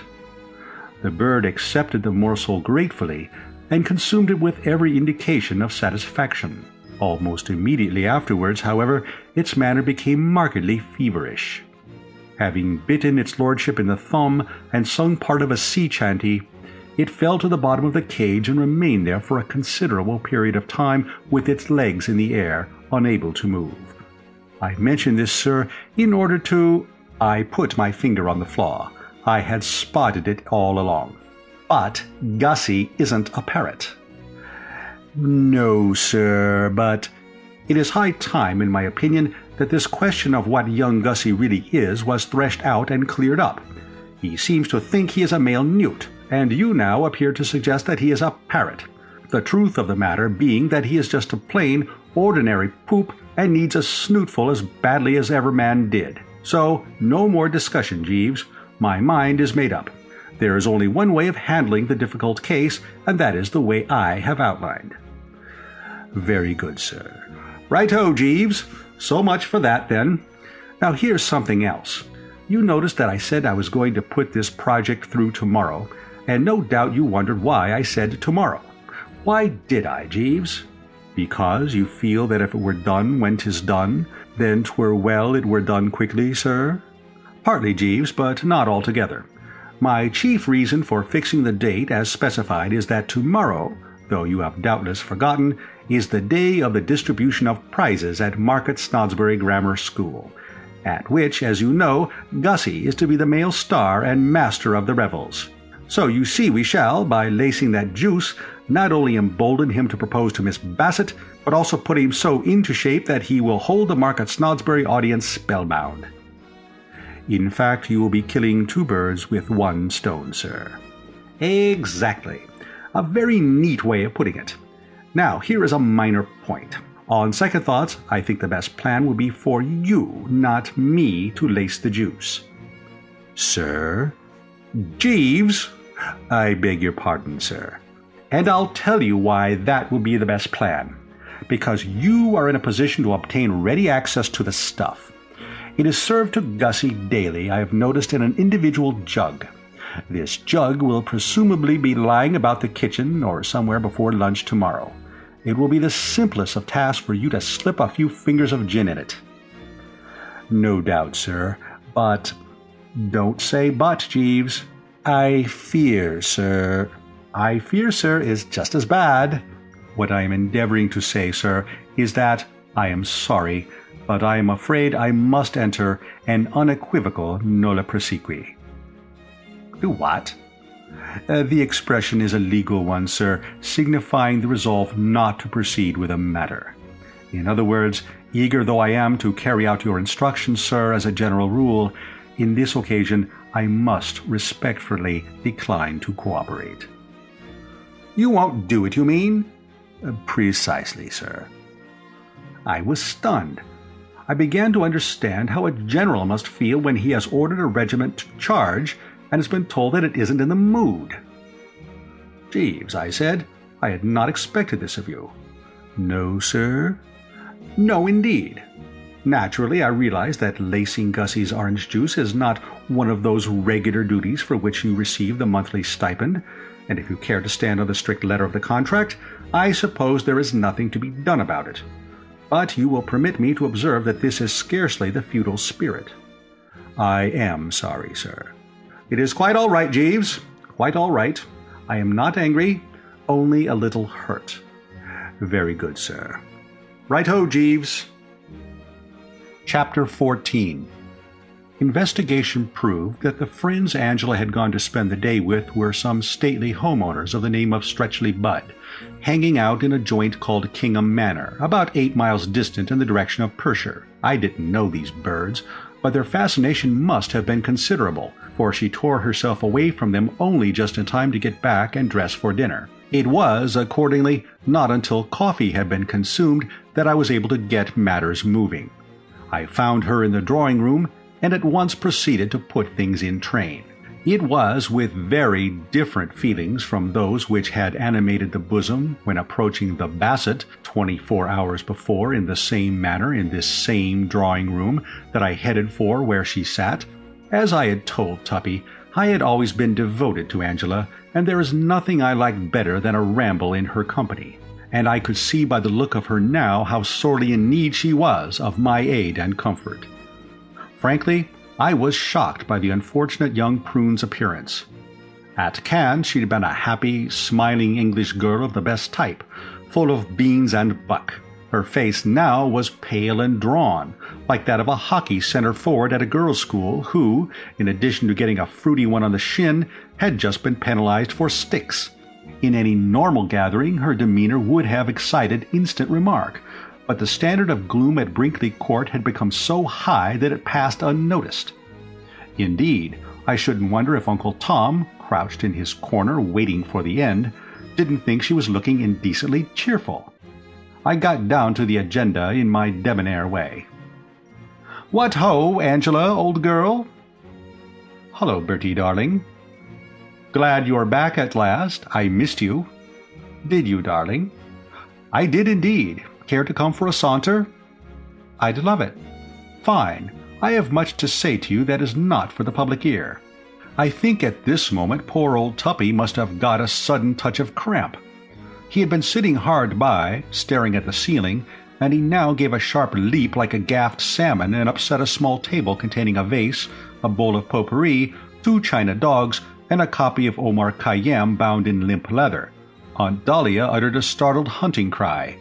Uncle Tom, who probably imagined from the noise that this was civilization crashing at last, helped things along by breaking a coffee cup. Tuppy said he was sorry. Aunt Dahlia, with a deathbed groan, said it didn't matter, and Angela, having stared haughtily for a moment like a princess of the old regime confronted by some notable example of gaucherie on the part of some particularly foul member of the underworld, accompanied me across the threshold. and presently I had deposited her and self on one of the rustic benches in the garden, and was ready to snap into the business of the evening. I considered it best, however, before doing so, to ease things along with a little informal chit-chat. You don't want to rush a delicate job like the one I had in hand. And so for a while we spoke of neutral topics. She said that what had kept her so long at the Stretchley Buds was that Hilda Stretchley Budd had made her stop on and help with the arrangements for her servants' ball tomorrow night, a task which she couldn't very well decline, as all the Brinkley Court domestic staff were to be present. I said that a jolly night's revelry might be just what was needed to cheer Anatole up and take his mind off things, to which she replied that Anatole wasn't going. On being urged to do so by Aunt Dahlia, she said he had merely shaken his head sadly and gone on talking of returning to Provence, where he was appreciated. It was after the sombre silence induced by this statement that Angela said that the grass was wet and she thought she would go in. This, of course, was entirely foreign to my policy. "No, don't do that. I haven't had a chance to talk to you since you arrived." "I shall ruin my shoes." "Put your feet up on my lap." "All right, and you can tickle my ankles." "Quite." Matters were accordingly arranged on these lines, and for some minutes we continued chatting in desultory fashion. Then the conversation petered out. I made a few observations in re the scenic effects, featuring the twilight hush, the peeping stars, and the soft glimmer of the waters of the lake, and she said yes. Something rustled in the bushes in front of us, and I advanced the theory that it was possibly a weasel, and she said it might be, but it was plain that the girl was distrait, and I considered it best to waste no more time. "Well, old thing," I said, "I've heard all about your little dust-up. So those wedding bells are not going to ring out, what?" "No." "Definitely over, is it?" "Yes." "Well, if you want my opinion, I think that's a bit of goose for you, Angela, old girl. I think you're extremely well out of it. It's a mystery to me how you stood this glossop so long. Take him for all in all, he ranks very low down among the wines and spirits. A washout, I should describe him as. A frightful oik, and a massive side to boot. I'd pity the girl who was linked for life to a bargee like Tuppy Glossop."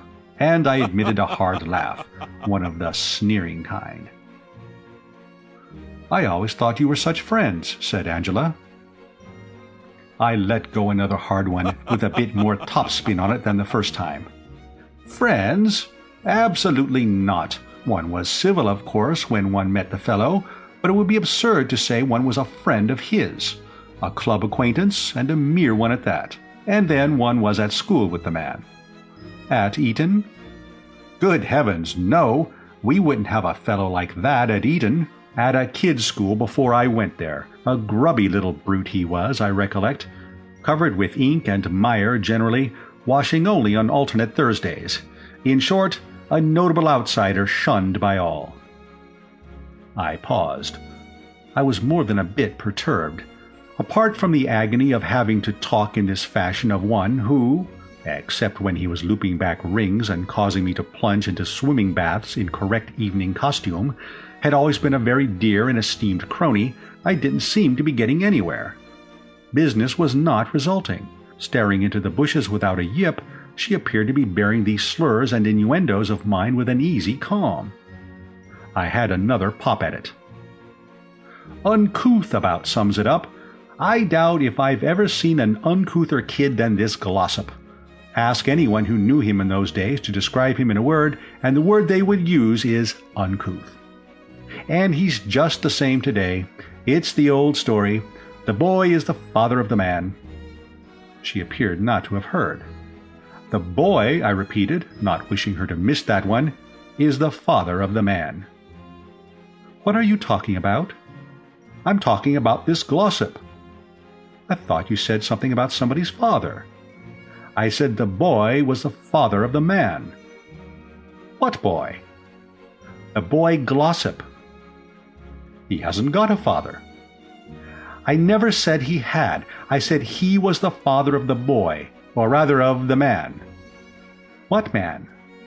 I saw that the conversation had reached a point where, unless care was taken, we should be muddled. "The point I am trying to make," I said, "is that the boy glossop is the father of the man glossop. In other words, each loathsome fault and blemish that led the boy glossop to be frowned upon by his fellows is present in the man glossop, and causes him, I am speaking now of the man glossop, to be a hissing and a byword at places like the drones, where a certain standard of decency is demanded from the inmates. Ask anyone at the drones and they will tell you that it was a black day for the dear old club when this chap glossop somehow wriggled into the list of members. Here you will find a man who dislikes his face. There one who could stand his face if it wasn't for his habits. But the universal consensus of opinion is that the fellow is a bounder and a tick, and that the moment he showed signs of wanting to get into the place he should have been met with a firm nolle prosequi and heartily blackballed. I had to pause again here, partly in order to take in a spot of breath, and partly to wrestle with the almost physical torture of saying these frightful things about poor old Tuppy. "There are some chaps," I resumed, forcing myself once more to the nauseous task, "who, in spite of looking as if they had slept in their clothes, can get by quite nicely because they are amiable and suave. There are others who, for all that they excite adverse comment by being fat and uncouth, find themselves on the credit side of the ledger owing to their wit and sparkling humor. But this glossop, I regret to say, falls into neither class. In addition to looking like one of those things that come out of hollow trees, he is universally admitted to be a dumb brick of the first water. No soul, no conversation. In short, any girl who, having been rash enough to get engaged to him, has managed at the 11th hour to slide out, is justly entitled to consider herself dashed lucky." I paused once more, and cocked an eye at Angela to see how the treatment was taking. All the while I had been speaking, she had sat gazing silently into the bushes, but it seemed to me incredible that she should not now turn on me like a tigress, according to specifications. It beat me why she hadn't done it already. It seemed to me that a mere tithe of what I had said, if said to a tigress about a tiger of which she was fond, would have made her, the tigress I mean, hit the ceiling, and the next moment you could have knocked me down with a toothpick. "Yes," she said, nodding thoughtfully, "you're quite right." "Eh?" "That's exactly what I've been thinking myself." "What?" "Dumb brick. It just describes him. One of the 6 silliest asses in England, I think he must be." I did not speak. I was endeavoring to adjust the faculties, which were in urgent need of a bit of first-aid treatment. I mean to say, all of this had come as a complete surprise. In formulating the well-laid plan which I had just been putting into effect, the one contingency I had not budgeted for was that she might adhere to the sentiments which I expressed. I had braced myself for a gush of stormy emotion. I was expecting the tearful ticking off, the girlish recriminations, and all the rest of the bag of tricks along those lines. But this cordial agreement with my remarks I had not foreseen, and it gave me what you might call pause for thought. She proceeded to develop her theme, speaking in ringing, enthusiastic tones, as if she loved the topic. Jeeves could tell you the word I want. I think it's ecstatic, unless that's the sort of rash you get on your face and have to use ointment for.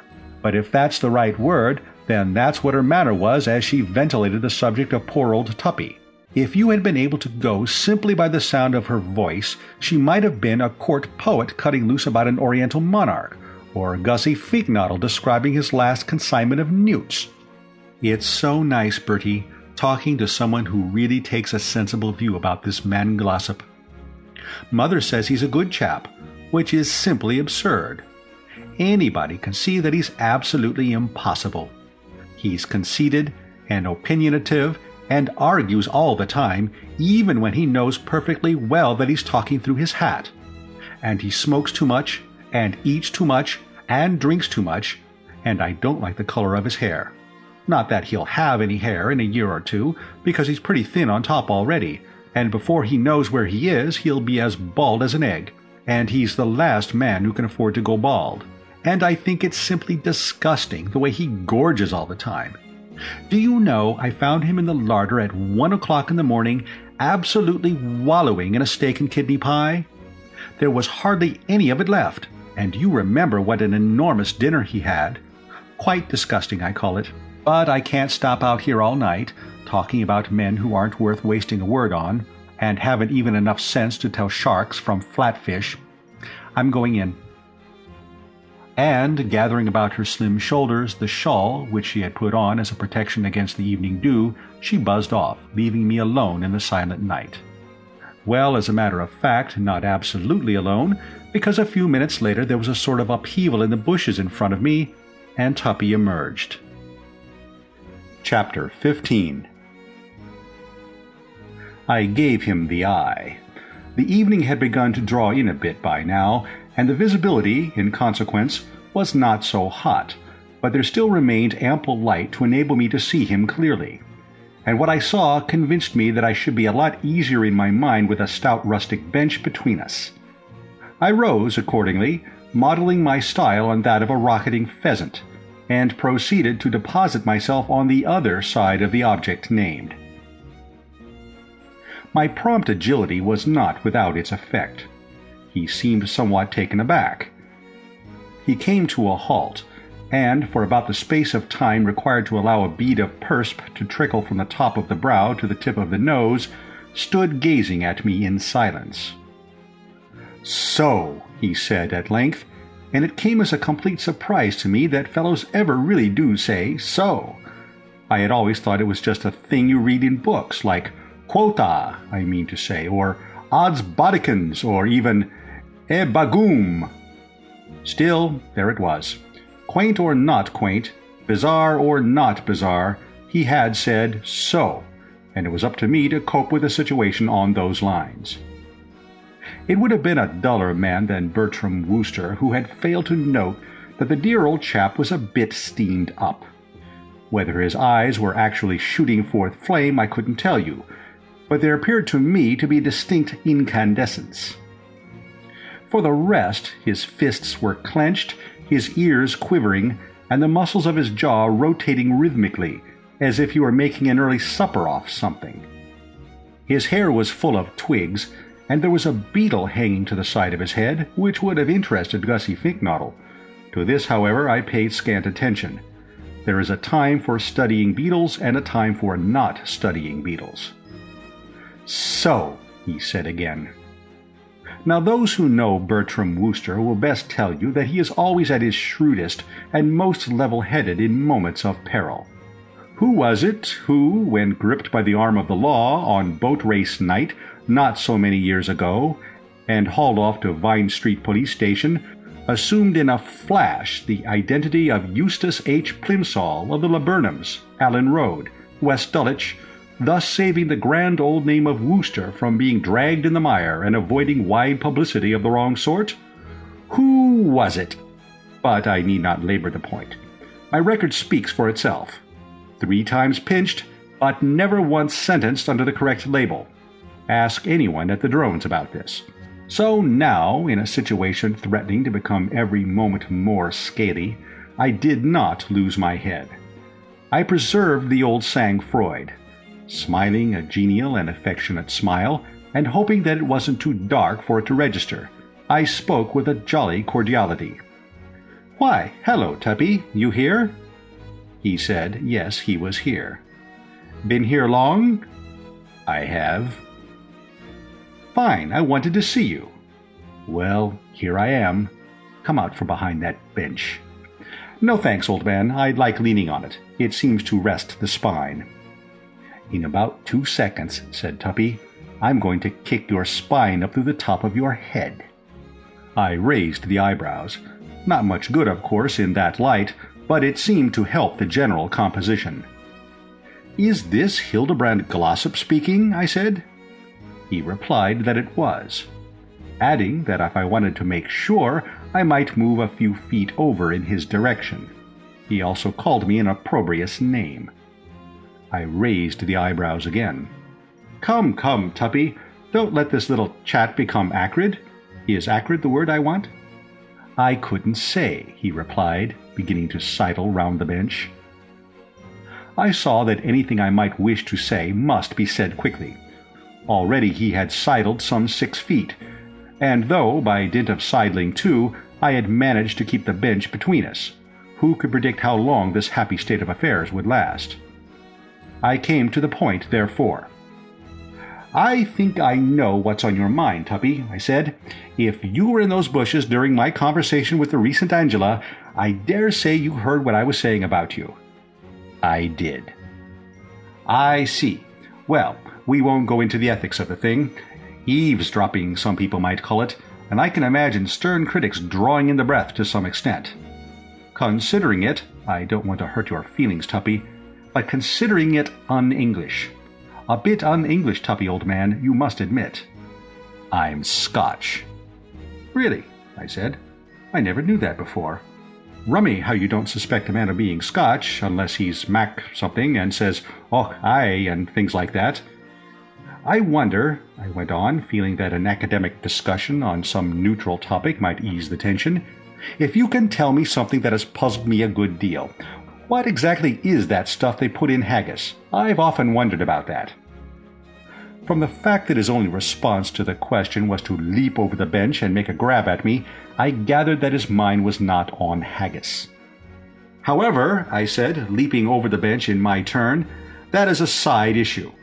If, to come back to it, you were in those bushes and heard what I was saying about you—" He began to move round the bench in a northeasterly direction. I followed his example, setting a course south-southwest. "No doubt you are surprised at the way I was talking." "Not a bit." "What? Did nothing strike you as odd in the tone of my remarks?" "It was just the sort of stuff I would have expected a treacherous, sneaking hound like you to say." "My dear chap," I protested, "this is not your usual form. A bit slow in the uptake, surely? I should have thought you would have spotted right away that it was all part of a well-laid plan." "I'll get you in a jiffy," said Tuppy, recovering his balance after a swift clutch at my neck. And so probable did this seem that I delayed no longer, but hastened to place all the facts before him. Speaking rapidly and keeping moving, I related my emotions on receipt of Aunt Dahlia's telegram, my instant rush to the scene of the disaster, my meditations in the car, and the eventual framing of this well-laid plan of mine. I spoke clearly and well, and it was with considerable concern, consequently, that I heard him observe, between clenched teeth which made it worse, that he didn't believe a damned word of it. "But, Tuppy," I said, "why not? To me the thing rings true to the last drop. What makes you skeptical? Confide in me, Tuppy." He halted and stood taking a breather. Tuppy, pungently, though Angela might have argued to the contrary, isn't really fat. During the winter months you will find him constantly booting the football with merry shouts, and in the summer the tennis racket is seldom out of his hand. But at the recently concluded evening meal, feeling, no doubt, that after that painful scene in the larder there was nothing to be gained by further abstinence, he had rather let himself go, as it were, made up leeway, and after really immersing himself in one of Anatole's dinners, a man of his sturdy build tends to lose elasticity a bit. During the exposition of my plans for his happiness, a certain animation had crept into his round and round the mulberry bush jamboree of ours, so much so, indeed, that for the last few minutes he might have been a rather oversized greyhound, and a somewhat slimmer electric hare doing their stuff on a circular track for the entertainment of the many-headed. This, it appeared, had taken it out of him a bit, and I was not displeased. I was feeling the strain myself, and welcomed a lull. "It absolutely beats me why you don't believe it," I said. "You know we've been pals for years.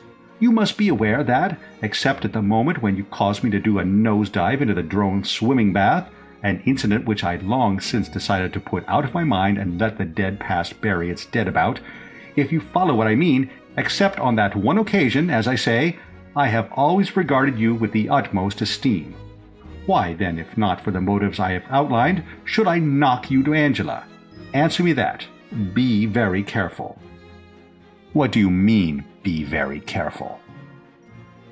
Well, as a matter of fact, I didn't quite know myself. It was what the magistrate had said to me on the occasion when I stood on the dock as Eustace Plimsoll of the Laburnums, and as it had impressed me a good deal at the time, I just bunged it in now by way of giving the conversation a tone. All right, never mind about being careful then. Just answer me that question. Why, if I had not your interest sincerely at heart, should I have ticked you off as stated? A sharp spasm shook him from base to apex. The beetle, which during the recent exchanges had been clinging to his head, hoping for the best, gave it up at this and resigned office. It shot off and was swallowed in the night. "Ah," I said, "your beetle," I explained. "No doubt you are unaware of it, but all this while there's been a beetle of sorts parked on the side of your head. You have now dislodged it." He snorted. "Beetles." "Not beetles, one beetle only." "I like your crust," cried Tuppy, vibrating like one of Gussie's newts during the courting season. "Talking of beetles, when all the time you know you're a treacherous sneaking hound." It was a debatable point, of course, why treacherous sneaking hounds should be considered ineligible to talk about beetles, and I dare say a good cross-examining counsel would have made quite a lot of it, but I let it go. "That's the second time you've called me that, and," I said firmly, "I insist on an explanation. I have told you that I have acted throughout from the best and kindliest motives in roasting you to Angela. It cut me to the quick to have to speak like that, and only the recollection of our lifelong friendship would have made me do it. And now you say you don't believe me, and call me names, for which I am not sure I couldn't have you up before a beacon jury and mulct you in very substantial damages. I should have to consult my solicitor, of course, but it would surprise me very much if an action did not lie. Be reasonable, Tuppy. Suggest another motive I could have had, just one." "I will. Do you think I don't know? You're in love with Angela yourself." "What?" "And you knocked me in order to poison her mind against me and finally remove me from your path." I had never heard anything so absolutely loopy in my life. "Why, dash it, I've known Angela since she was so high. You don't fall in love with close relations you've known since they were so high. Besides, isn't there something in the book of rules about a man not marry his cousin? Or am I thinking of grandmothers?" "Tuppy, my dear old ass," I cried, "this is pure banana oil. You've come unscrewed." "Oh, yes? Me? In love with Angela? Ha ha!" "You can't get out of it with ha-has. She called you darling." "I know, and I disapproved. The habit of the younger G of scattering darlings about like birdseed is one that I deprecate. Lax is how I would describe it." "You tickled her ankles." "In a purely cousinly spirit. It didn't mean a thing. Why, dash it, you must know that in the deeper and truer sense I wouldn't touch Angela with a barge pole." "Oh, and why not? Not good enough for you?" "You misunderstand me," I hastened to reply. "When I say I wouldn't touch Angela with a barge pole, I intend merely to convey that my feelings towards her are those of a distant, though cordial esteem. In other words, you may rest assured that between this young prune and myself there never has been and never could be any sentiment warmer and stronger than that of ordinary friendship." "I believe it was you who tipped her off that I was in the larder last night, so that she could find me there with that pie, thus damaging my prestige." "My dear Tuppy, a Wooster?" I was shocked. "You think a Wooster would do that?" He breathed heavily.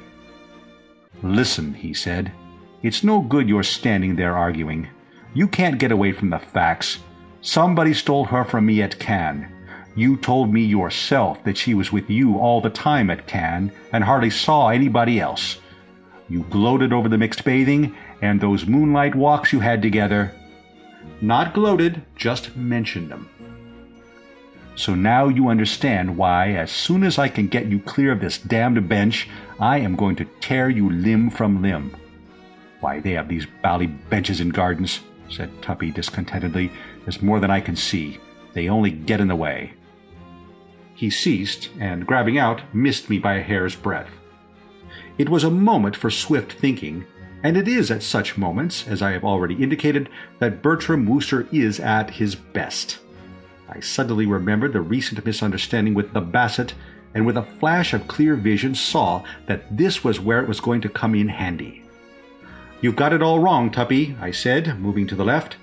"True, I saw a lot of Angela, but my dealings with her were on a basis from start to finish of the purest and most wholesome camaraderie. I can prove it. During that sojourn in Cannes, my affections were engaged elsewhere." "What?" "Engaged elsewhere, my affections, during that sojourn." I had struck the right note. He stopped sidling. His clutching hand fell to his side. "Is that true?" "Quite official." "Who was she?" "My dear Tuppy, does one bandy a woman's name?" "One does if one doesn't want one's ruddy head pulled off." I saw that it was a special case. "Madeline Bassett," I said. "Who?" "Madeline Bassett." He seemed stunned.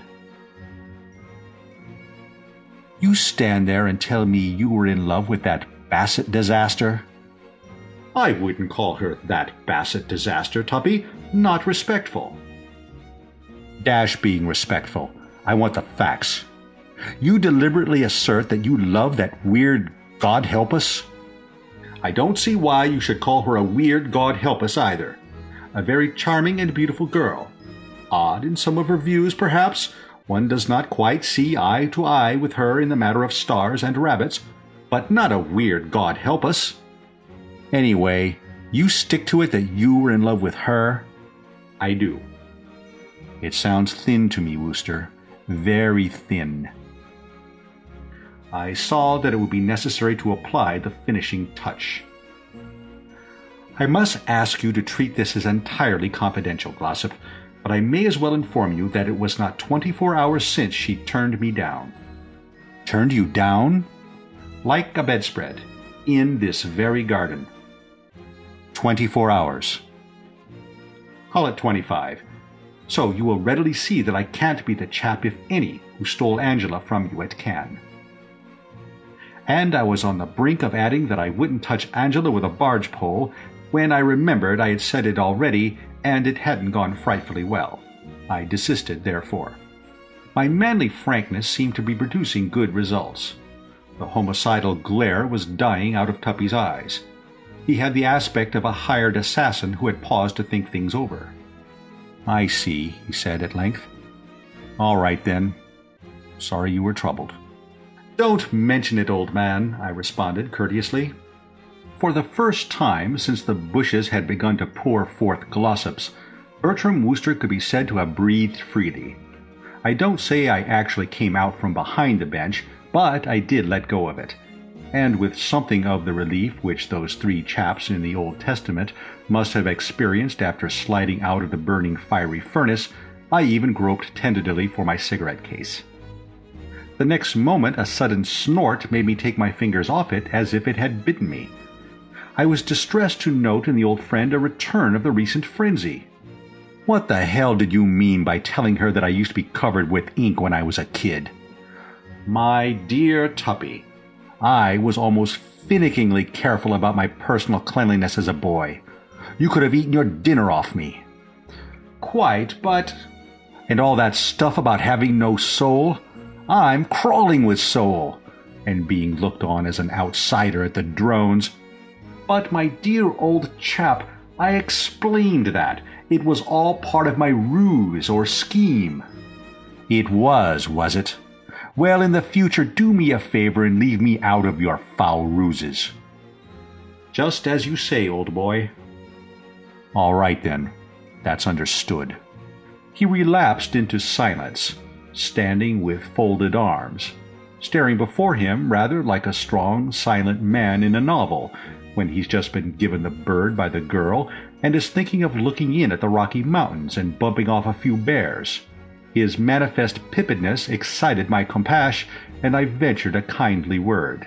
"I don't suppose you know what au pied de la lettre means, Tuppy, but that's how I don't think you ought to take all that stuff Angela was saying just now too much."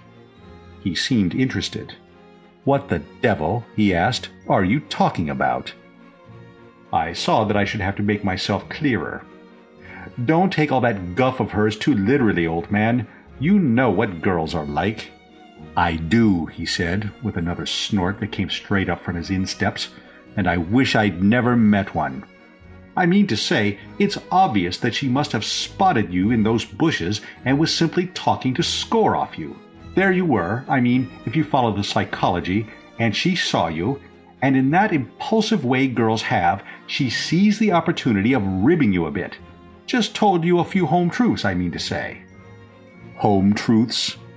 "That's right." He snorted once more, causing me to feel rather like royalty receiving a 21-gun salute from the fleet. I can't remember ever having met a better right and left-hand snorter. "What do you mean, home truths? I'm not fat." No. "And what's wrong with the color of my hair?" "Quite in order, Tuppy, old man. The hair, I mean." "And I'm not a bit thin on top. What the dickens are you grinning about?" "Not grinning, just smiling slightly. I was conjuring up a sort of vision, if you know what I mean, of you as seen through Angela's eyes. Fat in the middle and thin on top. Rather funny." "You think it funny, do you?" "Not a bit." "You'd better not." "Quite." It seemed to me that the conversation was becoming difficult again. I wished it could be terminated. And so it was. For at this moment something came shimmering through the laurels in the quite even fall, and I perceived that it was Angela. She was looking sweet and saint-like, and she had a plate of sandwiches in her hand. Ham, I was to discover later. "If you see Mr. Glossop anywhere, Bertie," she said, her eyes resting dreamily on Tuppy's facade, "I wish you would give him these. I'm so afraid he may be hungry, poor fellow. It's nearly 10 o'clock, and he hasn't eaten a morsel since dinner. I'll just leave them on this bench." She pushed off, and it seemed to me that I might as well go with her. Nothing to keep me here, I mean. We moved towards the house, and presently from behind us there sounded on the night the splintering crash of a well-kicked plate of ham sandwiches, accompanied by the muffled oaths of a strong man in his wrath. "How still and peaceful everything is," said Angela. Chapter 16. Sunshine was gilding the grounds of Brinkley Court, and the ear detected a marked twittering of birds in the ivy outside the window when I woke next morning to a new day. But there was no corresponding sunshine in Bertram Wooster's soul, and no answering twitter in his heart as he sat up in bed, sipping his cup of strengthening tea. It could not be denied that to Bertram, reviewing the happenings of the previous night, the Tuppy-Angela situation seemed more or less to have slipped a cog. With every desire to look for the silver lining, I could not but feel that the rift between these two haughty spirits had now reached such impressive proportions that the task of bridging same would be beyond even my powers. I am a shrewd observer, and there had been something in Tuppy's manner as he booted that plate of ham sandwiches that seemed to tell me that he would not lightly forgive. In these circs, I deemed it best to shelve their problem for the nonce and turn the mind to the matter of Gussie, which presented a brighter picture. With regard to Gussie, everything was in train. Jeeves's morbid scruples about lacing the chap's orange juice had put me to a good deal of trouble, but I had surmounted every obstacle in the old Wooster way. I had secured an abundance of the necessary spirit, and it was now lying in its flask in the drawer of the dressing-table. I had also ascertained that the jug, duly filled, would be standing on a shelf in the butler's pantry round about the hour of 1. To remove it from that shelf, sneak it up to my room, and return it, laced, in good time for the midday meal would be a task calling, no doubt, for address, but in no sense an exacting one. It was with something of the emotions of one preparing a treat for a deserving child that I finished my tea and rolled over for that extra spot of sleep which just makes all the difference when there is man's work to be done and the brain must be kept clear for it. And when I came downstairs an hour or so later, I knew how right I had been to formulate this scheme for Gussie's bucking up. I ran into him on the lawn, and I could see at a glance that if ever there was a man who needed a snappy stimulant, it was he. All nature, as I have indicated, was smiling, but not Augustus Finknottle. He was walking round in circles, muttering something about not proposing to detain us long, but on this auspicious occasion feeling compelled to say a few words. "Ah, Gussie," I said, arresting him as he was about to start another lap. "A lovely morning, is it not?" Even if I had not been aware of it already, I could have divined from the abruptness with which he damned the lovely morning that he was not in merry mood. I addressed myself to the task of bringing the roses back to his cheeks. "I've got good news for you, Gussie." He looked at me with a sudden sharp interest. "Has Market Snodsbury Grammar School burned down?" "Not that I'm aware of." "Have mumps broken out? Is the place closed on account of measles?" No. "Then what do you mean you've got good news?" I endeavored to soothe. "You mustn't take it so hard, Gussie. Why worry about a laughably simple job like distributing prizes at a school?" "Laughably simple, eh?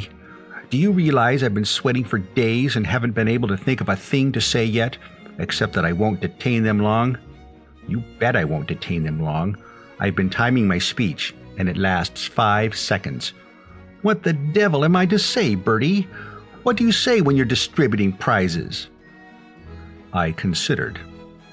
Once at my private school, I had won a prize for scripture knowledge, so I suppose I ought to have been full of inside stuff. But memory eluded me.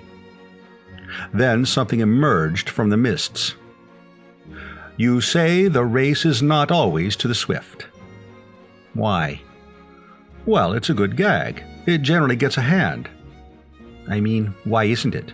Why isn't the race to the swift?" "Ah, there you have me. But the nibs say it isn't." "But what does it mean?" "I take it it's supposed to console the chaps who haven't won prizes." "What's the good of that to me? I'm not worrying about them. It's the ones that have won prizes that I'm worrying about, the little blighters who will come up on that platform. Suppose they make faces at me." "They won't." "How do you know they won't? It's probably the first thing they'll think of. And even if they don't— Bertie, shall I tell you something?" "What?" "I've a good mind to take that tip of yours and have a drink." I smiled. He little knew about summed up what I was thinking. "Oh, you'll be all right," I said. He became fevered again. "How do you know I'll be all right? I'm sure to blow up in my lines. Tush! Or drop a prize. Tut! Or something. I can feel it in my bones. As sure as I'm standing here, something is going to happen this afternoon which will make everybody laugh themselves sick at me. I can hear them now, like hyenas. Bertie." "Hello?" "Do you remember that kids' school we went to before Eton?" "Quite. It was there I won my scripture prize." "Never mind about your scripture prize. I'm not talking about your scripture prize. Do you recollect the Bosher incident?" I did indeed. It was one of the high spots of my youth. "Major General Sir Wilshire Bosher came to distribute the prizes at that school," proceeded Gussie in a dull, toneless voice. "He dropped a book. He stooped to pick it up, and as he stooped, his trousers split up the back." How we roared! Gussie's face twisted. "We did, little swine that we were. Instead of remaining silent and exhibiting a decent sympathy for a gallant officer at a peculiarly embarrassing moment, we howled and yelled with mirth, I loudest of any. That is what will happen to me this afternoon, Bertie. It will be a judgment on me for laughing like that at Major General Sir Wilfrid Bosher. No, Gussie, old man, your trousers won't split. How do you know they won't? Better men than me have split their trousers. General Bosher was a DSO with a fine record of service on the northwestern front of India, and his trousers split. I shall be a mockery and a scorn. I know it. And you, fully cognizant of what I am in for, come babbling about good news. What news could possibly be good to me at this moment, except the information that bubonic plague had broken out among the scholars of Market Snodsbury Grammar School, and that they were all confined to their beds with spots? The moment had come for me to speak. I laid a hand gently on his shoulder. He brushed it off. I laid it on again. He brushed it off once more. I was endeavoring to lay it on for the third time when he moved aside and desired, with a certain petulance, to be informed if I thought I was a ruddy osteopath. I found his manner trying, but one has to make allowances. I was telling myself that I should be seeing a very different Gussie after lunch. When I said I had good news, old man, I meant about Madeline Bassett.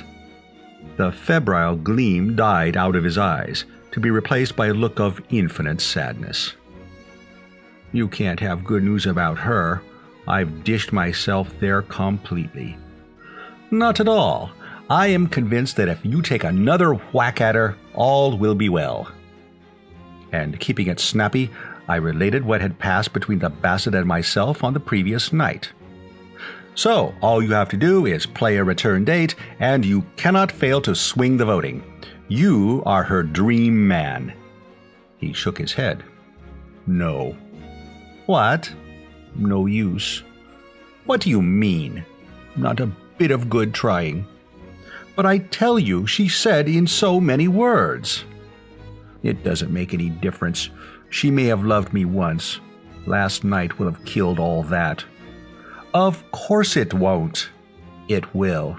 She despises me now. Not a bit of it. She knows you simply got cold feet.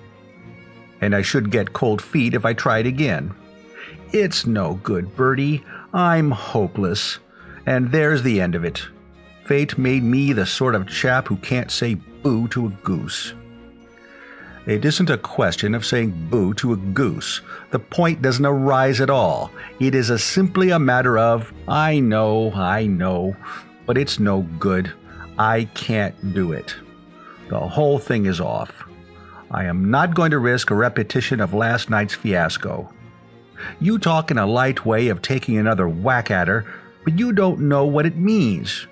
You have not been through the experience of starting to ask the girl you love to marry you, and then suddenly finding yourself talking about the plum-like external gills of the newly born newt. It's not a thing you can do twice. No, I accept my destiny. It's all over. And now, Bertie, like a good chap, shove off. I want to compose my speech. I can't compose my speech with you mucking around. If you're going to continue to muck around, at least give me a couple of stories. The little hellhounds are sure to expect a story or two.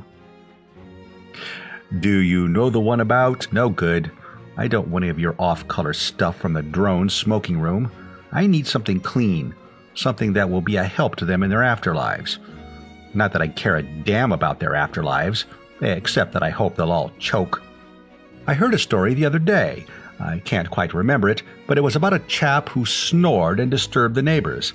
And it ended, "It was his adenoids that adenoid them."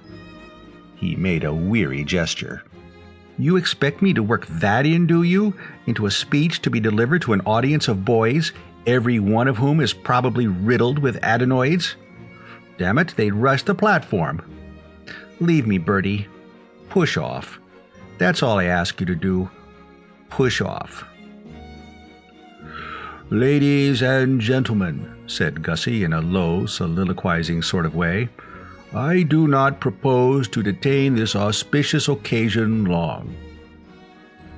It was a thoughtful Wooster who walked away and left him at it. More than ever, I was congratulating myself on having had the sterling good sense to make all my arrangements so that I could press a button and set things moving at an instant's notice. Until now, you see, I had rather entertained a sort of hope that when I had revealed to him the Bassett's mental attitude, nature would have done the rest, bracing him up to such an extent that artificial stimulants would not be required. Because, naturally, a chap doesn't want to have to sprint about country houses lugging jugs of orange juice unless it is absolutely essential. But now I saw that I must carry on as planned.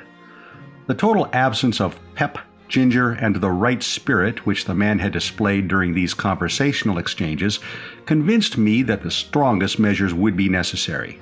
Immediately upon leaving him, therefore, I proceeded to the pantry, waited till the butler had removed himself elsewhere, and nipped in and secured the vital jug. A few moments later, after a wary passage of the stairs, I was in my room. And the first thing I saw there was Jeeves, fooling about with trousers. He gave the jug a look which, wrongly as it was to turn out, I diagnosed as censorious. I drew myself up a bit. I intended to have no rot from the fellow. "Yes, Jeeves?" "Sir?" "You have the air of one about to make a remark, Jeeves." "Oh, no, sir. I note that you are in possession of Mr. Finknoddle's orange juice. I was merely about to observe that, in my opinion, it would be injudicious to add spirit to it." "That is a remark, Jeeves, and it is precisely because I have already attended to the matter, sir." "What?" "Yes, sir. I decided, after all, to acquiesce in your wishes." I stared at the man, astounded. I was deeply moved. Well, I mean, wouldn't any chap who had been going about thinking that the old feudal spirit was dead, and then suddenly found out it wasn't, have been deeply moved? "Jeeves," I said, "I am touched." "Thank you, sir." "Touched and gratified." "Thank you very much, sir." "But what caused this change of heart?" "I chanced to encounter Mr. Finknoddle in the garden, sir, while you were still in bed, and we had a brief conversation." "And you came away feeling that he needed a bracer?" "Very much so, sir. His attitude struck me as defeatist." I nodded. "I felt the same. Defeatist sums it up to a nicety. Did you tell him his attitude struck you as defeatist?" "Yes, sir." "But it didn't do any good?" "No, sir." "Very well then, Jeeves, we must act. How much gin did you put in the jug?" "A liberal tumblerful, sir." "Would that be a normal dose for an adult defeatist, do you think?" "I fancy it should prove adequate, sir." "I wonder. We must not spoil the ship for a ha'porth of tar. I think I'll add just another fluid ounce or so." "I would not advocate it, sir. In the case of Lord Brancaster's parrot—" "You are falling into your old error, Jeeves, of thinking that Gussie is a parrot. Fight against this. I shall add the ounce." "Very good, sir." "And by the way, Jeeves, Mr. Finknoddle is in the market for bright, clean stories to use in his speech. Do you know any?"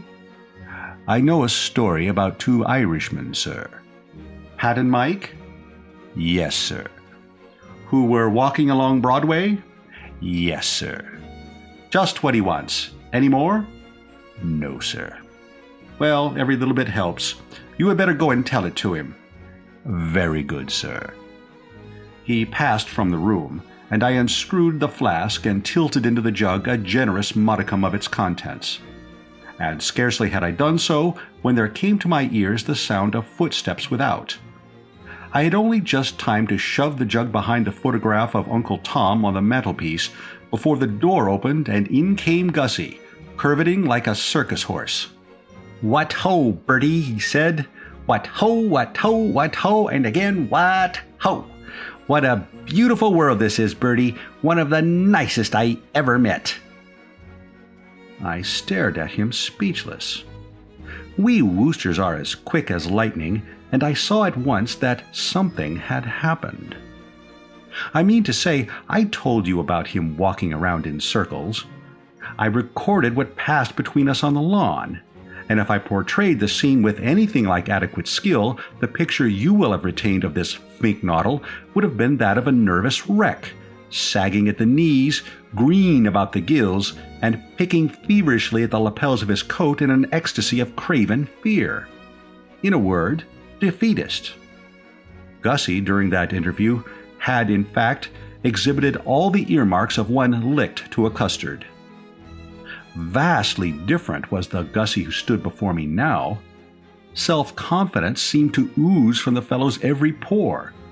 His face was flushed, there was a jovial light in his eyes, the lips were parted in a swashbuckling smile, and when, with a genial hand, he sloshed me on the back before I could sidestep, it was as if I had been kicked by a mule. "Well, Bertie," he proceeded, as blithely as a linnet without a thing on his mind, "you will be glad to hear that you were right. Your theory has been tested and proven correct. I feel like a fighting cock." My brain ceased to reel. I saw all. "Have you been having a drink?" "I have, as you advised. Unpleasant stuff, like medicine. Burns your throat, too, and makes one as thirsty as the dickens. How can anyone mop it up as you do, for pleasure beats me. Still, I would be the last to deny that it tunes up the system. I could bite a tiger." "What did you have?" "Whiskey. At least that was the label on the decanter, and I have no reason to suppose that a woman like your aunt, staunch, true-blue British, would deliberately deceive the public. If she labels her decanters whiskey, then I consider that we know where we are." "A whiskey and soda, eh? You couldn't have done better." "Soda," said Gussie thoughtfully. "I knew there was something I had forgotten." "Didn't you put any soda in it?" "It never occurred to me. I just nipped into the dining room and drank out of the decanter." "How much?" "Oh, about 10 swallows, 12 maybe, or 14. Say 16 medium-sized gulps. Gosh, I'm thirsty." He moved over to the washstand and drank deeply out of the water bottle. I cast a covert glance at Uncle Tom's photograph behind his back. For the first time since it had come into my life, I was glad that it was so large. It hid its secret well. If Gussie had caught sight of that jug of orange juice, he would have unquestionably been onto it like a knife. "Well, I'm glad if you feel braced," I said. He moved buoyantly from the wash-hand stand and endeavored to slosh me on the back again. Foiled by my nimble footwork, he staggered to the bed and sat down upon it. "Braced? Did I say I could bite a tiger?" "You did." "Make it 2 tigers. I could chew holes in a steel door. What an ass you must have thought me out there in the garden. I see now you were laughing up your sleeve." No. "Yes," insisted Gussie. "That very sleeve," he said, pointing, "and I don't blame you. I can't imagine why I had made all that fuss about a potty job like distributing prizes at a rotten little country grammar school. Can you imagine, Bertie?" "Exactly. Nor can I imagine. There's simply nothing to it. I just shin up on the platform, drop a few gracious words, hand the little blighters their prizes, and hop down again, admired by all. Not a suggestion of split trousers from start to finish. I mean, why should anybody split his trousers? I can't imagine. Can you imagine?" "No. Nor can I imagine. I shall be a riot. I know just the sort of stuff that's needed. Simple, manly, optimistic stuff straight from the shoulder." "This shoulder," said Gussie, tapping. "Why I was so nervous this morning, I can't imagine. For anything simpler than distributing a few footling books to a bunch of grimy-faced kids, I can't imagine. Still, for some reason I can't imagine, I was feeling a little nervous. But now I feel fine. Bertie, fine. And I say this to you as an old friend, because that's what you are, old man. When all the smoke is cleared away, an old friend. I don't think I ever met an older friend. How long have you been an old friend of mine, Bertie?" "Oh, years and years." "Imagine. Though, of course, there must have been a time when you were a new friend. Hello, the luncheon gong. Come on, old friend." And rising from the bed like a performing flea, he made for the door. I followed rather pensively. What had occurred was, of course, so much velvet, as you may say. I mean, I had wanted a braced finknoddle. Indeed, all my plans had had a braced finknoddle as their end and aim. but I found myself wondering a little whether the fink noddle now sliding down the banister wasn't perhaps a shade too braced. His demeanor seemed to me that of a man who might quite easily throw bread about at lunch. Fortunately, however, the settled gloom of those round him exercised a restraining effect upon him at the table. It would have needed a far more plastered man to have been rollicking at such a gathering. I had told the Bassett that there were aching hearts in Brinkley Court, and now it looked probable that there would shortly be aching tummies. Anatole, I learned, had retired to his bed with a fit of the vapors, and the meal now before us had been cooked by the kitchen maid, as C3 a performer as ever welded a skillet. This, coming on top of their other troubles, induced in the company a pretty unanimous silence, a solemn stillness, as you might say, which even Gussie did not seem prepared to break. Except, therefore, for one short snatch of song on his part, nothing untoward marked the occasion, and presently we rose, with instructions from Aunt Dahlia to put on festive raiment and be at Market Snodsbury no later than 3:30. This, leaving me ample time to smoke a gasper or two in the shady bower beside the lake, I did so, repairing to my room round about the hour of 3.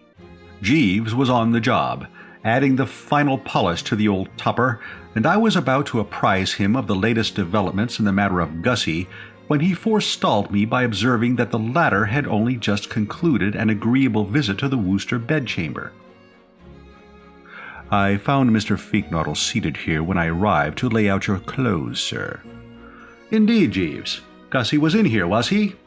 "Yes, sir. He left only a few moments ago. He is driving to the school with Mr. and Mrs. Travers in the large car." "Did you give him your story of the two Irishmen?" "Yes, sir. He laughed heartily." "Good. Had you any other contributions for him?" "I ventured to suggest that he might mention to the young gentleman that education is a drawing out, not a putting in. The late Lord Bancaster was much addicted to presenting prizes at schools, and he invariably employed this dictum." "And how did he react to that?" "He laughed heartily, sir." "This surprised you, no doubt. This practically incessant merriment, I mean." "Yes, sir." "I thought it odd in one who, when you last saw him, was well up in the Group A of the defeatists." "Yes, sir." "There is a ready explanation, Jeeves. Since you last saw him, Gussie has been on a bender. He is as tight as an owl." "Indeed, sir." "Absolutely. His nerve cracked under the strain, and he sneaked into the dining room and started mopping the stuff up like a vacuum cleaner. Whiskey would seem to be what he filled the radiator with. I gather that he used up most of the decanter. Golly, Jeeves, it's lucky he didn't get at that laced orange juice on top of that, what?" "Extremely, sir." I eyed the jug. Uncle Tom's photograph had fallen into the fender, and it was standing there right out in the open, where Gussie couldn't have helped seeing it. Mercifully, it was empty now. "It was a most prudent act on your part, if I may say so, sir, to dispose of the orange juice." I stared at the man. "What? Didn't you?" "No, sir." "Jeeves, let us get this clear. Was it not you who threw away that O.J.? "No, sir. I assumed when I entered the room and found the pitcher empty that you had done so." We looked at each other awed. Two minds with but a single thought. "I fear very much, sir." "So do I, Jeeves." "It would seem almost certain." "Quite certain. Weigh the facts. Sift the evidence. The jug was standing on the mantelpiece for all eyes to behold. Gussie had been complaining of thirst. You found him in here, laughing heartily.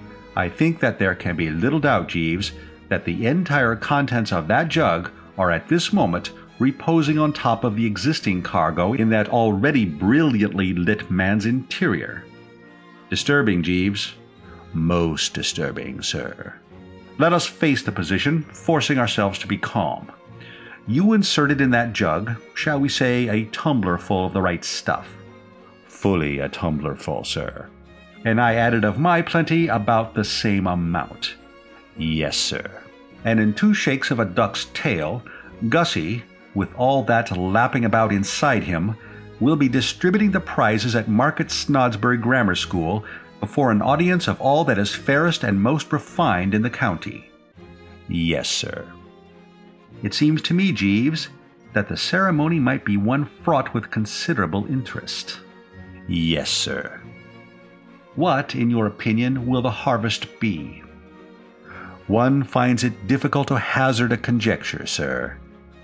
You mean imagination boggles? Yes, sir. I inspected my imagination. He was right. It boggled. Chapter 17. And yet, Jeeves, I said, twiddling a thoughtful steering wheel, there is always the bright side.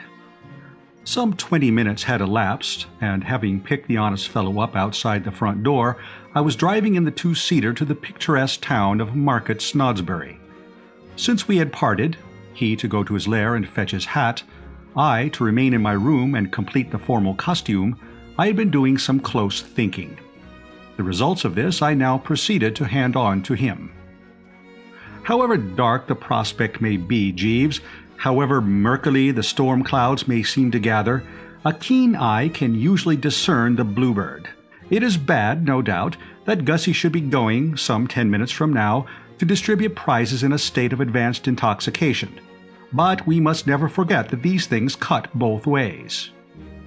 You imply, sir? Precisely. I am thinking of him in his capacity of wooer. All this ought to have put him in rare shape for offering his hand in marriage.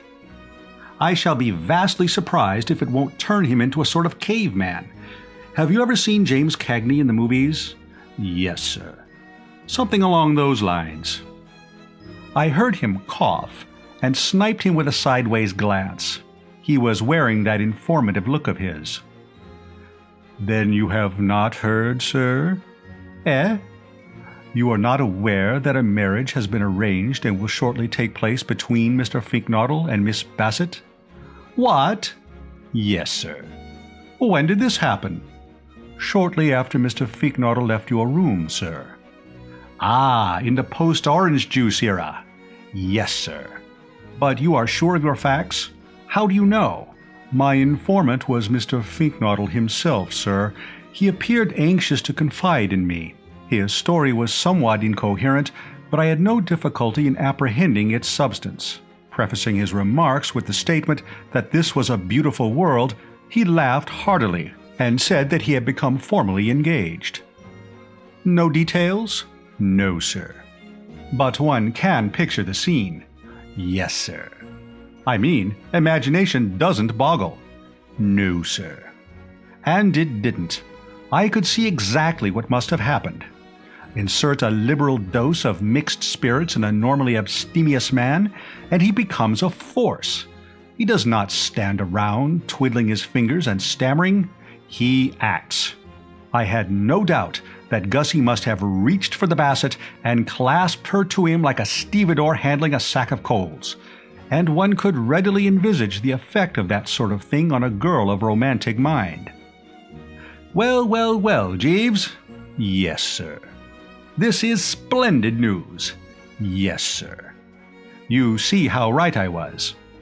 Yes, sir.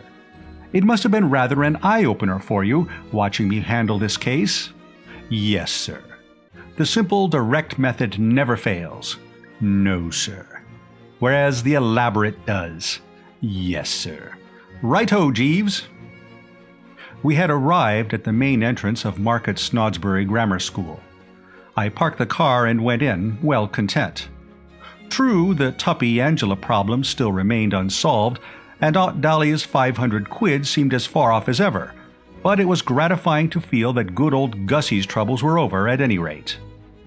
The grammar school at Market Snodsbury had, I understood, been built somewhere in the year 1416, and as with so many of these ancient foundations, there still seemed to brood over its great hall, where the afternoon's festivities were to take place, not a little of the fug of the centuries.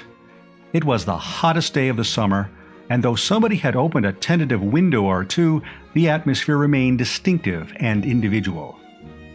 In this hall the youth of Market Snodsbury had been eating its daily lunch for a matter of 500 years, and the flavor lingered. The air was sort of heavy and languorous, if you know what I mean, with the scent of young England and boiled beef and carrots. Aunt Dahlia, who was sitting with a bevy of the local nibs in the second row, sighted me as I entered and waved to me to join her. But I was too smart for that. I wedged myself in among the standees at the back, leaning up against a chap who, from the aroma, might have been a corn chandler or something on that order. The essence of strategy on these occasions is to be as near the door as possible. The hall was gaily decorated with flags and colored paper, and the eye was further refreshed by the spectacle of a mixed drove of boys, parents and whatnot, the former running a good deal to shiny faces and Eton collars, the latter stressing the black satin note rather when female, and looking as if their coats were too tight if male. And presently there was some applause. Sporadic, Jeeves has since told me it was, and I saw Gussie being steered by a bearded bloke in a gown to a seat in the middle of the platform. And I confess that as I beheld him and felt that there but for the grace of God went Bertram Wooster, a shudder ran through the frame. It all reminded me so vividly of the time I had addressed that girls' school. Of course, looking at it dispassionately, you may say that for horror and peril there is no comparison between an almost human audience like the one before me and a mob of small girls with pigtails down their backs, and this, I concede, is true. Nevertheless, the spectacle was enough to make me feel like a fellow watching a pal going over Niagara Falls in a barrel, and the thought of what I had escaped caused everything for a moment to go black and swim before my eyes. When I was able to see clearly once more, I perceived that Gussie was now seated. He had his hands on his knees, with his elbows out at right angles, like a nigger minstrel of the old school about to ask Mr. Bones why a chicken crosses the road, and he was staring before him with a smile so fixed and pebble-beached that I should have thought that anybody could have guessed that there sat one in whom the old familiar juice was plashing up against the back of the front teeth. In fact, I saw Aunt Dahlia, who, having assisted at so many hunting dinners in her time, is second to none as a judge of the symptoms, give a start and gaze long and earnestly. And she was just saying something to Uncle Tom on her left when the bearded bloke stepped to the footlights and started making a speech. From the fact that he spoke as if he had a hot potato in his mouth without getting the raspberry from the lads in the ringside seats, I deduced that he must be the headmaster. With his arrival in the spotlight, a sort of perspiring resignation seemed to settle on the audience. Personally, I snuggled up against the chandler and let my attention wander. The speech was on the subject of the doings of the school during the past term, and this part of a prize-giving is always apt to fail to grip the visiting stranger. I mean, you know how it is. You're told that J.B. Brewster has won an exhibition for classics at Cat's Cambridge, and you feel that it's one of those stories where you can't see how funny it is unless you really know the fellow. And the same applies to G. Bullitt being awarded the Lady Jane Wick Scholarship at the Birmingham College of Veterinary Science. In fact, I and the corn chandler, who was looking a bit fagged, I thought, as if he had had a hard morning chandling the corn, were beginning to doze lightly when things suddenly brisked up, bringing Gussie into the picture for the first time. "Today," said the bearded bloke, "we are all happy to welcome as the guest of the afternoon, Mr. Fitzwaddle." At the beginning of the address, Gussie had subsided into a sort of daydream, with his mouth hanging open. About halfway through, faint signs of life had begun to show. And for the last few minutes he had been trying to cross one leg over the other, and failing, and having another shot, and failing again. But only now did he exhibit any real animation. He sat up with a jerk. "Finknoddle," he said, opening his eyes. "Fitznaddle." "Finknoddle." "I should say Finknoddle." "Of course you should, you silly ass," said Gussie genially. "All right, get on with it." And closing his eyes, he began trying to cross his legs again. I could see that this little spot of friction had rattled the bearded bloke a bit. He stood for a moment fumbling at the fungus with a hesitating hand. But they make these headmasters of tough stuff. The weakness passed. He came back nicely and carried on. "We are all happy, I say, to welcome as the guest of the afternoon Mr. Finknottle, who has kindly consented to award the prizes. This task, as you know, is one that should have been devolved upon that well-beloved and vigorous member of our Board of Governors, the Reverend William Plomer, and we are all, I am sure, very sorry that illness at the last moment should have prevented him from being here today. If I may employ a homely metaphor familiar to you all, what we lose on the swings, we gain on the roundabouts." He paused and beamed rather freely, to show that this was comedy. I could have told the man it was no use. Not a ripple. The corn chandler leaned against me and muttered, "What did he say?" But that was all. It's always a nasty jar to wait for the laugh and find that the gag hasn't got across. The bearded bloke was visibly discomposed. At that, however, I think he would have got by had he not at this juncture unfortunately stirred Gussie up again. "In other words, though deprived of Mr. Plomer, we have with us this afternoon Mr. Finknottle. I am sure that Mr. Finknottle's name is one that needs no introduction to you. It is, I venture to assert, a name that is familiar to us all." "Not to you," said Gussie. And the next moment I saw what Jeeves had meant when he had described him as laughing heartily. Heartily was absolutely the mot juste. It sounded like a gas explosion. "You didn't seem to know it so dashed well, what?" said Gussie, and reminded apparently by the word what of the word waddle, he repeated the latter some 16 times with a rising inflection. "Waddle, waddle, waddle," he concluded. "Right-ho, push on." But the bearded bloke had shot his bolt. He stood there licked at last, and, watching him closely, I could see that he was now at the crossroads. I could spot what he was thinking as clearly as if he had confided to my personal ear. He wanted to sit down and call it a day, I mean, but the thought that gave him pause was that, if he did, he must then either uncork Gussie or take the Finknottle speech as read and get straight on to the actual prize-giving. It was a dashed tricky thing, of course, to have to decide on the spur of the moment. I was reading in the paper the other day about those birds who are trying to split the atom, the nub being that they haven't the foggiest as to what will happen if they do. It may be all right. On the other hand, it may not be all right. And pretty silly a chap would feel, no doubt, if, having split the atom, he suddenly found the house going up in smoke and himself torn limb from limb. So with the bearded bloke. Whether he was abreast of the inside facts in Gussie's case, I don't know, but it was obvious to him by this time that he had run into something pretty hot. Trial gallops had shown that Gussie had his own way of doing things. Those interruptions had been enough to prove to the perspicacious that here, seated on the platform at the big binge of the season, was one who, if pushed forward to make a speech, might let himself go in a rather epic-making manner. On the other hand, chain him up and put a green baize cloth over him, and where were you? The proceeding would be over about a half an hour too soon. It was, as I say, a difficult problem to have to solve, and left to himself, I don't know what conclusion he would have come to. Personally, I think he would have played it safe. As it happened, however, the thing was taken out of his hands, for at this moment, Gussie, having stretched his arms and yawned a bit, switched on that Pebble Beach smile again and tacked down to the edge of the platform. "Speech," he said affably. He then stood with his thumbs in the armholes of his waistcoat, waiting for the applause to die down. It was some time before this happened, for he had got a very fine hand indeed. I suppose it wasn't often that the boys of Market Snodsbury Grammar School came across a man public-spirited enough to call their headmaster a silly ass, and they were showing their appreciation in no uncertain manner.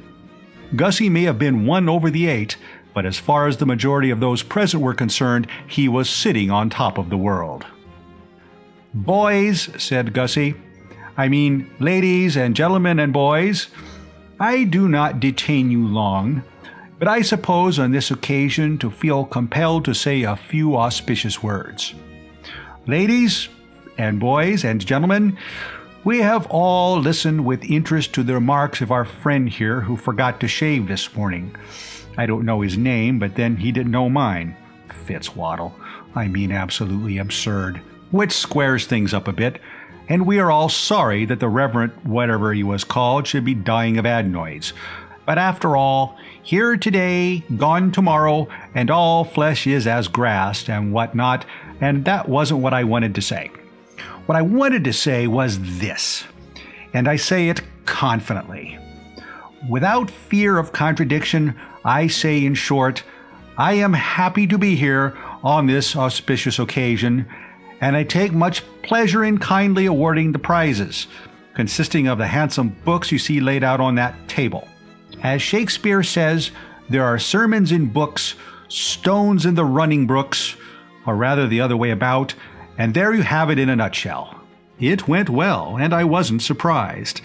I couldn't quite follow some of it, but anybody could see that it was real ripe stuff, and I was amazed that even the course of treatment he had been taking could have rendered so normally tongue-tied a dumb brick as Gussie capable of it. It just shows what any member of Parliament will tell you, that if you want real oratory, the preliminary noggin is essential. Unless pie-eyed, you cannot hope to grip. Gentlemen, said Gussie, ladies and gentlemen, and of course boys, what a beautiful world this is.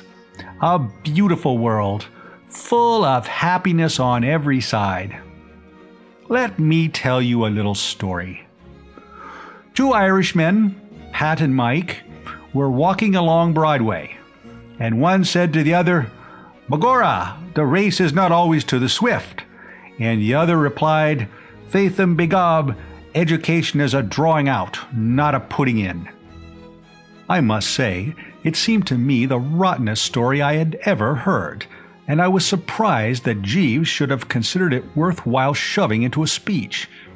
However, when I taxed him with this later, he said that Gussie had altered the plot a good deal, and I dare say that accounts for it. At any rate, that was the Conte as Gussie told it, and when I say that it got a very fair laugh, you will understand what a popular favorite he had become with the multitude.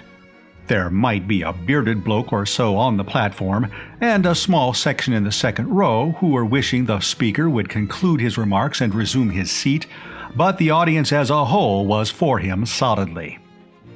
There was applause, and a voice cried, "Hear, hear!" "Yes," said Gussie, "it is a beautiful world. The sky is blue, the birds are singing, there is optimism everywhere. And why not, boys and ladies and gentlemen? I'm happy, you're happy, we're all happy.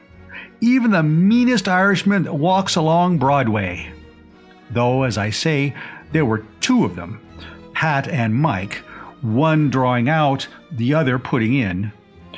I should like you boys, taking the time for me, to give 3 cheers for this beautiful world. All together now." Presently the dust settled down and the plaster stopped falling from the ceiling, and he went on. "People who say it isn't a beautiful world don't know what they are talking about. Driving here in the car today toward the kind prizes, I was reluctantly compelled to tick off my host on this very point. Old Tom Travers. You will see him sitting there in the second row next to the large lady in beige." He pointed helpfully, and the 100 or so market Snodsburians who craned their necks at the direction indicated were able to observe Uncle Tom blushing prettily.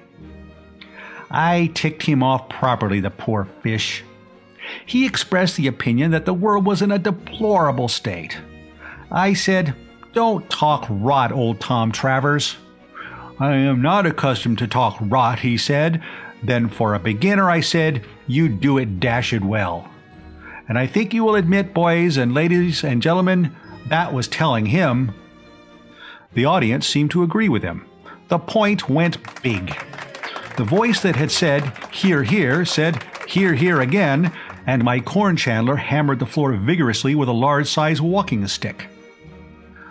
"Well, boys," resumed Gussie, having shot his cuffs and smirked horribly, "this is the end of the summer term, and many of you, no doubt, are leaving the school.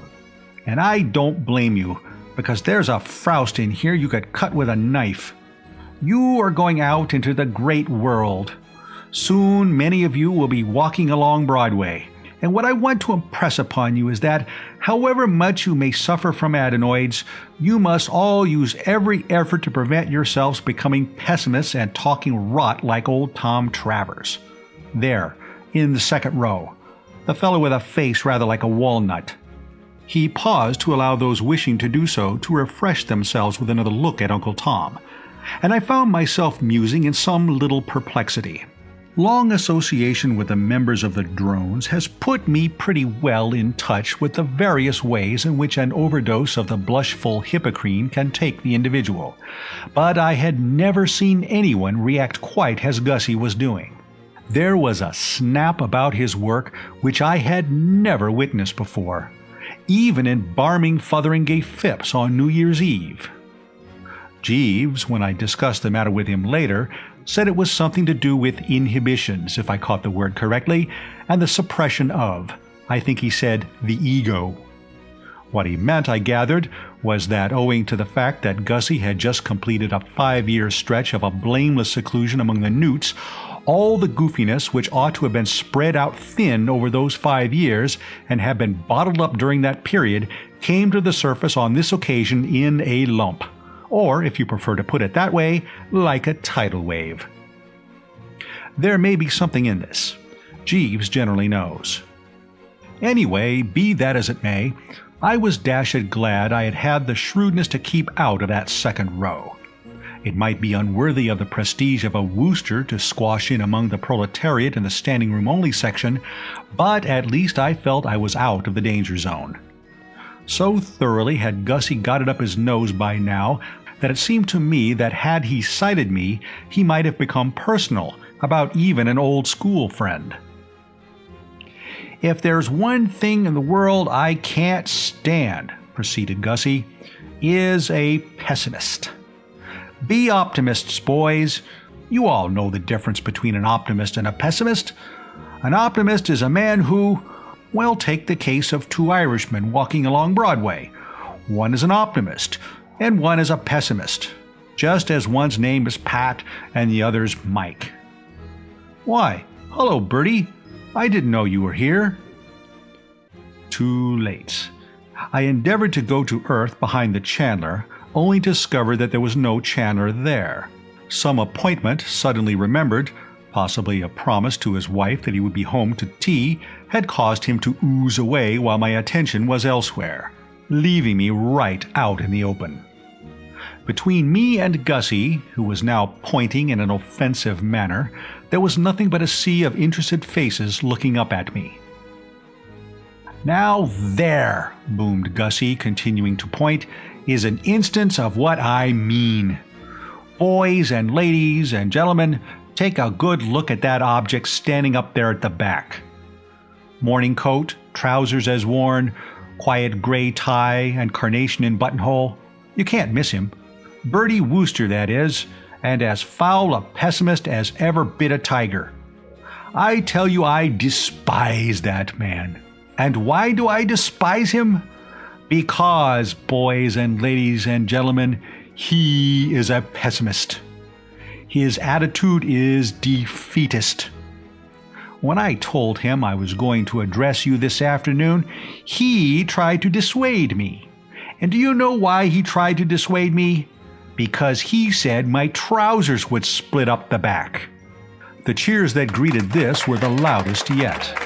Anything about splitting trousers went straight to the simple hearts of the young scholars of Market Snodsbury Grammar School. 2 in the row in front of me turned purple, and a small lad with freckles seated beside them asked me for my autograph. Let me tell you a story about Bertie Wooster. A Wooster can stand a good deal, but he cannot stand having his name bandied in a public place. Picking my feet up softly, I was in the very process of executing a quiet sneak for the door when I perceived that the bearded bloke had at last decided to apply the closure. Why he hadn't done so before is beyond me. Spellbound, I take it, and of course when a chap is going like a breeze with the public, as Gussie had been, it's not so dashed easy to chip in.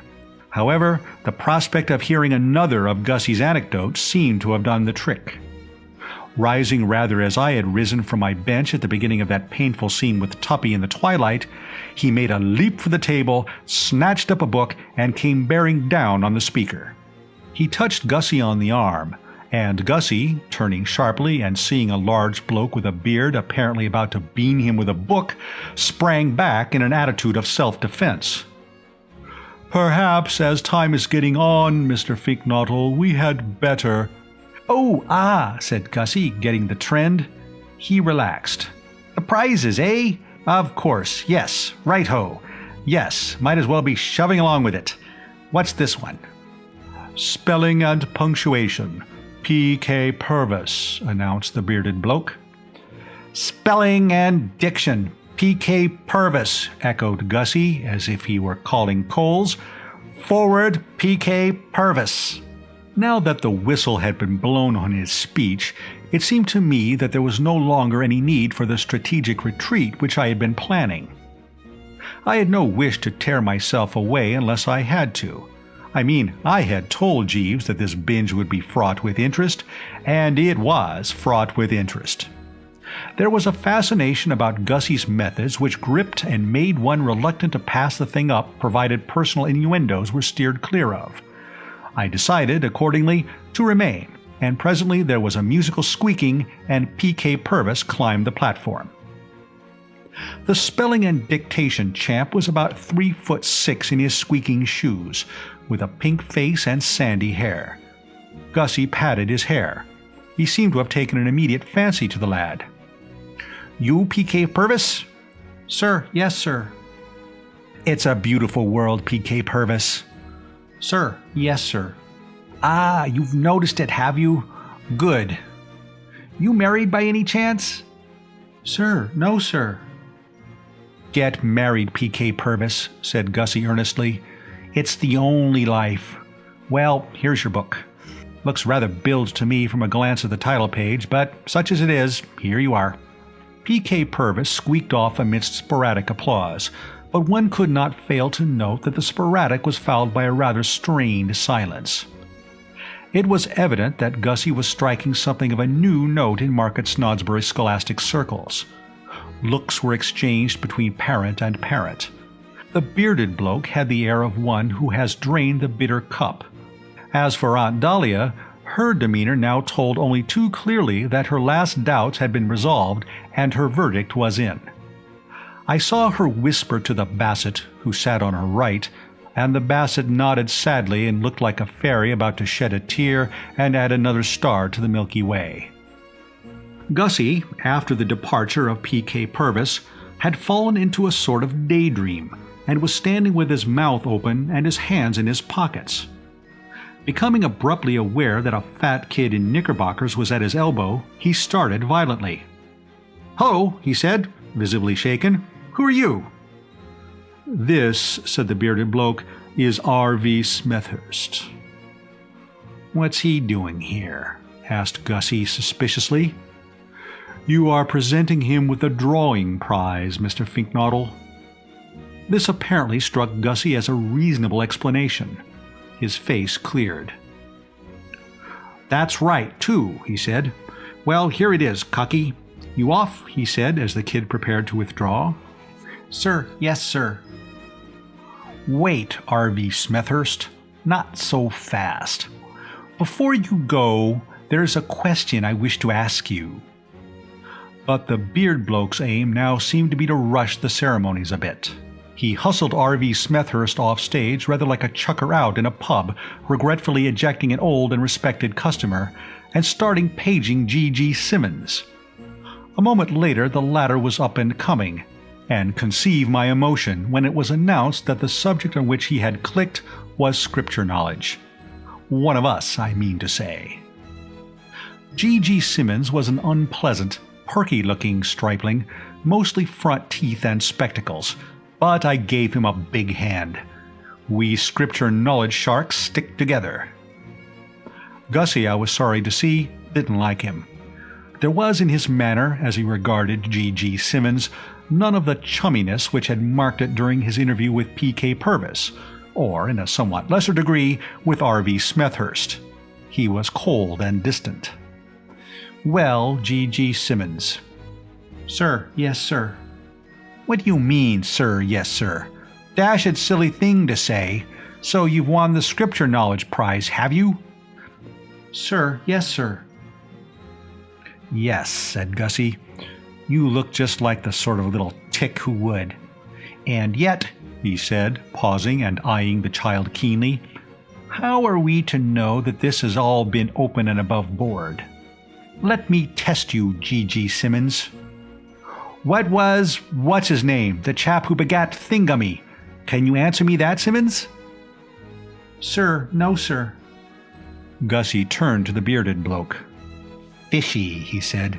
"Very fishy. This boy appears to be totally lacking in scripture knowledge."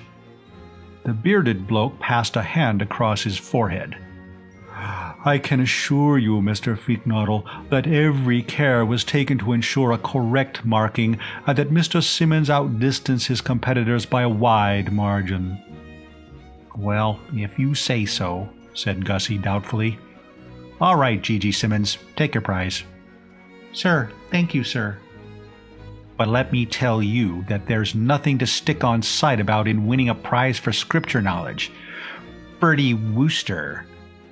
I don't know when I've had a nastier shock. I had been going on the assumption that now that they had stopped him making his speech, Gussie's fangs had been drawn, as you might say. To duck my head down and resume my edging toward the door was with me the work of a moment. Bertie Wooster won the Scripture Knowledge Prize at a kids' school we were at together, and you know what he's like. But, of course, Bertie frankly cheated. He succeeded in scrounging that Scripture Knowledge trophy over the heads of better men by means of some of the rawest and most brazen swindling methods ever witnessed, even at a school where such things were common. If that man's pockets, as he entered the examination room, were not stuffed to the bursting point with lists of the kings of Judah. I heard no more. A moment later I was out in God's air, fumbling with a fevered foot at the self-starter of the old car. The engine raced, the clutch slid into position, I tooted and drove off. My ganglions were still vibrating as I ran the car into the stables of Brinkley Court, and it was a much shaken Bertram who tottered up to his room to change into something loose. Having donned flannels, I laid down on the bed for a bit, and I suppose I must have dozed off, for the next thing I remember is finding Jeeves at my side. I sat up. "My tea, Jeeves?" "No, sir, it's nearly dinner time." The mists cleared away. I must have been asleep. "Yes, sir." Nature taking its toll of the exhausted frame. "Yes, sir." "And enough to make it." "Yes, sir." "And now it's nearly dinner time, you say? All right. I'm in no mood for dinner, but I suppose you had better lay out the clothes." "It will not be necessary, sir. The company will not be dressing tonight. A cold collation has been set out in the dining room." "Why's that?" "It was Mrs. Travers's wish that this should be done in order to minimize the work for the staff, who are attending a dance at Sir Percival Stretchley Budd's residence tonight." "Of course, yes, I remember. My cousin Angela told me. Tonight's the night, what? You going, Jeeves?" "No, sir. I am not very fond of this form of entertainment in the rural districts, sir." "I know what you mean. These country binges are all the same. A piano, one fiddle, and a floor like sandpaper. Is Anatole going?" "Angela hinted not." "Miss Angela was correct, sir. Monsieur Anatole is in bed." "Temperamental blighters, these Frenchmen." "Yes, sir." There was a pause. "Well, Jeeves," I said, "it was certainly one of those afternoons, what?" "Yes, sir." "I cannot recall one more packed with incident. And I'd left before the finish. Yes, sir, I observed your departure. You couldn't blame me for withdrawing. No, sir. Mr. Finknottle had undoubtedly become embarrassingly personal. Was there much more of it after I went? No, sir. The proceedings terminated very shortly. Mr. Finknottle's remarks with reference to Master G.G. Simmons brought about an early closure. But he had finished his remarks about G.G. Simmons. Only temporarily, sir. He resumed them immediately after your departure. If you recollect, sir, he had already proclaimed himself suspicious of Master Simmons's bona fides, and he now proceeded to deliver a violent verbal attack upon the young gentleman, asserting that it was impossible for him to have won the Scripture Knowledge Prize without systematic cheating on an impressive scale. He went so far as to suggest that Master Simmons was well known to the police. Golly, Jeeves! Yes, sir. The words did create a considerable sensation. The reaction of those present to this accusation I should describe as mixed. The young students appeared pleased and applauded vigorously, but Mr. Simmons's mother rose from her seat and addressed Mr. Finknottle in terms of strong protest. Did Gussie seem taken aback? Did he recede from his position? No, sir. He said that he could see it all now and hinted at a guilty liaison between Master Simmons's mother and the headmaster, accusing the latter of having cooked the marks, as his expression was, in order to gain favor with the former. You don't mean that? Yes, sir. Egad, Jeeves. And then? They sang the national anthem, sir. Surely not? Yes, sir. At a moment like that? Yes, sir. Well, you were there, and you know, of course, but I should have thought the last thing Gussie and this woman would have done in the circus would have been to start singing duets. You misunderstand me, sir. It was the entire company who sang. The headmaster turned to the organist and said something to him in a low tone, upon which the latter began to play the national anthem, and the proceedings terminated. I see. About time, too. Yes, sir. Mrs. Simmons's attitude had become unquestionably menacing. I pondered. What I had heard was, of course, of a nature to excite pity and terror, not to mention alarm and despondency, and it would be paltering with the truth to say that I was pleased about it. On the other hand, it was all over now, and it seemed to me that the only thing to do was not to mourn over the past, but to fix the mind on the bright future. I mean to say, Gussie might have lowered the existing Worcestershire record for goofiness, and definitely forfeited all chance of becoming Margaret Snodsbury's favorite son. But you couldn't get away from the fact that he had proposed to Madeline Bassett, and you had to admit that she had accepted him. I put this to Jeeves. A frightful exhibition, I said, and one which will very possibly ring down history's pages. But we must not forget, Jeeves, that Gussie, though now doubtless looked upon in the neighborhood as the world's worst freak, is all right otherwise. No, sir. I did not quite get this. When you say no, sir, do you mean yes, sir? No, sir, I mean no, sir. He is not all right otherwise? No, sir. But he's betrothed. No longer, sir. Miss Bassett has severed the engagement. You don't mean that? Yes, sir. I wonder if you have noticed a rather peculiar thing about this chronicle. I allude to the fact that at one time or another practically everybody playing a part in it has had occasion to bury his or her face in his or her hands. I have participated in some pretty glutinous affairs in my time, but I think that never before or since have I been mixed up with such a solid body of brow-clutchers. Uncle Tom did it, if you remember. So did Gussie. So did Tuppy. So, probably, though I have no data, did Anatole, and I wouldn't put it past the Bassett. And Aunt Dahlia, I have no doubt, would have done it too, but for the risk of disarranging the carefully fixed coiffure. Well, what I'm trying to say is that at this juncture I did it myself. Up went the hands and down went the head, and in another jiffy I was clutching as energetically as the best of them. and it was while I was still massaging the coconut and wondering what the next move was that something barged up against the door like the delivery of a ton of coals.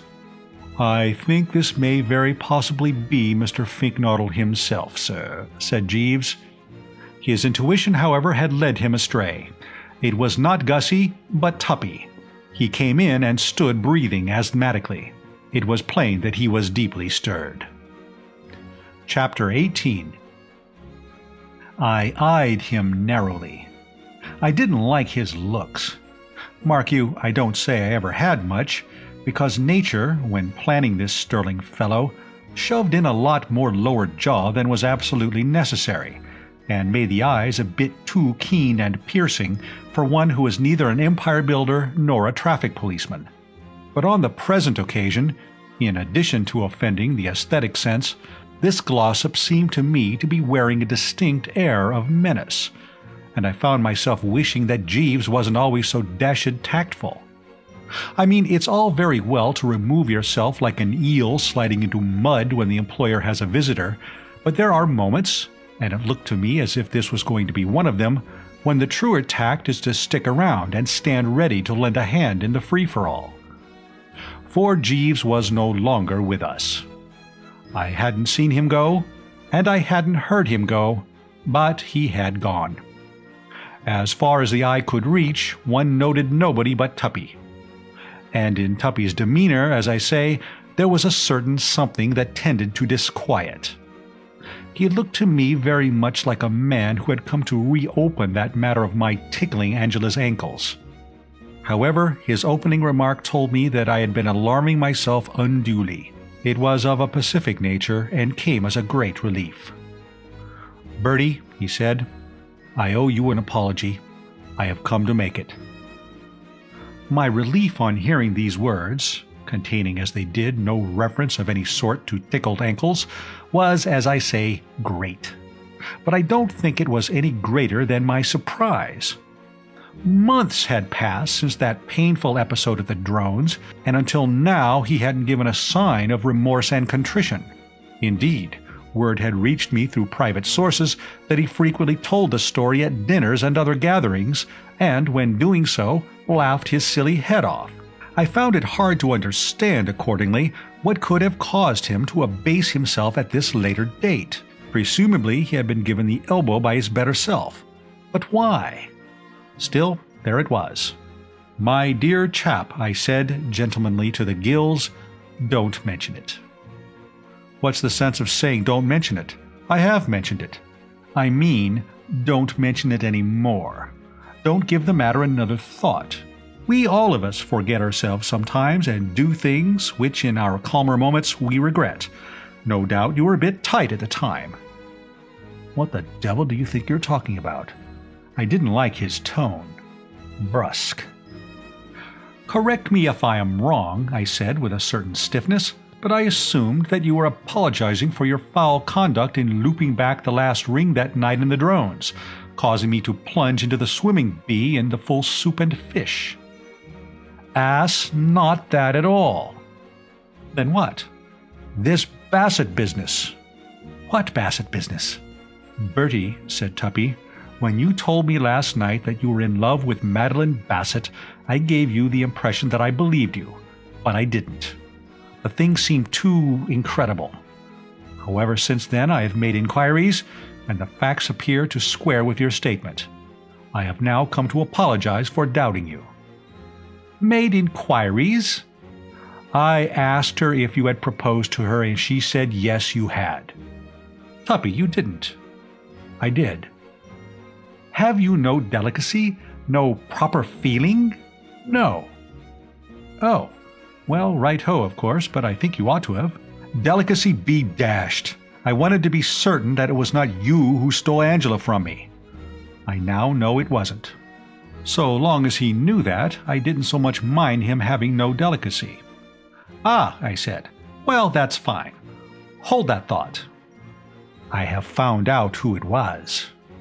"What?" He stood brooding for a moment. His eyes were smoldering with a dull fire. His jaw stuck out like the back of Jeeves's head. "Bertie," he said, Do you remember what I swore I would do to the chap who stole Angela from me? As near as I recall, you planned to pull him inside out and make him swallow himself. Correct. The program still holds good. But, Tuppy, I keep assuring you as a competent eyewitness that nobody snitched Angela from you during that con trip. No, but they did after she got back. What? Don't keep saying what. You heard. But she hasn't seen anybody since she got back. Oh no? How about that Newt bloke? Gussie? Precisely. The serpent Finknottle. This seemed to me absolute gibbering. But Gussie loves the Bassett. You can't all love this blighted Bassett.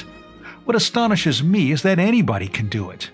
He loves Angela, I tell you, and she loves him. But Angela handed you your hat before Gussie ever got here. No, she didn't. A couple of hours after. He couldn't have fallen in love with her in a couple of hours. Why not? I fell in love with her in a couple of minutes. I worshipped her immediately we met, the pop-eyed little excrescence. But, dash it, don't argue, Bertie. The facts are all docketed. She loves this newt-nuzzling blister. Quite absurd, laddie, quite absurd. Oh? He ground a heel into the carpet, a thing I've often read about, but had never seen done before. Then perhaps you will explain how it is that she happened to come to be engaged to him. You could have knocked me down with an F. Engaged to him? She told me herself. She was kidding you. She was not kidding me. Shortly after the conclusion of this afternoon's binge at Market Snodsbury Grammar School, he asked her to marry him, and she appears to have right-hoed without a murmur. There must be some mistake. There was. The snake Finknottle made it, and by now I bet he realizes it. I've been chasing him since 5:30. Chasing him all over the place. I want to pull his head off. I see, quite. You haven't seen him by any chance? No. Well, if you do, say goodbye to him quickly and put in your order for lilies. Oh, Jeeves. Sir? I hadn't heard the door open, but the man was on the spot once more. My private belief, as I think I have mentioned before, is that Jeeves doesn't have to open doors. He's like one of those birds in India who bung their astral bodies about. The chaps, I mean, who having gone into thin air in Bombay, reassemble the parts and appear 2 minutes later in Calcutta. Only some such theory will account for the fact that he's not there one moment and is there the next. He just seems to float from spot A to spot B like some form of gas. Have you seen Mr. Finknottle, Jeeves? No, sir. I'm going to murder him. Very good, sir. Tuppy withdrew, banging the door behind him, and I put Jeeves abreast. Jeeves, I said, do you know what? Mr. Finknottle is engaged to my cousin Angela. Indeed, sir. Well, how about it? Do you grasp the psychology? Does it make sense? Only a few hours ago he was engaged to Miss Bassett. Gentlemen who have been discarded by one young lady are often apt to attach themselves without delay to another, sir. It is what is known as a gesture. I began to grasp. I see what you mean. Defiant stuff. Yes, sir. A sort of, right-ho, please yourself, but if you don't want me, there are plenty who do.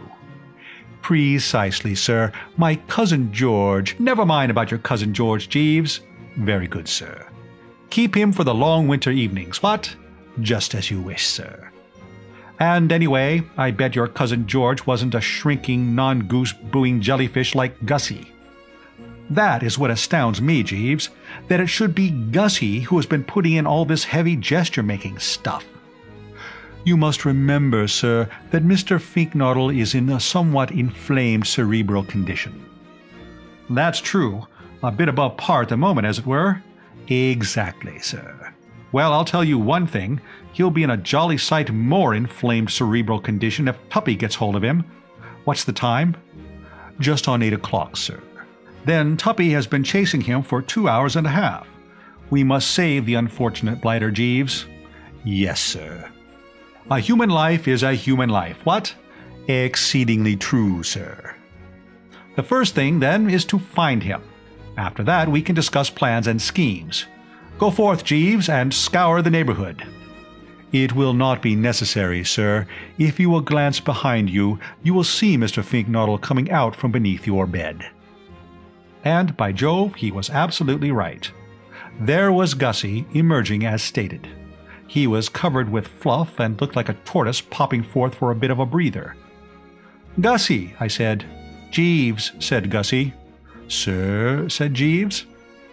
"Is that door locked, Jeeves?" "No, sir, but I will attend to the matter immediately."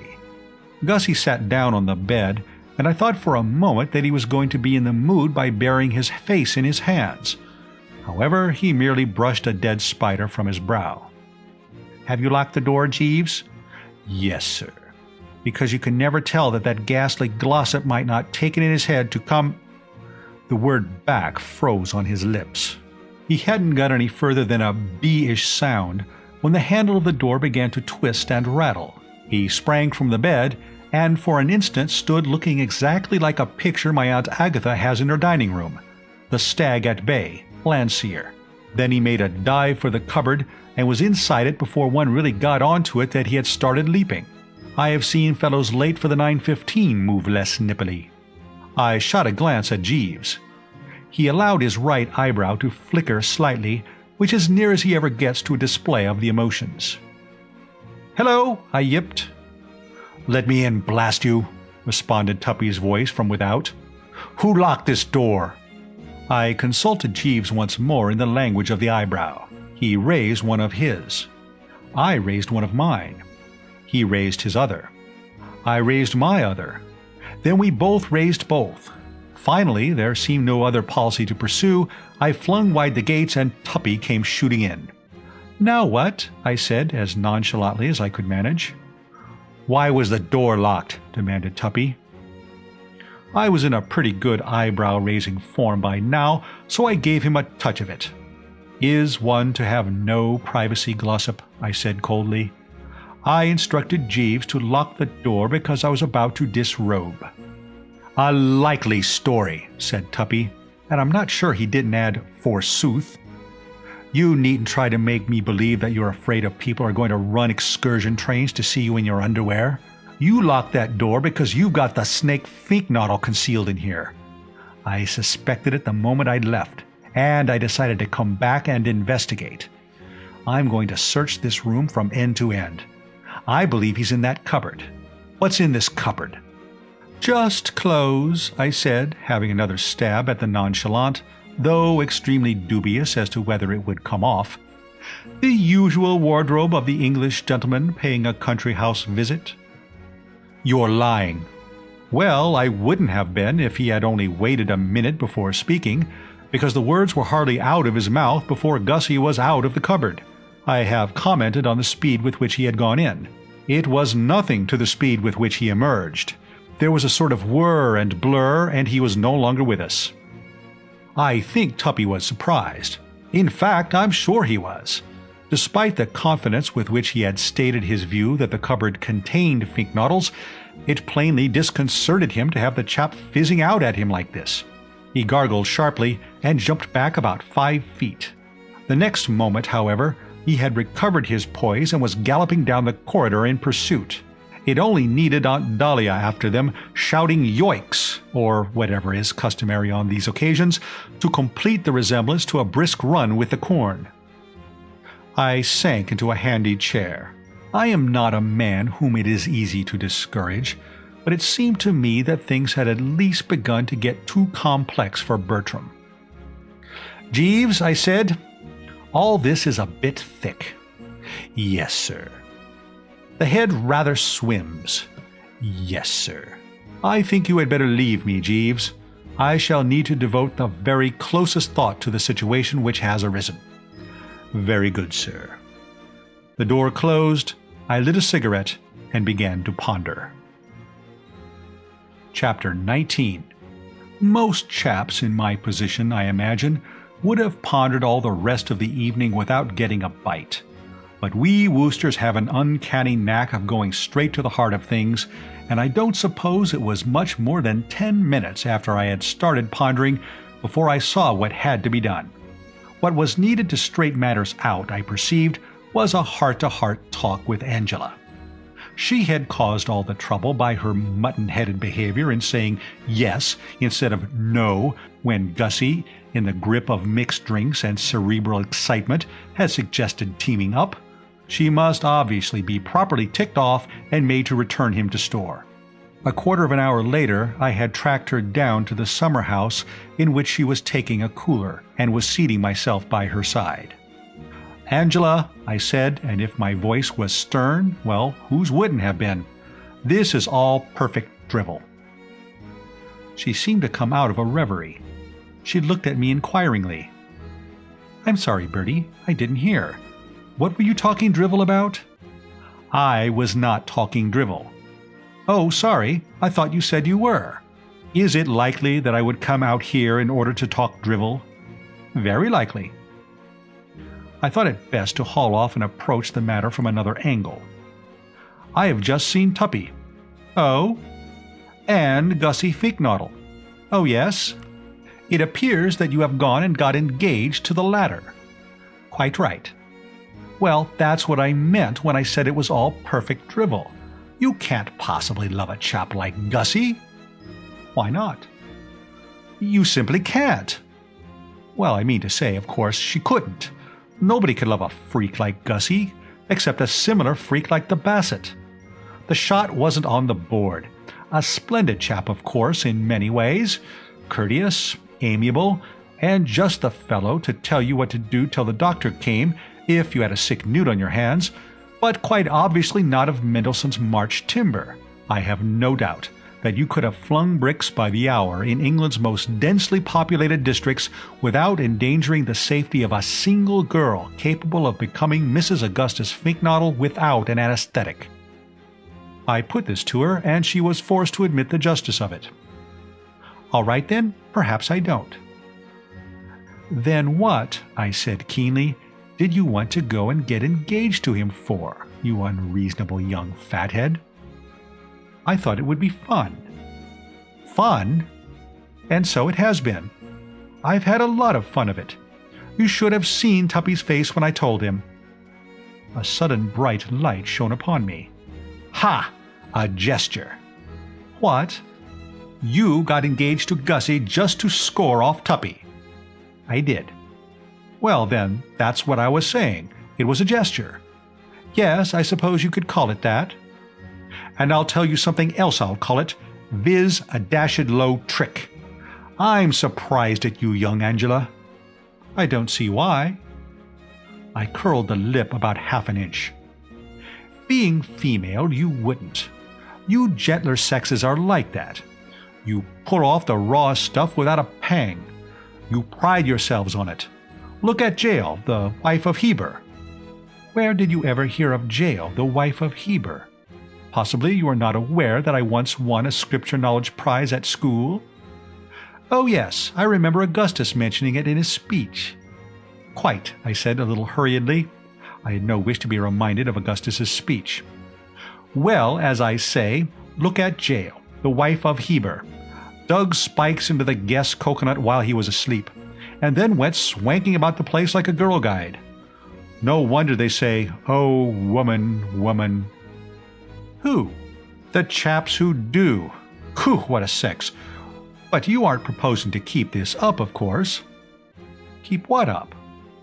This rot of being engaged to Gussie. I certainly am.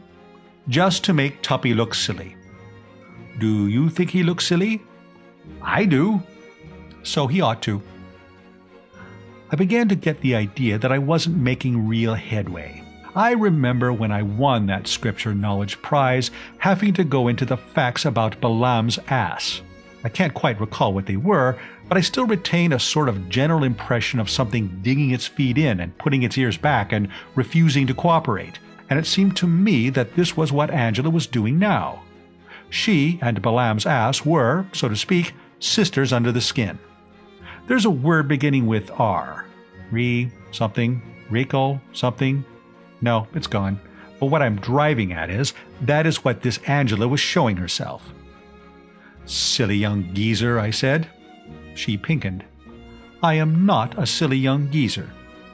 You are a silly young geezer, and what's more, you know it. I don't know anything of the kind. Here you are, wrecking Tuppy's life, wrecking Gussie's life, all for the sake of a cheap score. Well, it's no business of yours. I sat on this promptly. No business of mine when I see two lives I used to go to school with wrecked? Ha! Besides, you know you're potty about Tuppy. I'm not. Is that so? If I had a quid for every time I've seen you gaze at him with the love light in your eyes— She gazed at me, but without the love light. Oh, for goodness sake, go away and boil your head, Bertie. I drew myself up. That, I replied with dignity, is just what I'm going to go away and boil. At least, I shall now leave you. I have had my say. Good. But permit me to add, I won't. Very good, I said coldly. In that case, tinkerty-tonk. And I meant it to sting. Moody and discouraged were about the two adjectives you would have selected to describe me as I left the summer house. It would be idle to deny that I expected better results from this little chat. I was surprised at Angela. Odd how you never realize that every girl is at heart a vicious specimen until something goes wrong with her love affair. This cousin and I had been meeting freely since the days when I wore sailor suits, and she hadn't any front teeth, yet only now was I beginning to get on to her hidden depths. A simple, jolly, kindly young pimple she had always struck me as, the sort you could more or less rely on not to hurt a fly. But here she was, now laughing heartlessly, at least I seem to remember hearing her laugh heartlessly, like something cold and callous out of a sophisticated talkie, and fairly spitting on her hands in her determination to bring Tuppy's gray hairs in sorrow to the grave. I've said it before, and I'll say it again. Girls are rummy. Old Pop Kipling never said a truer word than when he made that crack about the F of the S being more D than the M. It seemed to me in the circs that there was but one thing to do. That is, head for the dining room and make a slash at the cold collation of which Jeeves had spoken. I felt in urgent need of sustenance, for the recent interview had pulled me down a bit. There is no gainsaying the fact that this naked emotion stuff reduces a chap's vitality and puts him in the vein for a good whack at the beef and ham. To the dining room, accordingly, I repaired, and had barely crossed the threshold when I perceived Aunt Dahlia at the sideboard, tucking into salmon mayonnaise. The spectacle drew from me a quick, "Oh, ah," for I was somewhat embarrassed. The last time this relative and I enjoyed a tete-a-tete, it will be remembered, she had sketched out plans for drowning me in the kitchen garden pond, and I was not quite sure what my present standing with her was. I was relieved to find her in a genial mood. Nothing could have exceeded the cordiality with which she waved her fork. "Hello, Bertie, you old ass," was her very matey greeting. "I thought I shouldn't find you far away from the food. Try some of this salmon. Excellent." "Anatole's?" I queried. "No, he's still in bed, but the kitchen maid has struck an inspired streak. It suddenly seems to have come home to her that she isn't catering for a covey of buzzards in the Sahara Desert, and she has put out something quite fit for human consumption. There's good in the girl after all, and I hope she enjoys herself at the dance." I ladled out a portion of salmon, and we fell into pleasant conversation, chatting of this servant's ball at the Stretchley Buds, and speculating, idly I recall, as to what Seppings the butler would look like doing the rumba. It was not till I had cleaned up the first platter and was embarking on a second when the subject of Gussie came up. Considering what had passed at Market Snodsbury that afternoon, it was one which I had been expecting her to touch on earlier. When she did touch on it, I could see that she had not yet been informed of Angela's engagement. "I say, Bertie," she said, meditatively chewing fruit salad, "this pink bottle—" "Noddle." "Bottle," insisted the aunt firmly, After that exhibition of his this afternoon, Bottle and nothing but Bottle is how I shall always think of him. However, what I was going to say was that if you see him, I wish you would tell him that he has made an old woman very, very happy. Except for the time when the curate tripped over a loose shoelace and fell down the pulpit steps, I don't think I have ever had a more wonderful moment than when good old Bottle suddenly started ticking Tom off from the platform. In fact, I thought his whole performance in the most perfect taste. I could not but demur. Those references to myself, those were what I liked next best. I thought they were fine. Is it true that you cheated when you won that Scripture Knowledge Prize? Certainly not. My victory was the outcome of the most strenuous and unremitting efforts. And how about this pessimism we hear of? Are you a pessimist, Bertie? I could have told her that what was occurring in this house was rapidly making me one, but I said no, I wasn't. That's right. Never be a pessimist. Everything is for the best in this best of all possible worlds. It's a long lane that has no turning. It's always darkest before the dawn. Have patience and all will come right. The sun will shine, although the day's a gray one. Try some of this salad. I followed her advice, but even as I plied the spoon, my thoughts were elsewhere. I was perplexed. It may have been the fact that I had recently been hobnobbing with so many bowed-down hearts that made this cheeriness of hers so bizarre, but bizarre was certainly what I found it. "I thought you might have been a trifle peeved," I said. "Peeved?" "By Gussie's maneuvers on the platform this afternoon. I confess that I had rather expected the tapping foot and the drawn brow." "Nonsense! What was there to be peeved about? I took the whole thing as a great compliment, proud to feel that any drink from my cellars could have produced such a majestic jag. It restores one's faith in post-war whiskey. Besides, I couldn't be peeved at anything tonight. I am like a little child clapping its hands and dancing in the sunshine. For though it has been some time getting a move on, Bertie, the sun has at last broken through the clouds. Ring out those joy bells. Anatole has withdrawn his notice." "What? Oh, very hearty congratulations." "Thanks. Yes, I worked on him like a beaver after I got back this afternoon, and finally, vowing he would ne'er consent, he consented. He stays on, praises be, and the way I look at it now is that God's in his heaven and all's right with—" She broke off.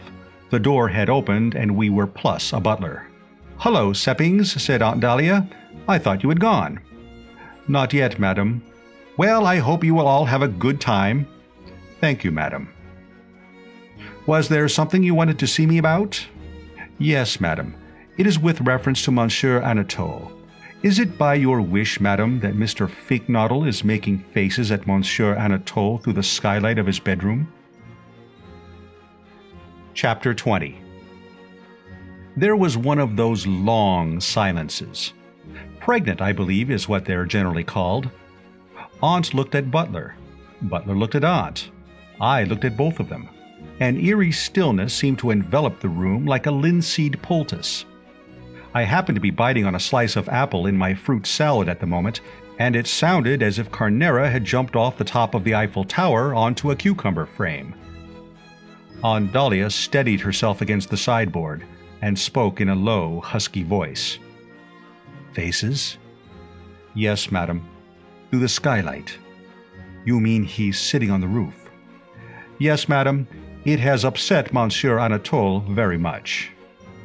I suppose it was the word upset that touched Aunt Dahlia off. Experience had taught her what happened when Anatole got upset.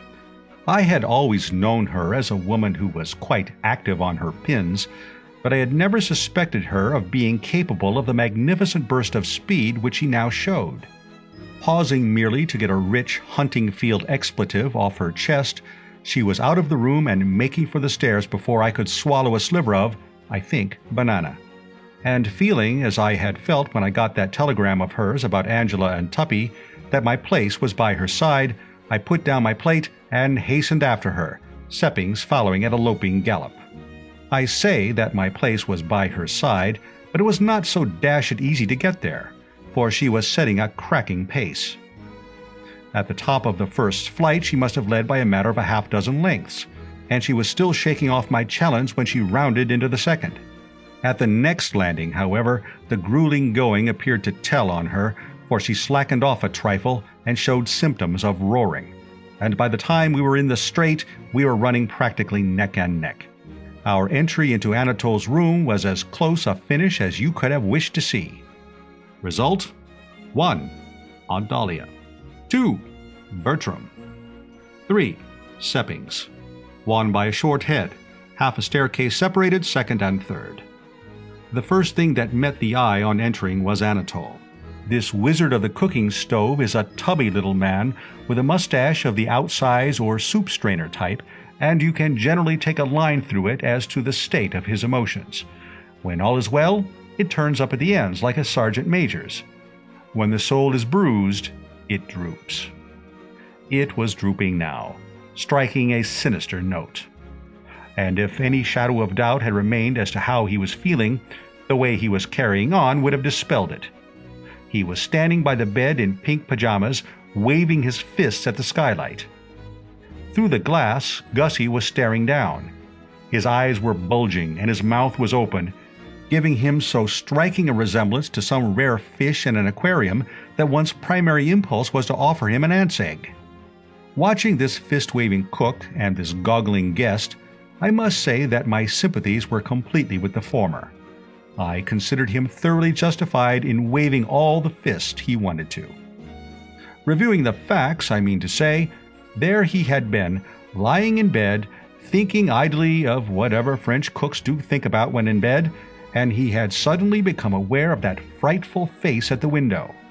A thing to jar the most phlegmatic. I know I should hate to be lying in bed and have Gussie popping up like that.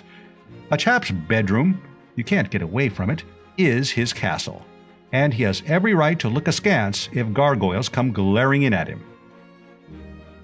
While I stood musing thus, Aunt Dahlia, in her practical way, was coming straight to the point. "What's all this?" Anatole did a sort of Swedish exercise, starting at the base of the spine, carrying on through the shoulder blades, and finishing up among the back hair. Then he told her. In the chats I have had with this wonder man, I have always found his English fluent, but a bit on the mixed side. If you remember, he was with Mr. Bingo Little for a time before coming to Brinkley, and no doubt he picked up a good deal from Bingo. Before that, he had been a couple of years with an American family at Nice and had studied under their chauffeur, one of the Maloneys of Brooklyn. So what with Bingo and what with Maloney, he is, as I say, fluent, but a bit mixed. He spoke, in part, as follows. "Hot dog! You ask me what is it? Listen, make some attention a little. Me, I have hit the hay, but I do not sleep so good. And presently I wake up and I look, and there is one who make faces against me through the dashed window. Is that a pretty affair? Is that convenient? If you think I like it, you jolly well mistake yourself. I am so mad as a wet hen. And why not? I am somebody, isn't it? This is a bedroom, what? Not a house for some apes? Then for what do blighters sit on my window so cool as a few cucumbers making some faces?" "Quite," I said. "Dashed reasonable was my verdict." He threw another look up at Gussie, and did exercise 2, the one where you clutch the mustache, give it a tug, and then start catching flies. "Wait yet a little. I am not finished. I say, I see this type on my window, making a few faces. But what then? Does he buzz off when I shout a cry, and leave me peaceable? Not on your life. He remain planted there, not giving any damns, and sit regarding me like a cat watching a duck.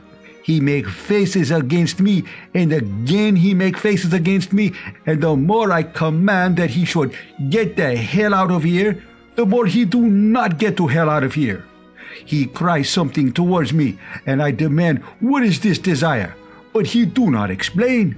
Oh no, that arrives never. He does but shrug his head. What a damn silliness. Is this amusing for me?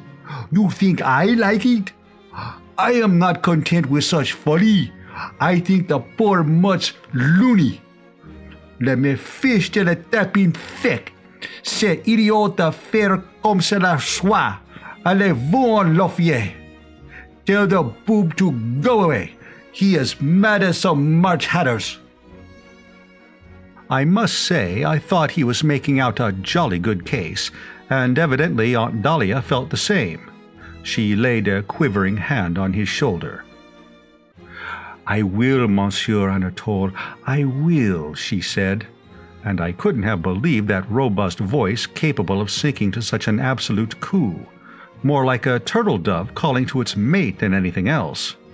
"It's quite all right." She had said the wrong thing. He did exercise 3. All right. Nom du nom du nom. The hell you say it's all right? Of what used to post stuff like that? Wait 1/2 moment. Not yet quite so quick, my old sport. It is by no means all right. See it again a little. It is some very different dishes of fish. I can take a few smooths with a rough, it is true, but I do not find it agreeable when one play larks against me on my windows. That cannot do. A nice thing, no. I am a serious man. I do not wish a few larks on my windows. I enjoy larks on my windows worse as any.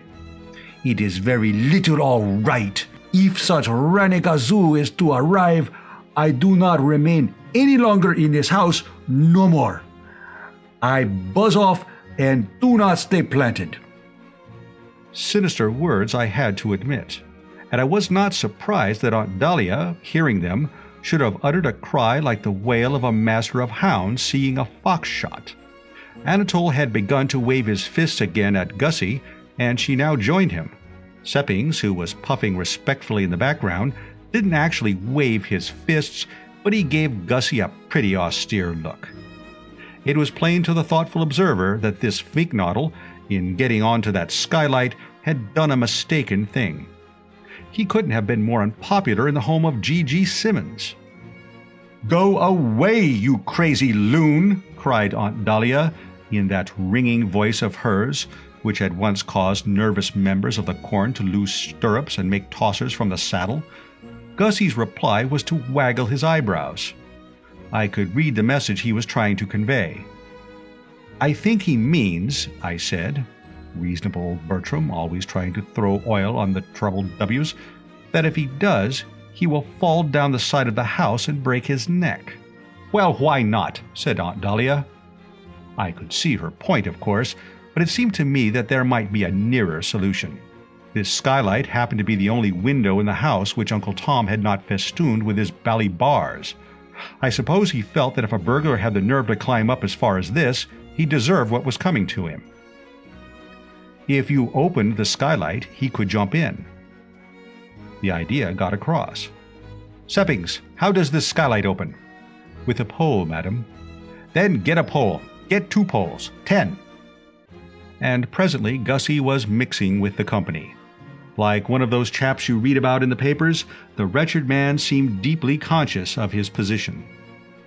I must say Aunt Dahlia's bearing and demeanor did nothing to assist toward a restored composure. Of the amiability which she had exhibited when discussing this unhappy chump's activities with me over the fruit salad, no trace remained, and I was not surprised that speech more or less froze on the Finknoddle's lips.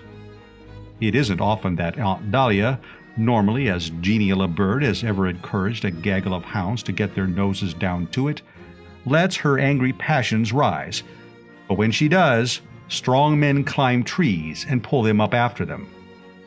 "Well?" she said. In response to this, all that Gussie could produce was a sort of strangled hiccough. "Well?" Aunt Dahlia's face grew darker.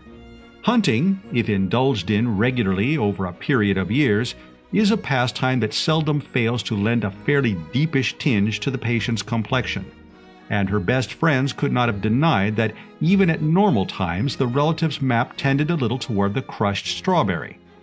But never had I seen it take on so pronounced a richness as now. She looked like a tomato struggling for self-expression. "Well?" Gussie tried hard, and for a moment it seemed as if something was going to come through. But in the end it turned out nothing more than a sort of death rattle. "Oh, take him away, Bertie, and put ice on his head," said Aunt Dahlia, giving the thing up. And she turned to tackle what looked like the rather man-sized job of soothing Anatole, who was now carrying on a muttered conversation with himself in a rapid sort of way, seeming to feel that the situation was one to which he could not do justice in Bingo cum Maloney Anglo-American. He had fallen back on his native tongue. Words like marmiton du dommage and pigneuf and hurluberlu and roust de sur were fluttering from him like bats out of a barn. Lost on me, of course, because though I sweated a bit at the Gallic language during the con visit, I'm still more or less in the est-ce que vous avez stage. I regretted this, for they sounded good. I assisted Gussie down the stairs. A cooler thinker than Aunt Dahlia, I had already guessed the hidden springs and motives which had led him to the roof. Where she had seen only a cockeyed reveler indulging himself in a drunken prank or whimsy, I had spotted the hunted fawn. "Was Tuppy after you?" I asked sympathetically. "What I believe is called a frisson," shook him. "He nearly got me on the top landing. I shinned out through a passage window and scrambled along a sort of ledge." "That baffled him, what?" "Yes, but then I found I had stuck. The roof sloped down in all directions. I couldn't go back. I had to go on, crawling along this ledge, and then I found myself looking down the skylight. Who was that chap?" That was Anatole, Aunt Dahlia's chef. French to the core. That explains why I couldn't make him understand. What asses these Frenchmen are! They don't seem able to grasp the simplest thing. You'd have thought if a chap saw a chap on a skylight, the chap would realize the chap wanted to be let in.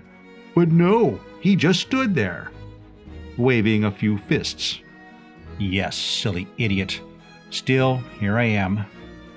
"Here you are, yes, for the moment. Eh?" I was thinking that Tuppy is probably lurking somewhere. He leaped like a lamb in springtime. "What shall I do?" I considered this. "Sneak back to your room and barricade the door. That is the manly policy." "Suppose that's where he's lurking?" "In that case, move elsewhere." But on arrival at the room, it transpired that Tuppy, if anywhere, was infesting some other portion of the house. Gussie shot in, and I heard the key turn. And feeling that there was no more that I could do in that quarter, I returned to the dining room for further fruit salad and a quiet think. And I had barely filled my plate when the door opened and Aunt Dahlia came in. She sank into a chair, looking a bit shop-worn. "Give me a drink, Bertie." "What sort?" "Any sort, as long as it's strong." Approach Bertram Wooster along these lines, and you catch him at his best. St. Bernard dogs doing the square thing by Alpine travelers could not have bustled about more assiduously. I filled the order, and for some moments nothing was to be heard but the sloshing sound of an aunt restoring her tissues. "Shove it down, Aunt Dahlia," I said sympathetically. "These things take it out of one, don't they? You've had a toughish time, no doubt, soothing Anatole." I proceeded, helping myself to anchovy paste on toast. "Everything pretty smooth now, I trust?" She gazed at me in a long, lingering sort of way. Her brow wrinkled as if in thought. "Attila," she said at length. "That's the name. Attila the Hun." "Eh?" "I was trying to think who you reminded me of.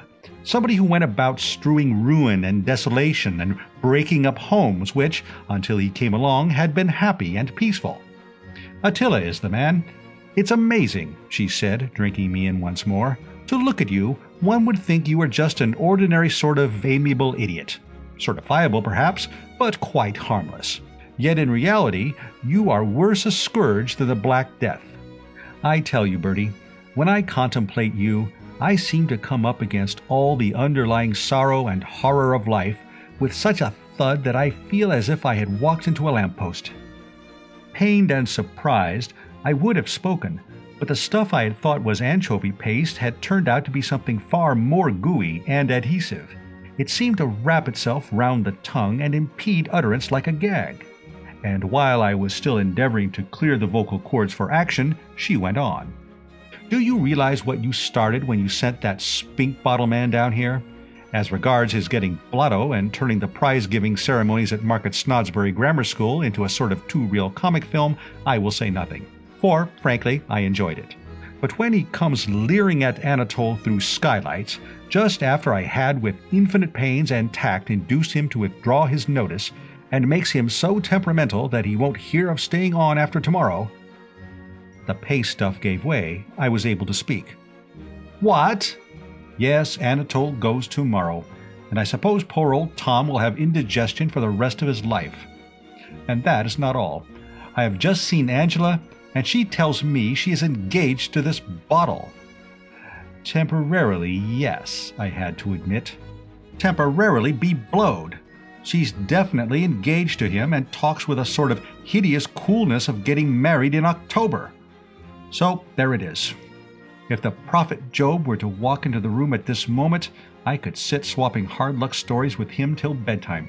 Not that Job was in my class. He had boils. Well, what are boils? Dashed painful, I understand. Nonsense. I take all the boils on the market in exchange for my troubles. Can't you realize the position? I've lost the best cook to England. My husband, poor soul, will probably die of dyspepsia, and my only daughter, for whom I had dreamed such a wonderful future, is engaged to be married to an inebriated newt fancier. And you talk about boils. I corrected her on a small point. I don't absolutely talk about boils. I merely mentioned that Job had them. Yes, I agree with you, Aunt Dahlia, that things are not looking too ooja cum spiff at the moment, but be of good cheer. A Wooster is seldom baffled for more than the nonce. You rather expect to be coming along shortly with another of your schemes? At any minute. She sighed resignedly. I thought as much. Well, it needed but this. I don't see how things could possibly be worse than they are, but no doubt you will succeed in making them so. Your genius and insight will find the way. Carry on, Bertie. Yes, carry on. I am past caring now. I shall even find a faint interest in seeing into what darker and profounder abysses of hell you can plunge this home. Go to it, lad. What's that stuff you're eating? I find it a little difficult to classify. Some sort of paste on toast. Rather like glue flavored with beef extract. Gimme, said Aunt Dahlia listlessly. Be careful how you chew, I advised. It sticketh closer than a brother. Yes, Jeeves? The man had materialized on the carpet, absolutely noiseless, as usual. A note for you, sir. A note for me, Jeeves? A note for you, sir. From whom, Jeeves? From Miss Bassett, sir. From whom, Jeeves? From Miss Bassett, sir. From Miss Bassett, Jeeves? From Miss Bassett, sir. At this point, Aunt Dahlia, who had taken one nibble at her whatever it was on toast and laid it down, begged us, a little fretfully I thought, for heaven's sake to cut out the cross-talk vaudeville stuff, as she had enough to bear already without having to listen to us doing our imitation of the two Macs. Always willing to oblige, I dismissed Jeeves with a nod, and he flickered for a moment and was gone.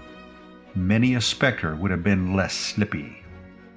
But what, I mused, toying with the envelope, can this female be writing to me about? Why not open the damn thing and see? A very excellent idea, I said, and did so. And if you're interested in my movements, proceeded Aunt Dahlia, heading for the door, I propose to go to my room, do some yoga deep breathing, and try to forget. Quite, I said absently, skimming P1. and then as I turned over, a sharp howl broke from my lips, causing Aunt Dahlia to shy like a startled mustang. "Don't do it!" she exclaimed, quivering in every limb. "Yes, but dash it!" "What a pest you are, you miserable object," she sighed. "I remember years ago when you were in your cradle, being left alone with you one day, and you nearly swallowed your rubber comforter and started turning purple. And I, ass that I was, took it out and saved your life. Let me tell you, young birdie, it will go very hard with you if you ever swallow a rubber comforter again when only I am by to aid." "But dash it," I cried, "do you know what's happened? Madeline Bassett says she's going to marry me." "I hope it keeps fine for you," said the relative, and passed from the room looking like something out of an Edgar Allan Poe story. Chapter 21. I don't suppose I was looking so dashed unlike something out of an Edgar Allan Poe story myself, for, as you can readily imagine, the news item which I had just recorded had got in amongst me properly. If the Bassett, in the belief that the Wooster heart had long been hers and was waiting ready to be scooped in on demand, had decided to take up her option, I should, as a matter of honor and sensibility, have no choice but to come across and kick in. The matter was obviously not one that could be straightened out with a curt nolo prosequi. All the evidence, therefore, seemed to point to the fact that the doom had come upon me, and, what was more, had come to stay. And yet, though it would be idle to pretend that my grip on the situation was quite the grip I would have liked it to be, I did not despair of arriving at a solution. A lesser man, caught in this awful snare, would no doubt have thrown in the towel at once and ceased to struggle. But the whole point about the Woosters is that they are not lesser men. By way of a start, I read the note again. Not that I had any hope that a second perusal would enable me to place a different construction on its contents, but it helped to fill in while the brain was limbering up. I then, to assist thought, had another go at the fruit salad, and in addition ate a slice of sponge cake. And it was as I passed on to the cheese that the machinery started working. I saw what had to be done. To the question which had been exercising the mind, viz., can Bertram cope, I was now able to reply with a confident, absolutely. The great wheeze on these occasions of dirty work at the crossroads is not to lose your head, but to keep cool and try to find the ringleaders. Once find the ringleaders, and you know where you are.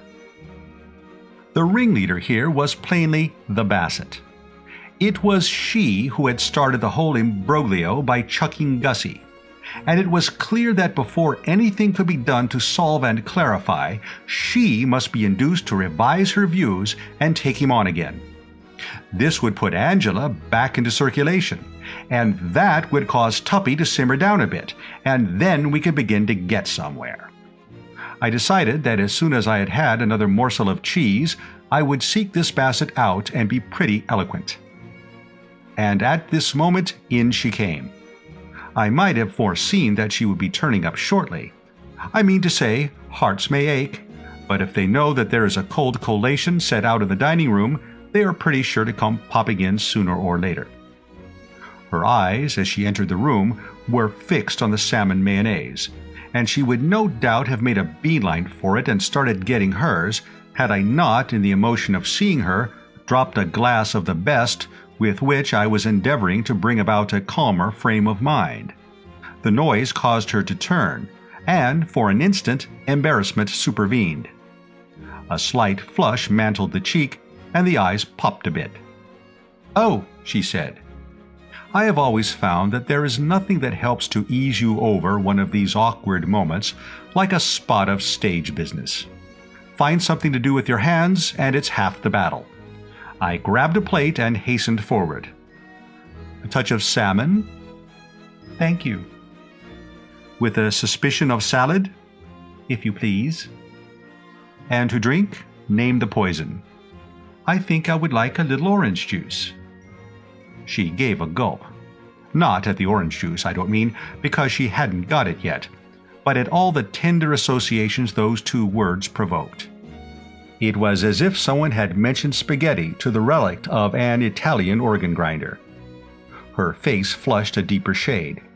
She registered anguish, and I saw that it was no longer within the sphere of practical politics to try to confine the conversation to neutral topics like cold-boiled salmon. So did she, I imagine, for when I, as a preliminary to getting down to brass tacks, said, she said, too, simultaneously, the brace of ers clashing in midair. I'm sorry. I beg your pardon. You were saying? You were saying. No, please, go on. Oh, right-ho. I straightened the tie, my habit when in this girl's society, and had at it. With a reference to yours of even date, she flushed again and took a rather strained forkful of salmon. You got my note? Yes, I got your note. I gave it to Jeeves to give to you. Yes, he gave it to me. That's how I got it. There was another silence, and as she was plainly shrinking from talking turkey, I was reluctantly compelled to do so. I mean, somebody had got to. Too dashed silly, a male and female in our position simply standing, eating salmon and cheese at one another without a word. Yes, I got it all right. I see, you got it. Yes, I got it. I've just been reading it. And what I was rather wanting to ask you, if we happen to run into each other, was, well, what about it? What about it? That's what I say.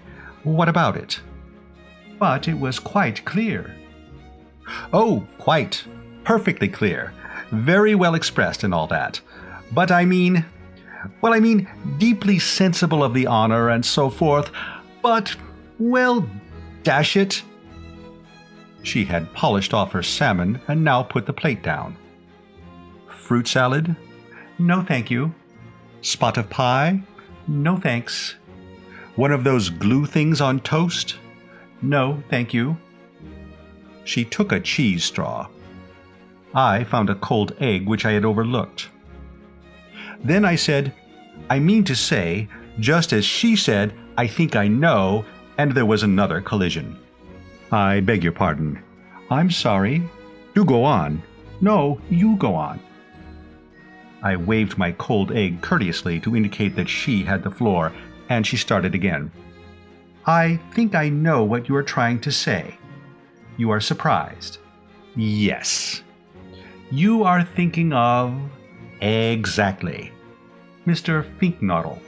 The very man. You find what I have done hard to understand. Absolutely. I don't wonder. I do. And yet it is quite simple. She took another cheese straw. She seemed to like cheese straws. Quite simple, really. I want to make you happy. Dashed decent of you. I'm going to devote the rest of my life to making you happy. A very matey scheme. I can at least do that. But may I be quite frank with you, Bertie? Oh, rather. Then I must tell you this. I am fond of you. I will marry you. I will do my best to make you a good wife. But my affection for you can never be the flame-like passion I feel for Augustus. Just the very point I was working round to. There, as you say, is the snag. Why not chuck the whole idea of hitching up with me? Wash it out altogether. I mean, if you love old Gussie... No longer. Oh, come. No. What happened this afternoon has killed my love. A smear of ugliness has been drawn across a thing of beauty, and I can never feel towards him as I did. I saw what she meant, of course. Gussie had bunged his heart at her feet. She had picked it up, and almost immediately after doing so, had discovered that he had been stewed to the eyebrows all the time. The shock must have been severe. No girl likes to feel that a chap has got to be thoroughly plastered before he can ask her to marry him. It wounds the pride. Nevertheless, I persevered. But have you considered, I said, that you may have got a wrong line on Gussie's performance this afternoon? Admitted that all the evidence points to a more sinister theory. What price him simply having got a touch of the sun? Chaps do get touches of the sun, you know, especially when the weather's hot. She looked at me, and I saw that she was putting in a bit of the old drenched irises stuff. It was like you to say that, Bertie. I respect you for it. Oh, no. Yes, you have a splendid, chivalrous soul. Not a bit. Yes, you have. You remind me of Cyrano. Who? Cyrano de Bergerac. The chap with the nose? Yes. I can't say I was any too pleased. I felt the old beak furtively. It was a bit on the prominent side, perhaps, but dash it, not in the Cyrano class. It began to look as if the next thing this girl would do would be to compare me to Schnozzle Durante. He loved, but pleaded another's cause. Oh, I see what you mean now. I like you for that, Bertie. It was fine of you, fine and big. But it is no use. There are things which kill love. I can never forget Augustus, but my love for him is dead. I will be your wife. Well, one has to be civil. Right-ho, I said. Thanks awfully. Then the dialogue sort of poofed out once more, and we stood eating cheese straws and cold eggs respectively in silence. There seemed to exist some little uncertainty as to what the next move was. Fortunately, before embarrassment could do much more supervening, Angela came in, and this broke up the meeting. Then Bassett announced our engagement, and Angela kissed her and said she hoped she would be very, very happy. And the Bassett kissed her and said she hoped she would be very, very happy with Gussie. And Angela said she was sure she would because Augustus was such a dear, and the Bassett kissed her again, and Angela kissed her again, and in a word, the whole thing got so bally feminine that I was glad to edge away. I would have been glad to do so, of course, in any case, for if even there was a moment when it was up to Bertram to think, and think hard, this moment was that moment. It was, it seemed to me, the end. Not even on the occasion, some years earlier, when I had inadvertently become betrothed to Tuppy's frightful cousin Honoria, had I experienced a deeper sense of being waist-high in the gumbo and about to sink without a trace. I wandered out into the garden, smoking a tortured gasper, with the iron well embedded in the soul.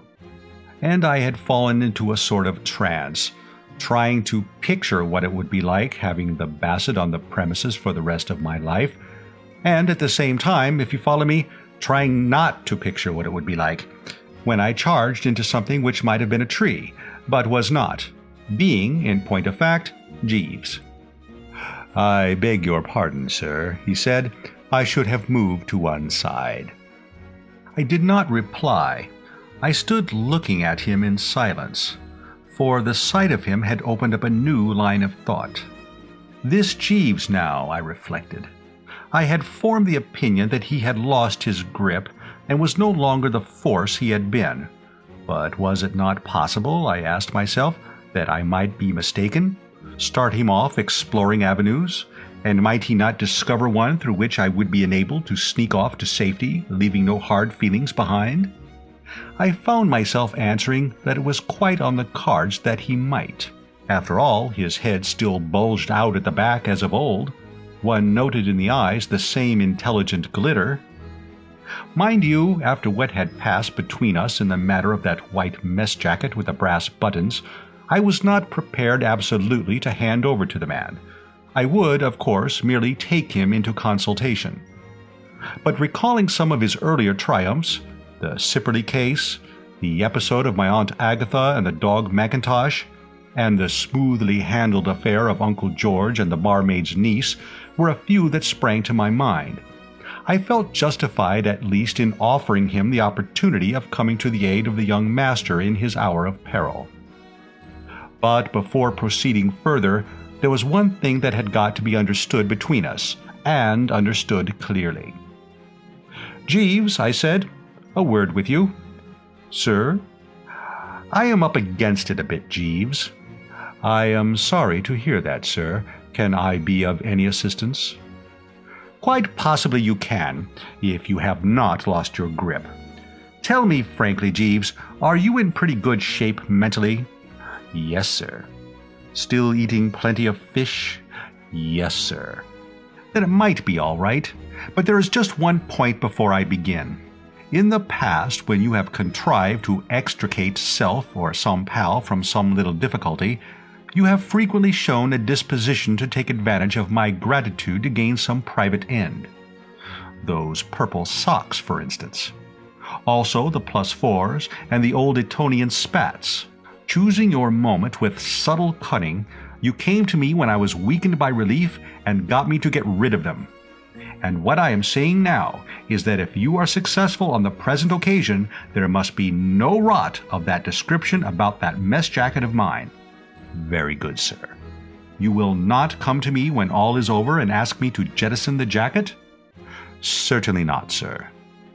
"On that understanding, then, I will carry on. Jeeves, I'm engaged." "I hope you will be very happy, sir." "Don't be an ass. I'm engaged to Miss Bassett." "Indeed, sir, I was not aware." "Nor was I. It came as a complete surprise. However, there it is. The official intimation was in that note you brought me." "Odd, sir." "What is?" "Odd, sir, that the contents of that note should have been as you describe. It seemed to me that Miss Bassett, when she handed me the communication, was far from being in a happy frame of mind." "She is far from being in a happy frame of mind. You don't suppose she really wants to marry me, do you? Pshaw, Jeeves! Can't you see that this is simply another of those bally gestures which are rapidly rendering Brinkley Court a hell for man and beast? Dash all gestures is my view."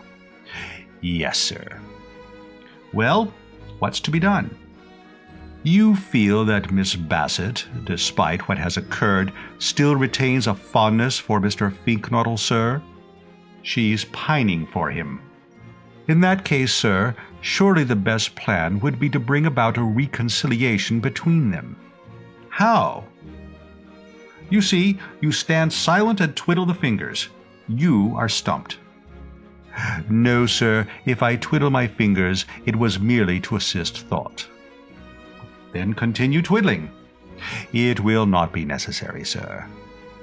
"You don't mean you've got a bite already?" "Yes, sir." "You astound me, Jeeves. Let's have it." "The device which I have in mind is one that I have already mentioned to you, sir." "When did you ever mention any device to me?" "If you will throw your mind back to the evening of your arrival, sir. You were good enough to inquire of me if I had any plan to put forward with a view to bringing Miss Angela and Mr. Glossop together, and I ventured to suggest—" "Good Lord! Not the old fire alarm thing?" "Precisely, sir." "You're still sticking to that?" "Yes, sir." It shows how much the ghastly blow I had received had shaken me when I say that, instead of dismissing the proposal with a curt "cha" or anything like that, I found myself speculating as to whether there might not be something in it after all. When he had first mooted this fire alarm scheme of his, I had sat upon it, if you remember, with the maximum of promptitude and vigor. Rotten was the adjective I had employed to describe it, and you may recall that I mused a bit sadly, considering the idea conclusive proof of the general breakdown of a once fine mind. But now it somehow began to look as if it might have possibilities. The fact of the matter was that I had about reached the stage where I was prepared to try anything once, however goofy. "Just run through that wheeze again, Jeeves," I said thoughtfully. "I remember thinking it cuckoo, but it may be that I missed some of the finer shades." "Your criticism of it at the time, sir, was that it was too elaborate, but I do not think it is so in reality. As I see it, sir, the occupants of the house, hearing the fire bell ring, will suppose that a conflagration has broken out." I nodded. One could follow the train of thought. "Yes, that seems reasonable." "Whereupon Mr. Glossop will hasten to save Miss Angela, while Mr. Feeknoddle performs the same office for Miss Bassett. Is that based on psychology?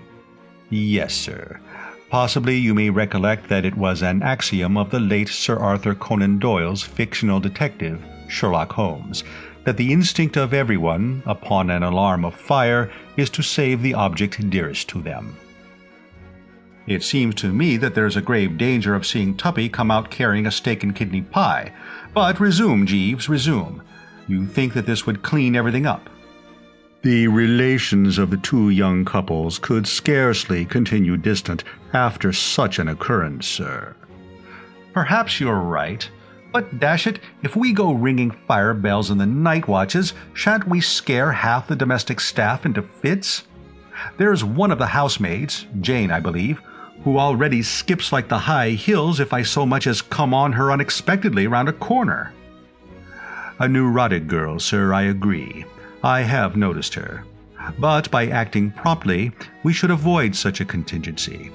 The entire staff, with the exception of Monsieur Anatole, will be at the ball at Kingham Manor tonight. Of course. That just shows the condition this thing has reduced me to. Forget my own name next. Well then, let's just try to envisage. Bong goes the bell, Gussie rushes in and grabs the Bassett. Wait, why shouldn't she simply walk downstairs? You are overlooking the effect of sudden alarm on the feminine temperament, sir. That's true. Miss Bassett's impulse, I would imagine, sir, would be to leap from her window. Well, that's worse. We don't want her spread out on a sort of puree on the lawn. It seems to me that the flaw in this scheme of yours, Jeeves, is that it's going to litter the garden with mangled corpses. No, sir. You will recall that Mr. Travers's fear of burglars has caused him to have stout bars fixed to all the windows.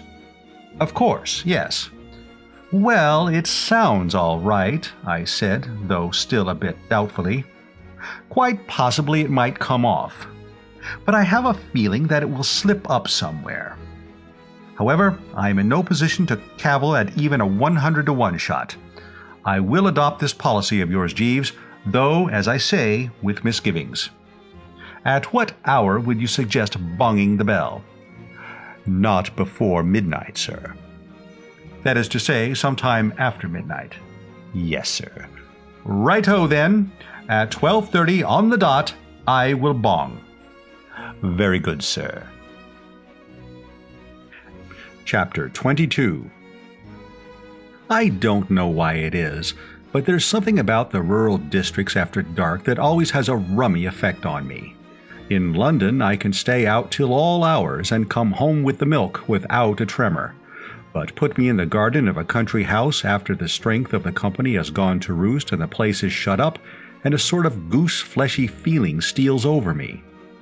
The night wind stirs the treetops, twigs crack, bushes rustle, and before I know where I am, the morale has gone phut and I'm expecting the family ghost to come sneaking up behind me, making groaning noises.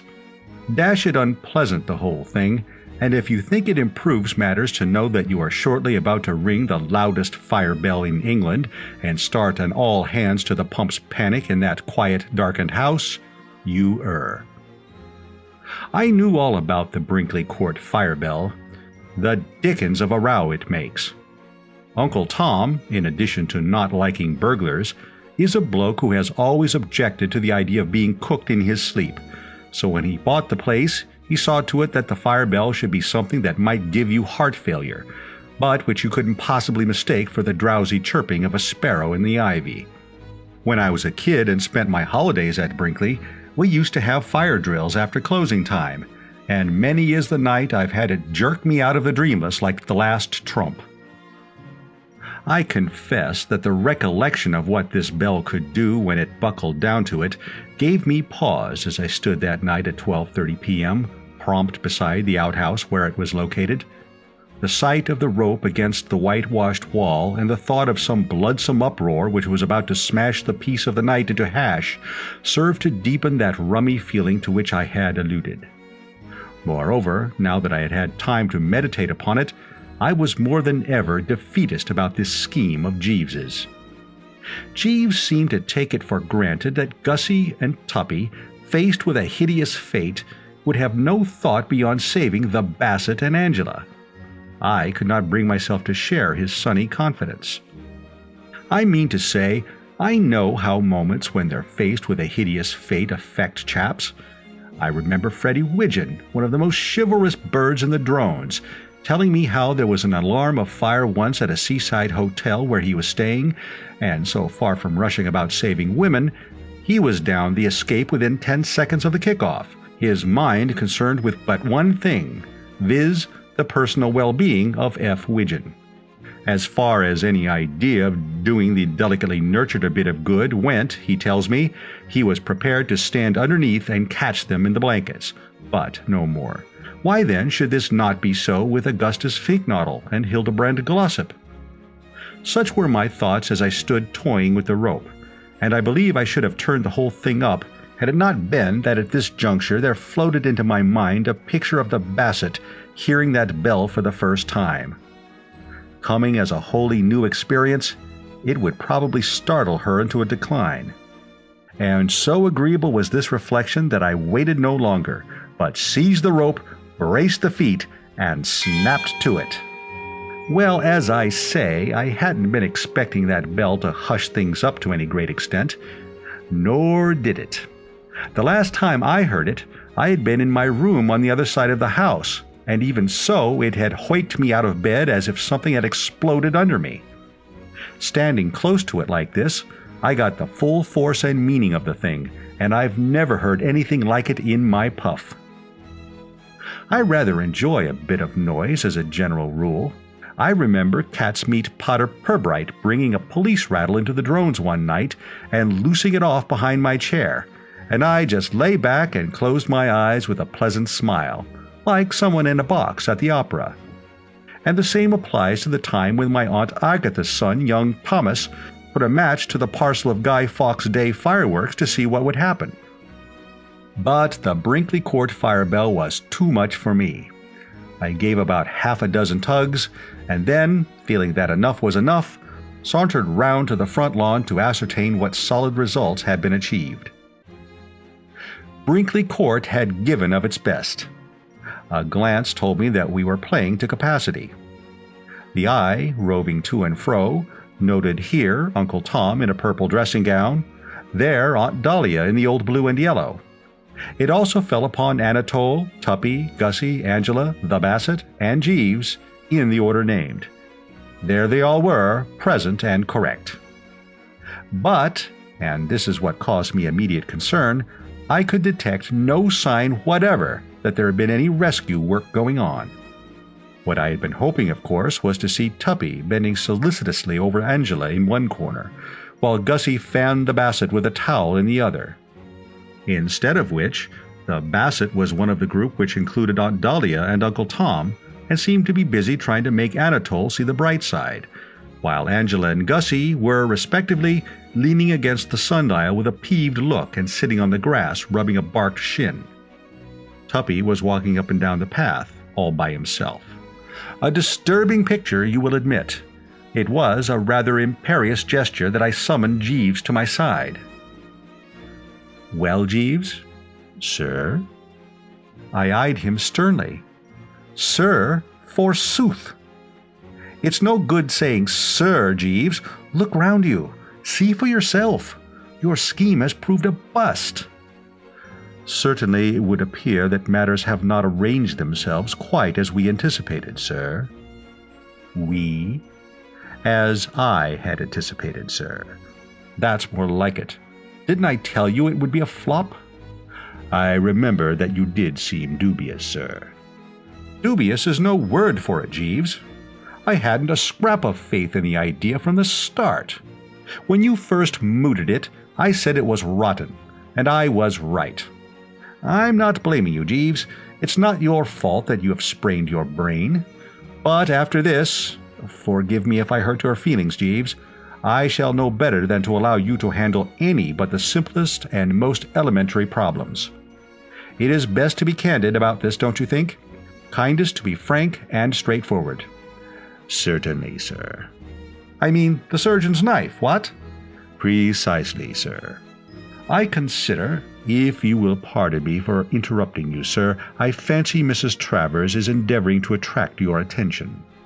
And at this moment, a ringing "Hoy!" which could have proceeded only from the relative in question, assured me that his view was correct. "Just step this way a moment, Attila, if you don't mind," boomed that well-known, and under certain conditions well-loved, voice, and I moved over. I was not feeling unmixedly at my ease. For the first time it was beginning to steal upon me that I had not prepared a really good story in support of my questionable behavior in ringing the fire bells at such an hour, and I have known Aunt Dahlia to express herself with a hearty freedom upon far smaller provocation. She exhibited, however, no signs of violence, more a sort of frozen calm, if you know what I mean. You could see that she was a woman who had suffered. "Well, Bertie dear," she said, "here we all are." "Quite," I replied guardedly. "Nobody missing, is there?" "I don't think so." "Splendid. So much healthier for us out here in the open like this than frowsting in bed. I had just dropped off when you did your bell-ringing act. For it was you, my dear sweet child, who rang the bell, was not?" "I did ring the bell, yes." "Any particular reason, or just a whim?" "I thought there was a fire." "What gave you that impression, dear?" "I thought I saw flames." "Where, darling? Tell Aunt Dahlia." "In one of the windows." "I see. So we have all been dragged out of bed and scared rigid because you have been seeing things." Here Uncle Tom made a noise like a cork coming out of a bottle, and Anatole, whose mustache had hit a new low, said something about some apes, and if I am not mistaken, a ragomier, whatever that is. "I admit I was mistaken. I am sorry." "Don't apologize, ducky. Can't you see how pleased we all are? What are you doing out here anyway?" "Just taking a stroll." "I see. And you are proposing to continue your stroll?" "No, I think I'll go in now." "That's fine, because I was thinking of going in too, and I don't believe I could sleep knowing you're out here giving rein to that powerful imagination of yours. The next thing that would happen would be that you would think you saw a pink elephant sitting on the drawing room windowsill and start throwing bricks at it. Well, come on, Tom. The entertainment seems to be over.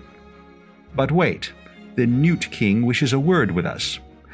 "Yes, Mr. Finknoddle?" Gussie, as he joined our little group, seemed upset about something. "I say—" "Say on, Augustus." "I say, what are we going to do?" "Speaking for myself, I intend to return to bed." "But the door is shut." "What door?" "The front door. Somebody must have shut it." "Then I shall open it." "But it won't open." "Then I shall try another door." "But all the other doors are shut." "What? Who shut them?" "I don't know." I advanced a theory. "The wind?" Aunt Dahlia's eyes met mine. "Don't try me too high," she begged. "Not now, precious." And indeed, even as I spoke, it did strike me that the night was pretty still. Uncle Tom said we must get in through a window. Aunt Dahlia sighed a bit. How? Could Lloyd George do it? Could Winston do it? Could Baldwin do it? No, not since you had those bars of yours put on. "Well, well, well, God bless my soul, ring the bell then." "The fire bell?" "The door bell." "To what end, Thomas? There's nobody in the house. The servants are all at Kingham." "But confound it all, we can't stop out here all night." "Can't we? You just watch us. There is nothing, literally nothing, which a country house party can't do with Attila here operating on the premises. Seppings presumably took the back door key with him. We must just amuse ourselves till he comes back." Tuppy made a suggestion. "Why not take one of the cars out and drive down to Kingham and get the key from Seppings?" It went well. No question about that. For the first time a smile lit up Aunt Dahlia's drawn face. Uncle Tom grunted approvingly. Anatole said something in Provençal that sounded complimentary, and I thought I detected even on Angela's map a slight softening. "A very excellent idea," said Aunt Dahlia. "One of the best. Nip round to the garage at once." After Tuppy had gone, some extremely flattering things were said about his intelligence and resource, and there was a disposition to draw rather invidious comparisons between him and Bertram. Painful for me, of course, but the ordeal didn't last long, for it couldn't have been more than 5 minutes before he was with us again. Tuppy seemed perturbed. "I say, it's all off." "Why?" "The garage is locked." "Unlock it." "I haven't the key." "Shout then, and wake Waterbury." "Who's Waterbury?" "The chauffeur, ass. He sleeps over the garage." "But he's gone to the dance at Kingham." It was the final wallop. Until this moment, Aunt Dahlia had been able to preserve her frozen calm. The dam now burst. The years rolled away from her, and she was once more the Dahlia Wooster of the old Yoicks and Tantivy days, the emotional, free-speaking girl who had so often risen in her stirrups to yell derogatory personalities at people who were heading hounds. "Curse all dancing chauffeurs! What on earth does a chauffeur want to dance for? I mistrusted that man from the start. Something told me he was a dancer. Well, this finishes it. We're out here till breakfast time. If those blasted servants come back before 8 o'clock, I shall be vastly surprised.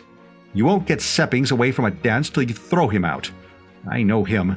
The jazz will go to his head, and he'll start clapping and demanding encores till his hands blister. Damn all dancing butlers. What is Brinkley Court? A respectable English country house or a crimson dancing school? One might as well be living in the middle of the Russian ballet. Well, all right. If we must stay out here, we must.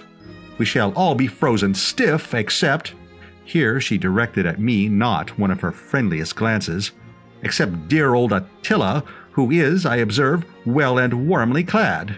We will resign ourselves to the prospect of freezing to death like the babes in the wood, merely expressing a dying wish that our old pal Attila will see that we are covered with leaves. No doubt he will also toll that fire bell of his as a mark of respect." "And what might you want, my good man?" She broke off and stood glaring at Jeeves. During the latter portion of her address, he had been standing by in a respectful manner, endeavoring to catch the speaker's eye. "If I might make a suggestion, madam. I am not saying that in the course of our long association I have always found myself able to view Jeeves with approval. There are aspects of his character which have frequently caused coldnesses to arise between us. He is one of those fellows who, if you give him a thingummy, take a what-do-you-call-it. His work is often raw, and he has been known to allude to me as mentally negligible. More than once, as I have shown, it has been my painful task to squelch in him a tendency to get uppish and treat the young master as a serf or peon. These are grave defects. But one thing I have never failed to hand the man: he is magnetic. There is about him something that seems to soothe and hypnotize. To the best of my knowledge, he has never encountered a charging rhinoceros, but should this contingency occur, I have no doubt that the animal, meeting his eye, would check itself in mid-stride, roll over, and lie purring with its legs in the air. At any rate, he calmed down Aunt Dahlia, the nearest thing to a charging rhinoceros, in under 5 seconds. He just stood there looking respectful, and though I didn't time the thing, not having a stopwatch on me, I should say it wasn't more than 3 seconds and a quarter before her whole manner underwent an astounding change for the better. She melted before one's eyes. "Jeeves, you haven't got an idea?" "Yes, madam." "That great brain of yours has really clicked as ever in the hour of need?" "Yes, madam." "Jeeves," said Aunt Dahlia in a shaking voice, "I am sorry I spoke so abruptly. I was not myself. I might have known that you would not come simply trying to make conversation. Tell us this idea of yours, Jeeves. Join our little group of thinkers and let us hear what you have to say. Make yourself at home, Jeeves, and give us the good word. Can you really get us out of this mess?" "Yes, madam, if one of the gentlemen would be willing to ride a bicycle." "A bicycle?" "There is a bicycle in the gardener's shed in the kitchen garden, madam. Possibly one of the gentlemen might feel disposed to ride over to Kingham Manor and procure the back-door key from Mr. Seppings. Splendid, Jeeves. Thank you, madam. Wonderful. Thank you, madam. Attila, said Aunt Dahlia, turning and speaking in a quiet, authoritative manner. I had been expecting it. From the very moment those ill-judged words had passed the fellow's lips, I had had a presentiment that a determined effort would be made to elect me as the goat, and I braced myself to resist and obstruct. And as I was about to do so, while I was in the very act of summoning up all my eloquence to protest that I didn't know how to ride a bike and couldn't possibly learn in the brief time at my disposal, I'm dashed if the man didn't go and nip me in the bud. Yes, madam, Mr. Wooster would perform the task admirably. He is an expert cyclist. He has often boasted to me of his triumphs on the wheel. I hadn't done anything of the sort. It's simply monstrous how one's words get twisted.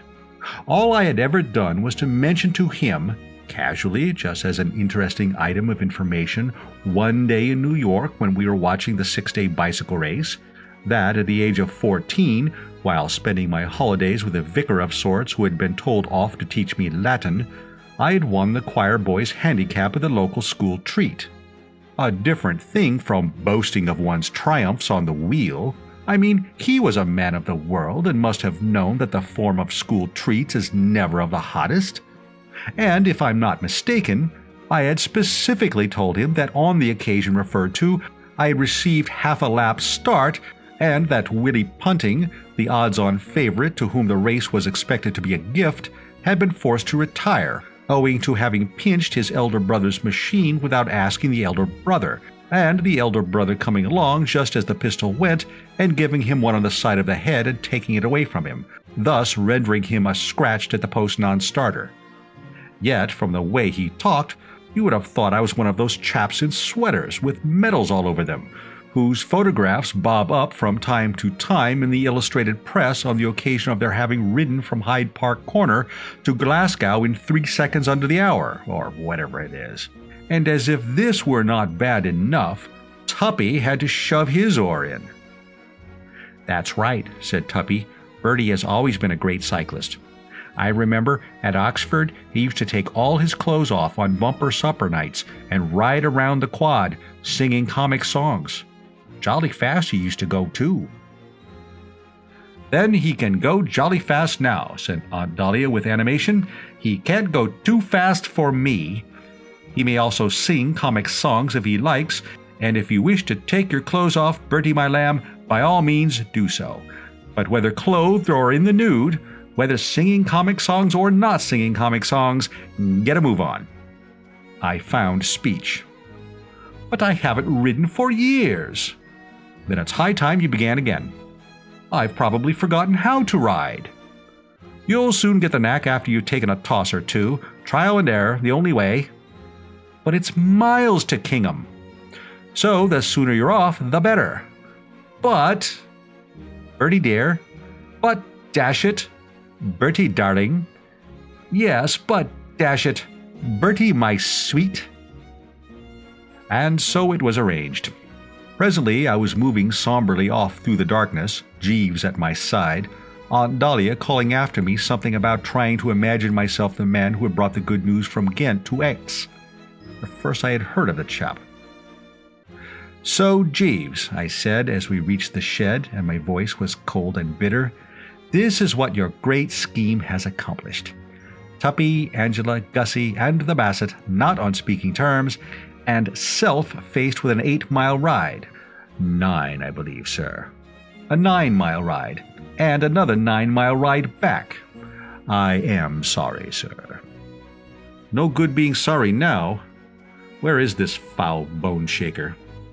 "I will bring it out, sir." He did so. I eyed it sourly. "Where's the lamp?" "I fear there is no lamp, sir." "No lamp?" "No, sir." "But I may come a fearful stinker without a lamp. Suppose I barge into something." I broke off and eyed him frigidly. "You smile, Jeeves. The thought amuses you?" I beg your pardon, sir. I was thinking of a tale my Uncle Cyril used to tell me as a child. An absurd little story, sir, though I confess that I have always found it droll. According to my Uncle Cyril, two men named Nichols and Jackson set out to ride to Brighton on a tandem bicycle, and were so unfortunate as to come into collision with a brewer's van.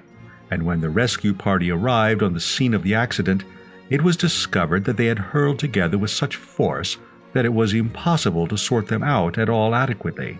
The keenest eye could not discern which portion of the fragments was Nichols and which was Jackson. So they collected as much as they could and called it Nixon. I remember laughing very much at that story when I was a child, sir. I had to pause a moment to master my feelings. You did, eh? Yes, sir. You thought it funny? Yes, sir. And your Uncle Cyril thought it funny? Yes, sir. Golly, what a family. Next time you meet your Uncle Cyril, Jeeves, you can tell him from me that his sense of humor is morbid and unpleasant. He is dead, sir. Thank heaven for that. Well, give me the blasted machine.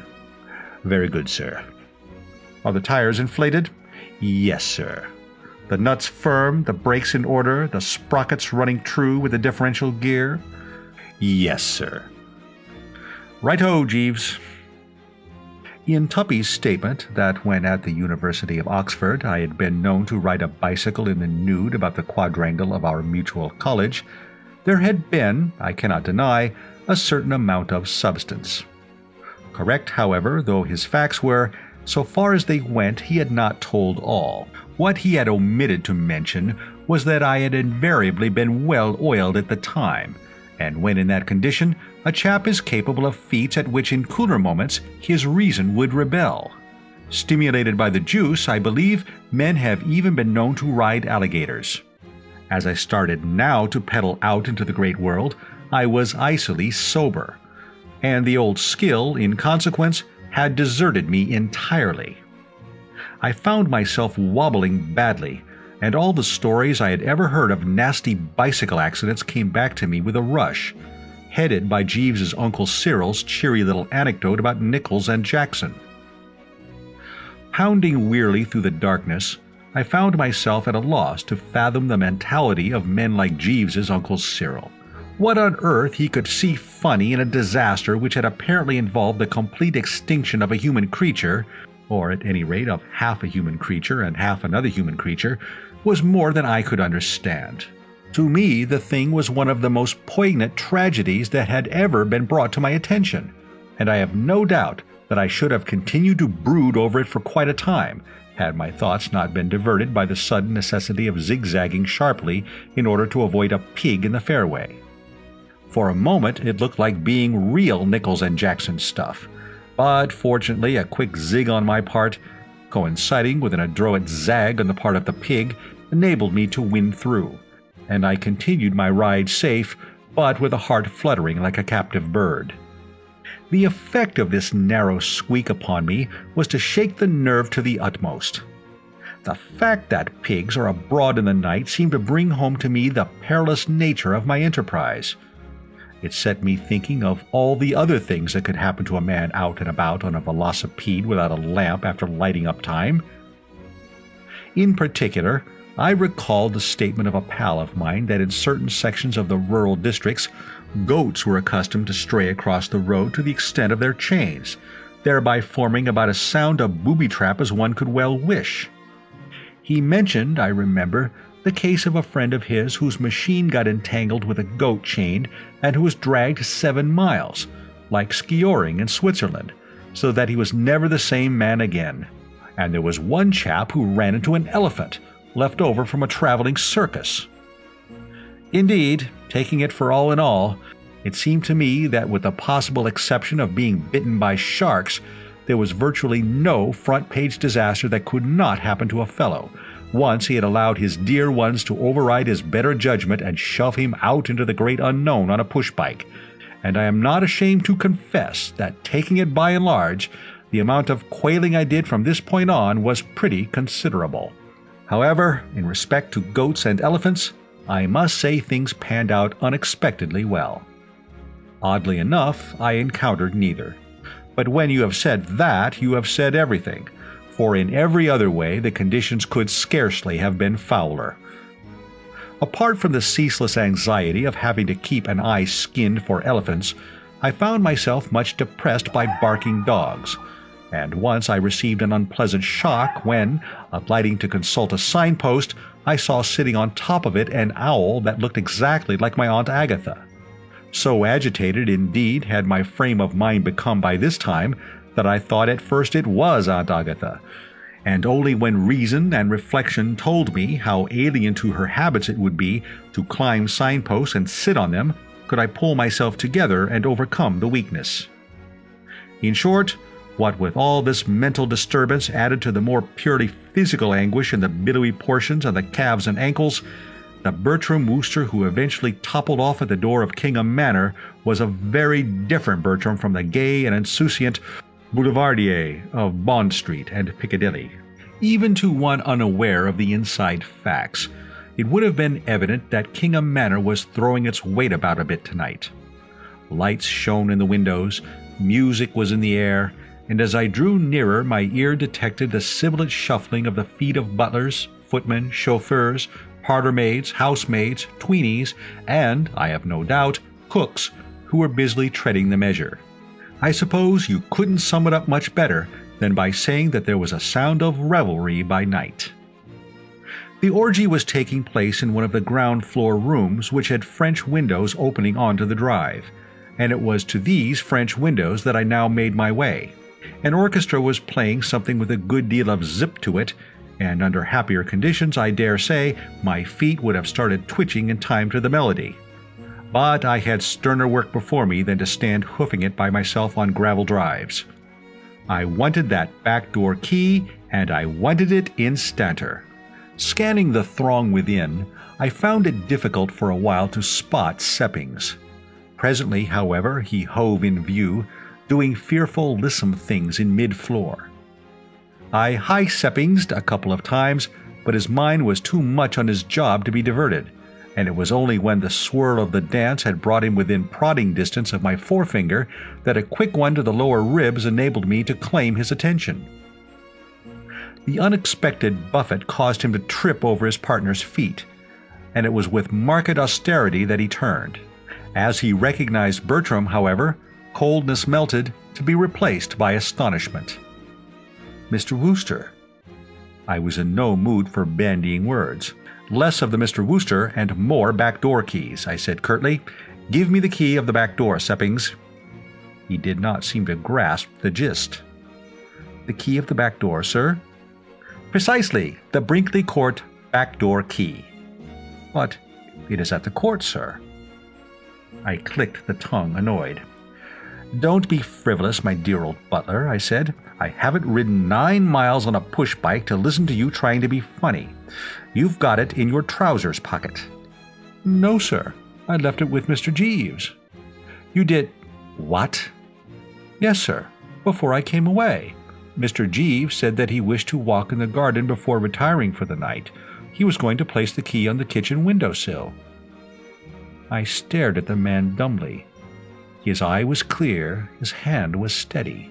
He had none of the appearance of a butler who has had a couple. "You mean that all this while the key has been in Jeeves's possession?" "Yes, sir." I could speak no more. Emotion had overmastered my voice. I was at a loss and not abreast. But of one thing it seemed to me there could be no doubt. For some reason, not to be fathomed now, but most certainly to be gone well into, as soon as I had pushed this infernal sewing machine of mine over those 9 miles of lonely country road and got within striking distance of him, Jeeves had been doing the dirty. Knowing that at any given moment he could have solved the whole situation, he had kept Aunt Dahlia and others roosting out in the front lawn, en déshabillé, and worst yet, had stood calmly by and watched his young employer set out on a wholly unnecessary 18-mile bicycle ride. I could scarcely believe such a thing of him. Of his Uncle Cyril, yes. With that distorted sense of humor of his, Uncle Cyril might quite conceivably have been capable of such conduct. But that it should be Jeeves. I leaped into the saddle, and stifling the cry of agony which rose to the lips as the bruised person touched the hard leather, set out on the homeward journey. Chapter 23.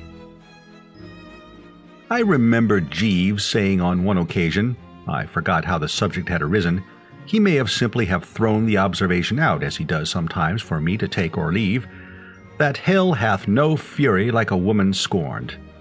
And until tonight I had always felt that there was a lot in it. I had never scorned a woman myself, but Pongo Twistleton once scorned an aunt of his, flatly refusing to meet her son Gerald at Paddington and give him lunch and see him off to school at Waterloo, and he never heard the end of it. Letters were written, he tells me, which had to be seen to be believed. Also 2 very strong telegrams, and a bitter picture postcard with a view of the little Chilbury War Memorial on it. Until tonight, therefore, as I say, I had never questioned the accuracy of the statement. Scorned women first, and the rest nowhere, was how it had always seemed to me. But tonight I revised my views. If you want to know what hell can really do in the way of furies, look for the chap who has been hornswoggled into taking a long and unnecessary bicycle ride in the dark without a lamp. Mark that word, unnecessary. That was the part of it that really jabbed the iron into the soul. I mean, if it was a case of riding to the doctor's to save the child with croup, or going off to the local pub to fetch supplies in the event of the cellar having run dry, no one would leap to the handlebars more readily than I. Young Lochinvar, absolutely. But this business of being put through it merely to gratify one's personal attendant's diseased sense of the amusing was a bit too thick, and I chafed from start to finish. So what I mean to say, although the Providence which watches over good men saw to it that I was enabled to complete the homeward journey unscathed, except in the billowy portions, removed from my path all goats, elephants, and even owls that looked like my Aunt Agatha, it was a frowning and jaundiced Bertram who finally came to anchor at the Brinkley Court front door. And when I saw a dark figure emerging from the porch to greet me, I prepared to let myself go and uncork all that was fizzing in the mind. "Jeeves," I said. "It is I, Bertie." The voice which spoke sounded like warm treacle, and even if I had not recognized it immediately as that of the Basset, I should have known that it did not proceed from the man I was yearning to confront. For this figure before me was wearing a simple tweed dress, and had employed my first name in its remarks. And Jeeves, whatever his moral defects, would never go about in skirts calling me Bertie. The last person, of course, whom I would have wished to meet after a long evening in the saddle, but I vouchsafed with a courteous "what ho." There was a pause, during which I massaged the calves. Mine, of course, I mean. "You've got in, then," I said in allusion to the change of costume. "Oh, yes, about a quarter of an hour after you left, Jeeves went searching about and found the back door key on the kitchen window-sill." "Ha!" "What?" "Nothing." "I thought you said something." "No, nothing." And I continued to do so. For at this juncture, as had so often happened when this girl and I were closeted, the conversation once more went blue on us. The night breeze whispered, but not the Basset. A bird twittered, but not so much as a chirp escaped Bertram.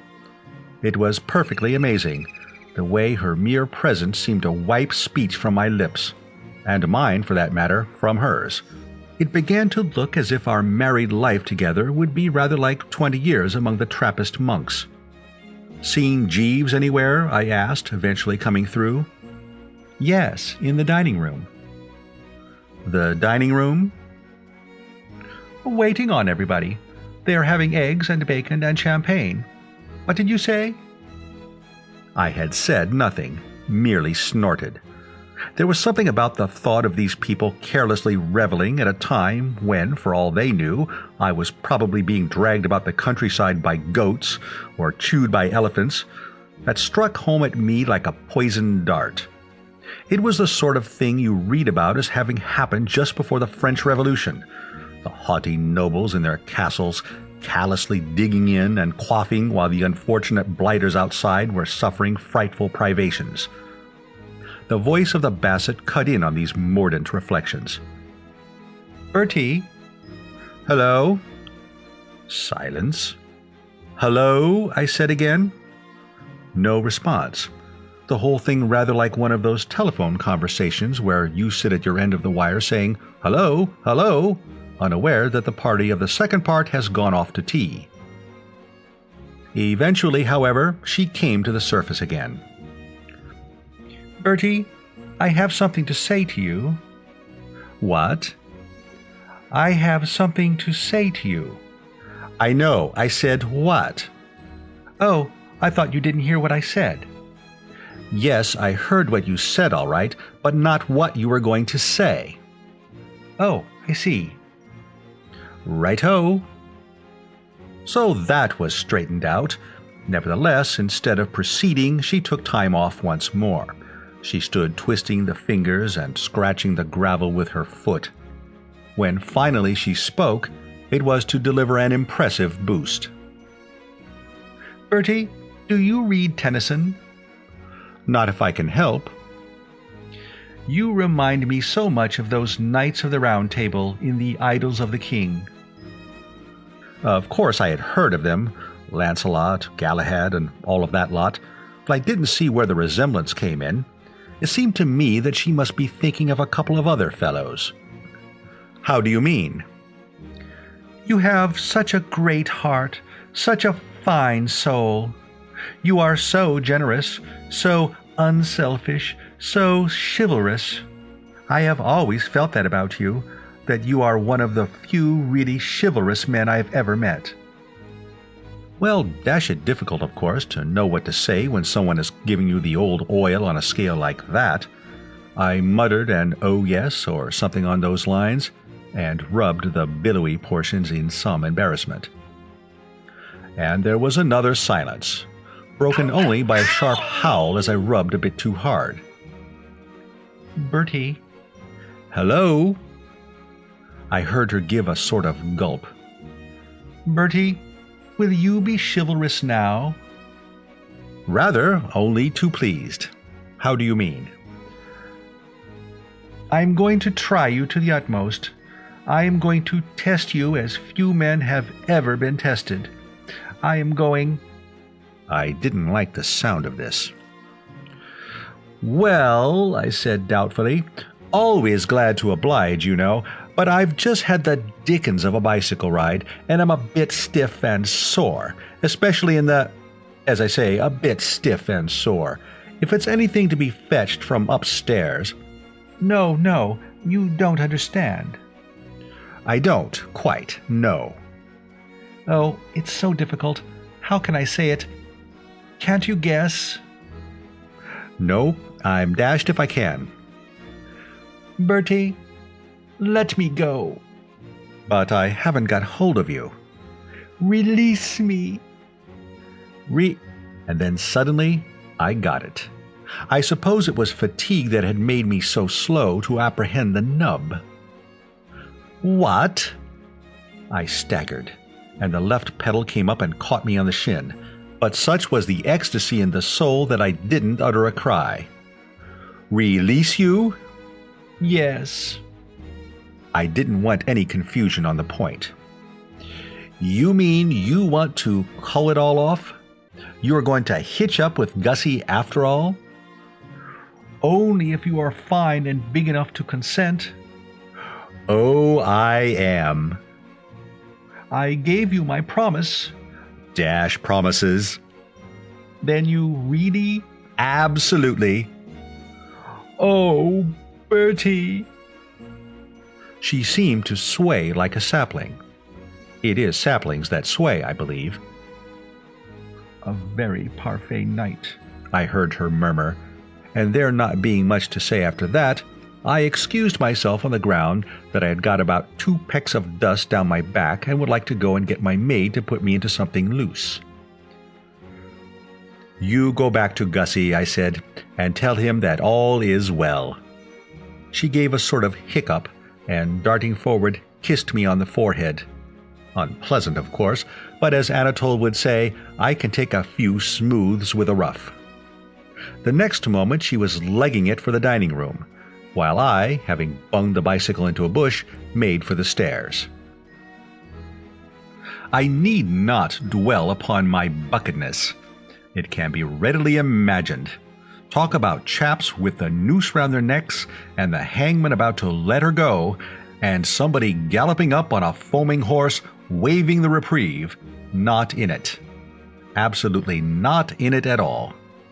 I don't know that I can give you a better idea of the state of my feelings than by saying that as I started to cross the hall I was conscious of so profound a benevolence toward all created things that I found myself thinking kindly thoughts even of Jeeves.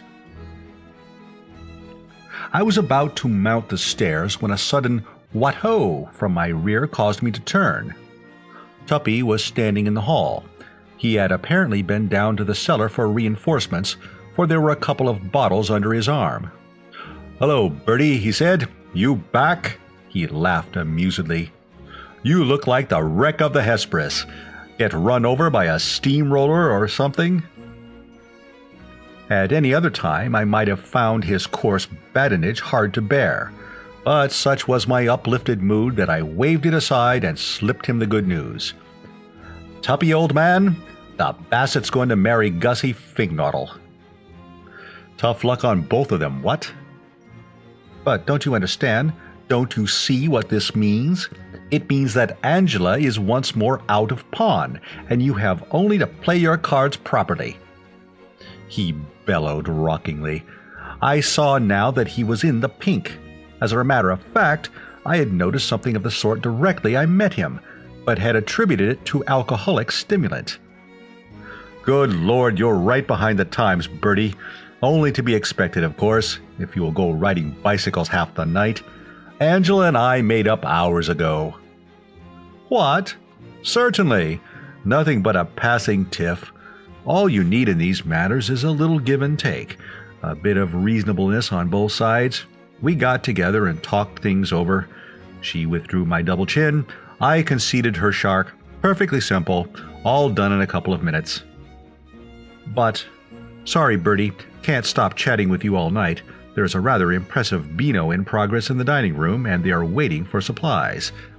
Endorsement was given to this statement by a sudden shout from the apartment named. I recognized, as who would not, Aunt Dahlia's voice. "Glossop! Hello? Hurry up with that stuff! Coming, coming! Well, come then! Yoicks, hard forward! Tally-ho, not to mention Tantivy!"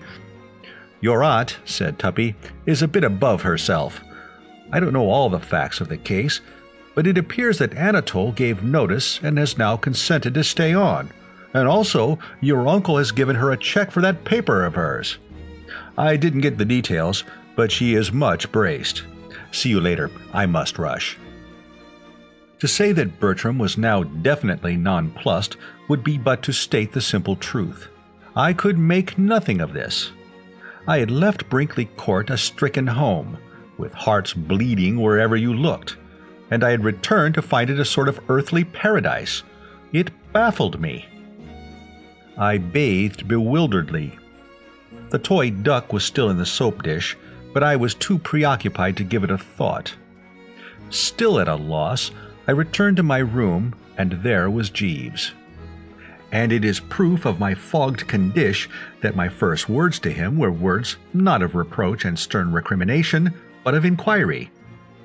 "I say, Jeeves." "Good evening, sir. I was informed that you had returned. I trust you had an enjoyable ride."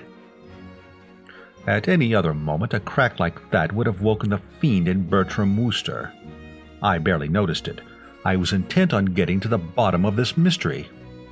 "But I say, Jeeves, what?" "Sir?" What does all this mean?" "You refer, sir?" "Of course I refer. You know what I'm talking about. What has been happening since I left? The place is positively stiff with happy endings." "Yes, sir. I am glad to say that my efforts have been rewarded." "What do you mean, your efforts?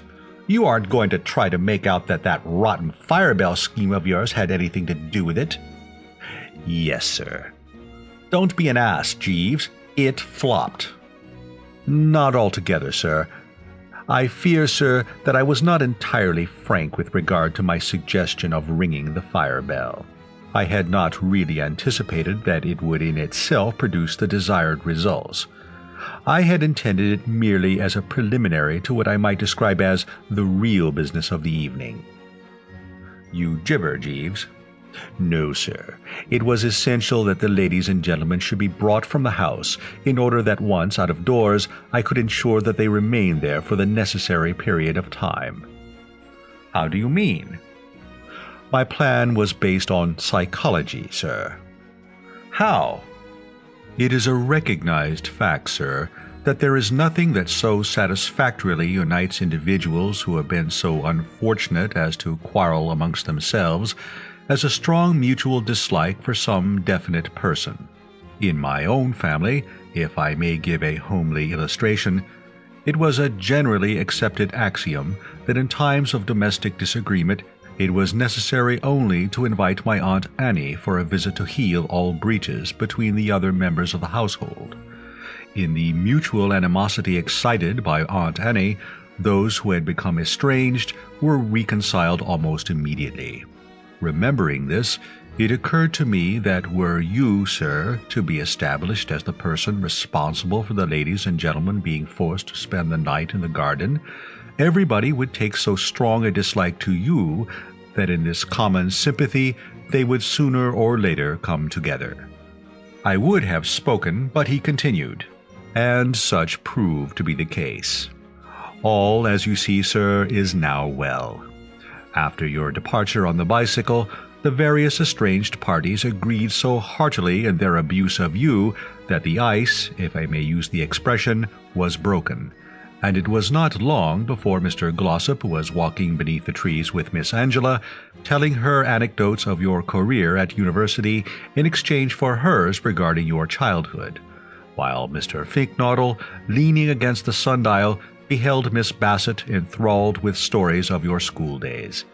Mrs. Travers, meanwhile, was telling Monsieur Anatole—" I found speech. "Oh," I said, "I see. And now, I suppose, as the result of this dashed psychology of yours, Aunt Dahlia is so sore with me that it will be years before I can dare to show my face here again. Years, Jeeves, during which, night after night, Anatole will be cooking those dinners of his." "No, sir. It was to prevent any such contingency that I suggested that you should bicycle to Kingham Manor. When I informed the ladies and gentlemen that I had found the key, and it was borne in upon them that you were having that long ride for nothing, their animosity vanished immediately, to be replaced by cordial amusement. There was much laughter." "There was, eh?"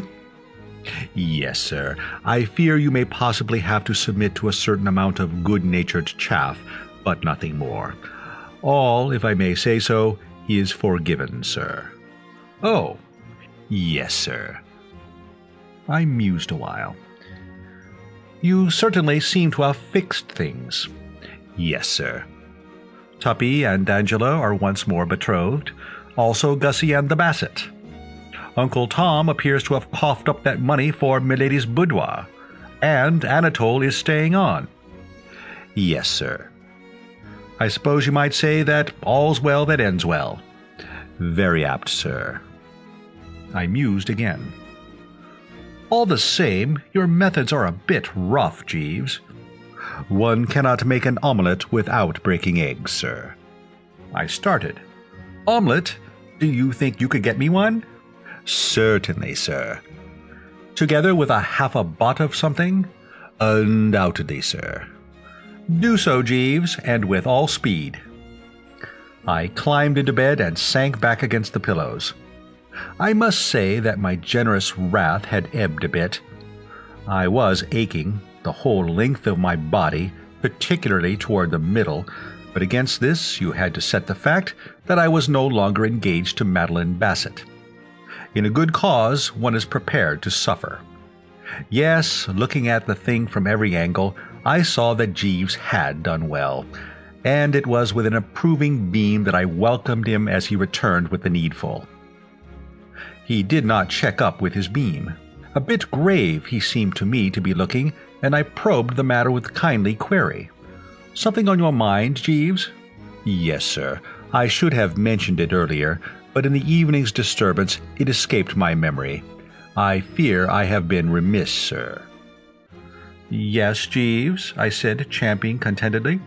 "In the matter of your mess jacket, sir." A nameless fear shot through me, causing me to swallow a mouthful of omelette the wrong way. "I am sorry to say, sir, that while I was ironing it this afternoon, I was careless enough to leave the hot instrument upon it. I very much fear that it will be impossible for you to wear it again, sir." One of those old pregnant silences filled the room. "I am extremely sorry, sir." For a moment, I confess, that generous wrath of mine came bounding back, hitching up its muscles and snorting a bit through the nose. But as we say on the Riviera, à quoi sert? There was nothing to be gained by GW now. We Woosters can bite the bullet. I nodded moodily and speared another slab of omelette. "Right-ho, Jeeves." "Very good, sir."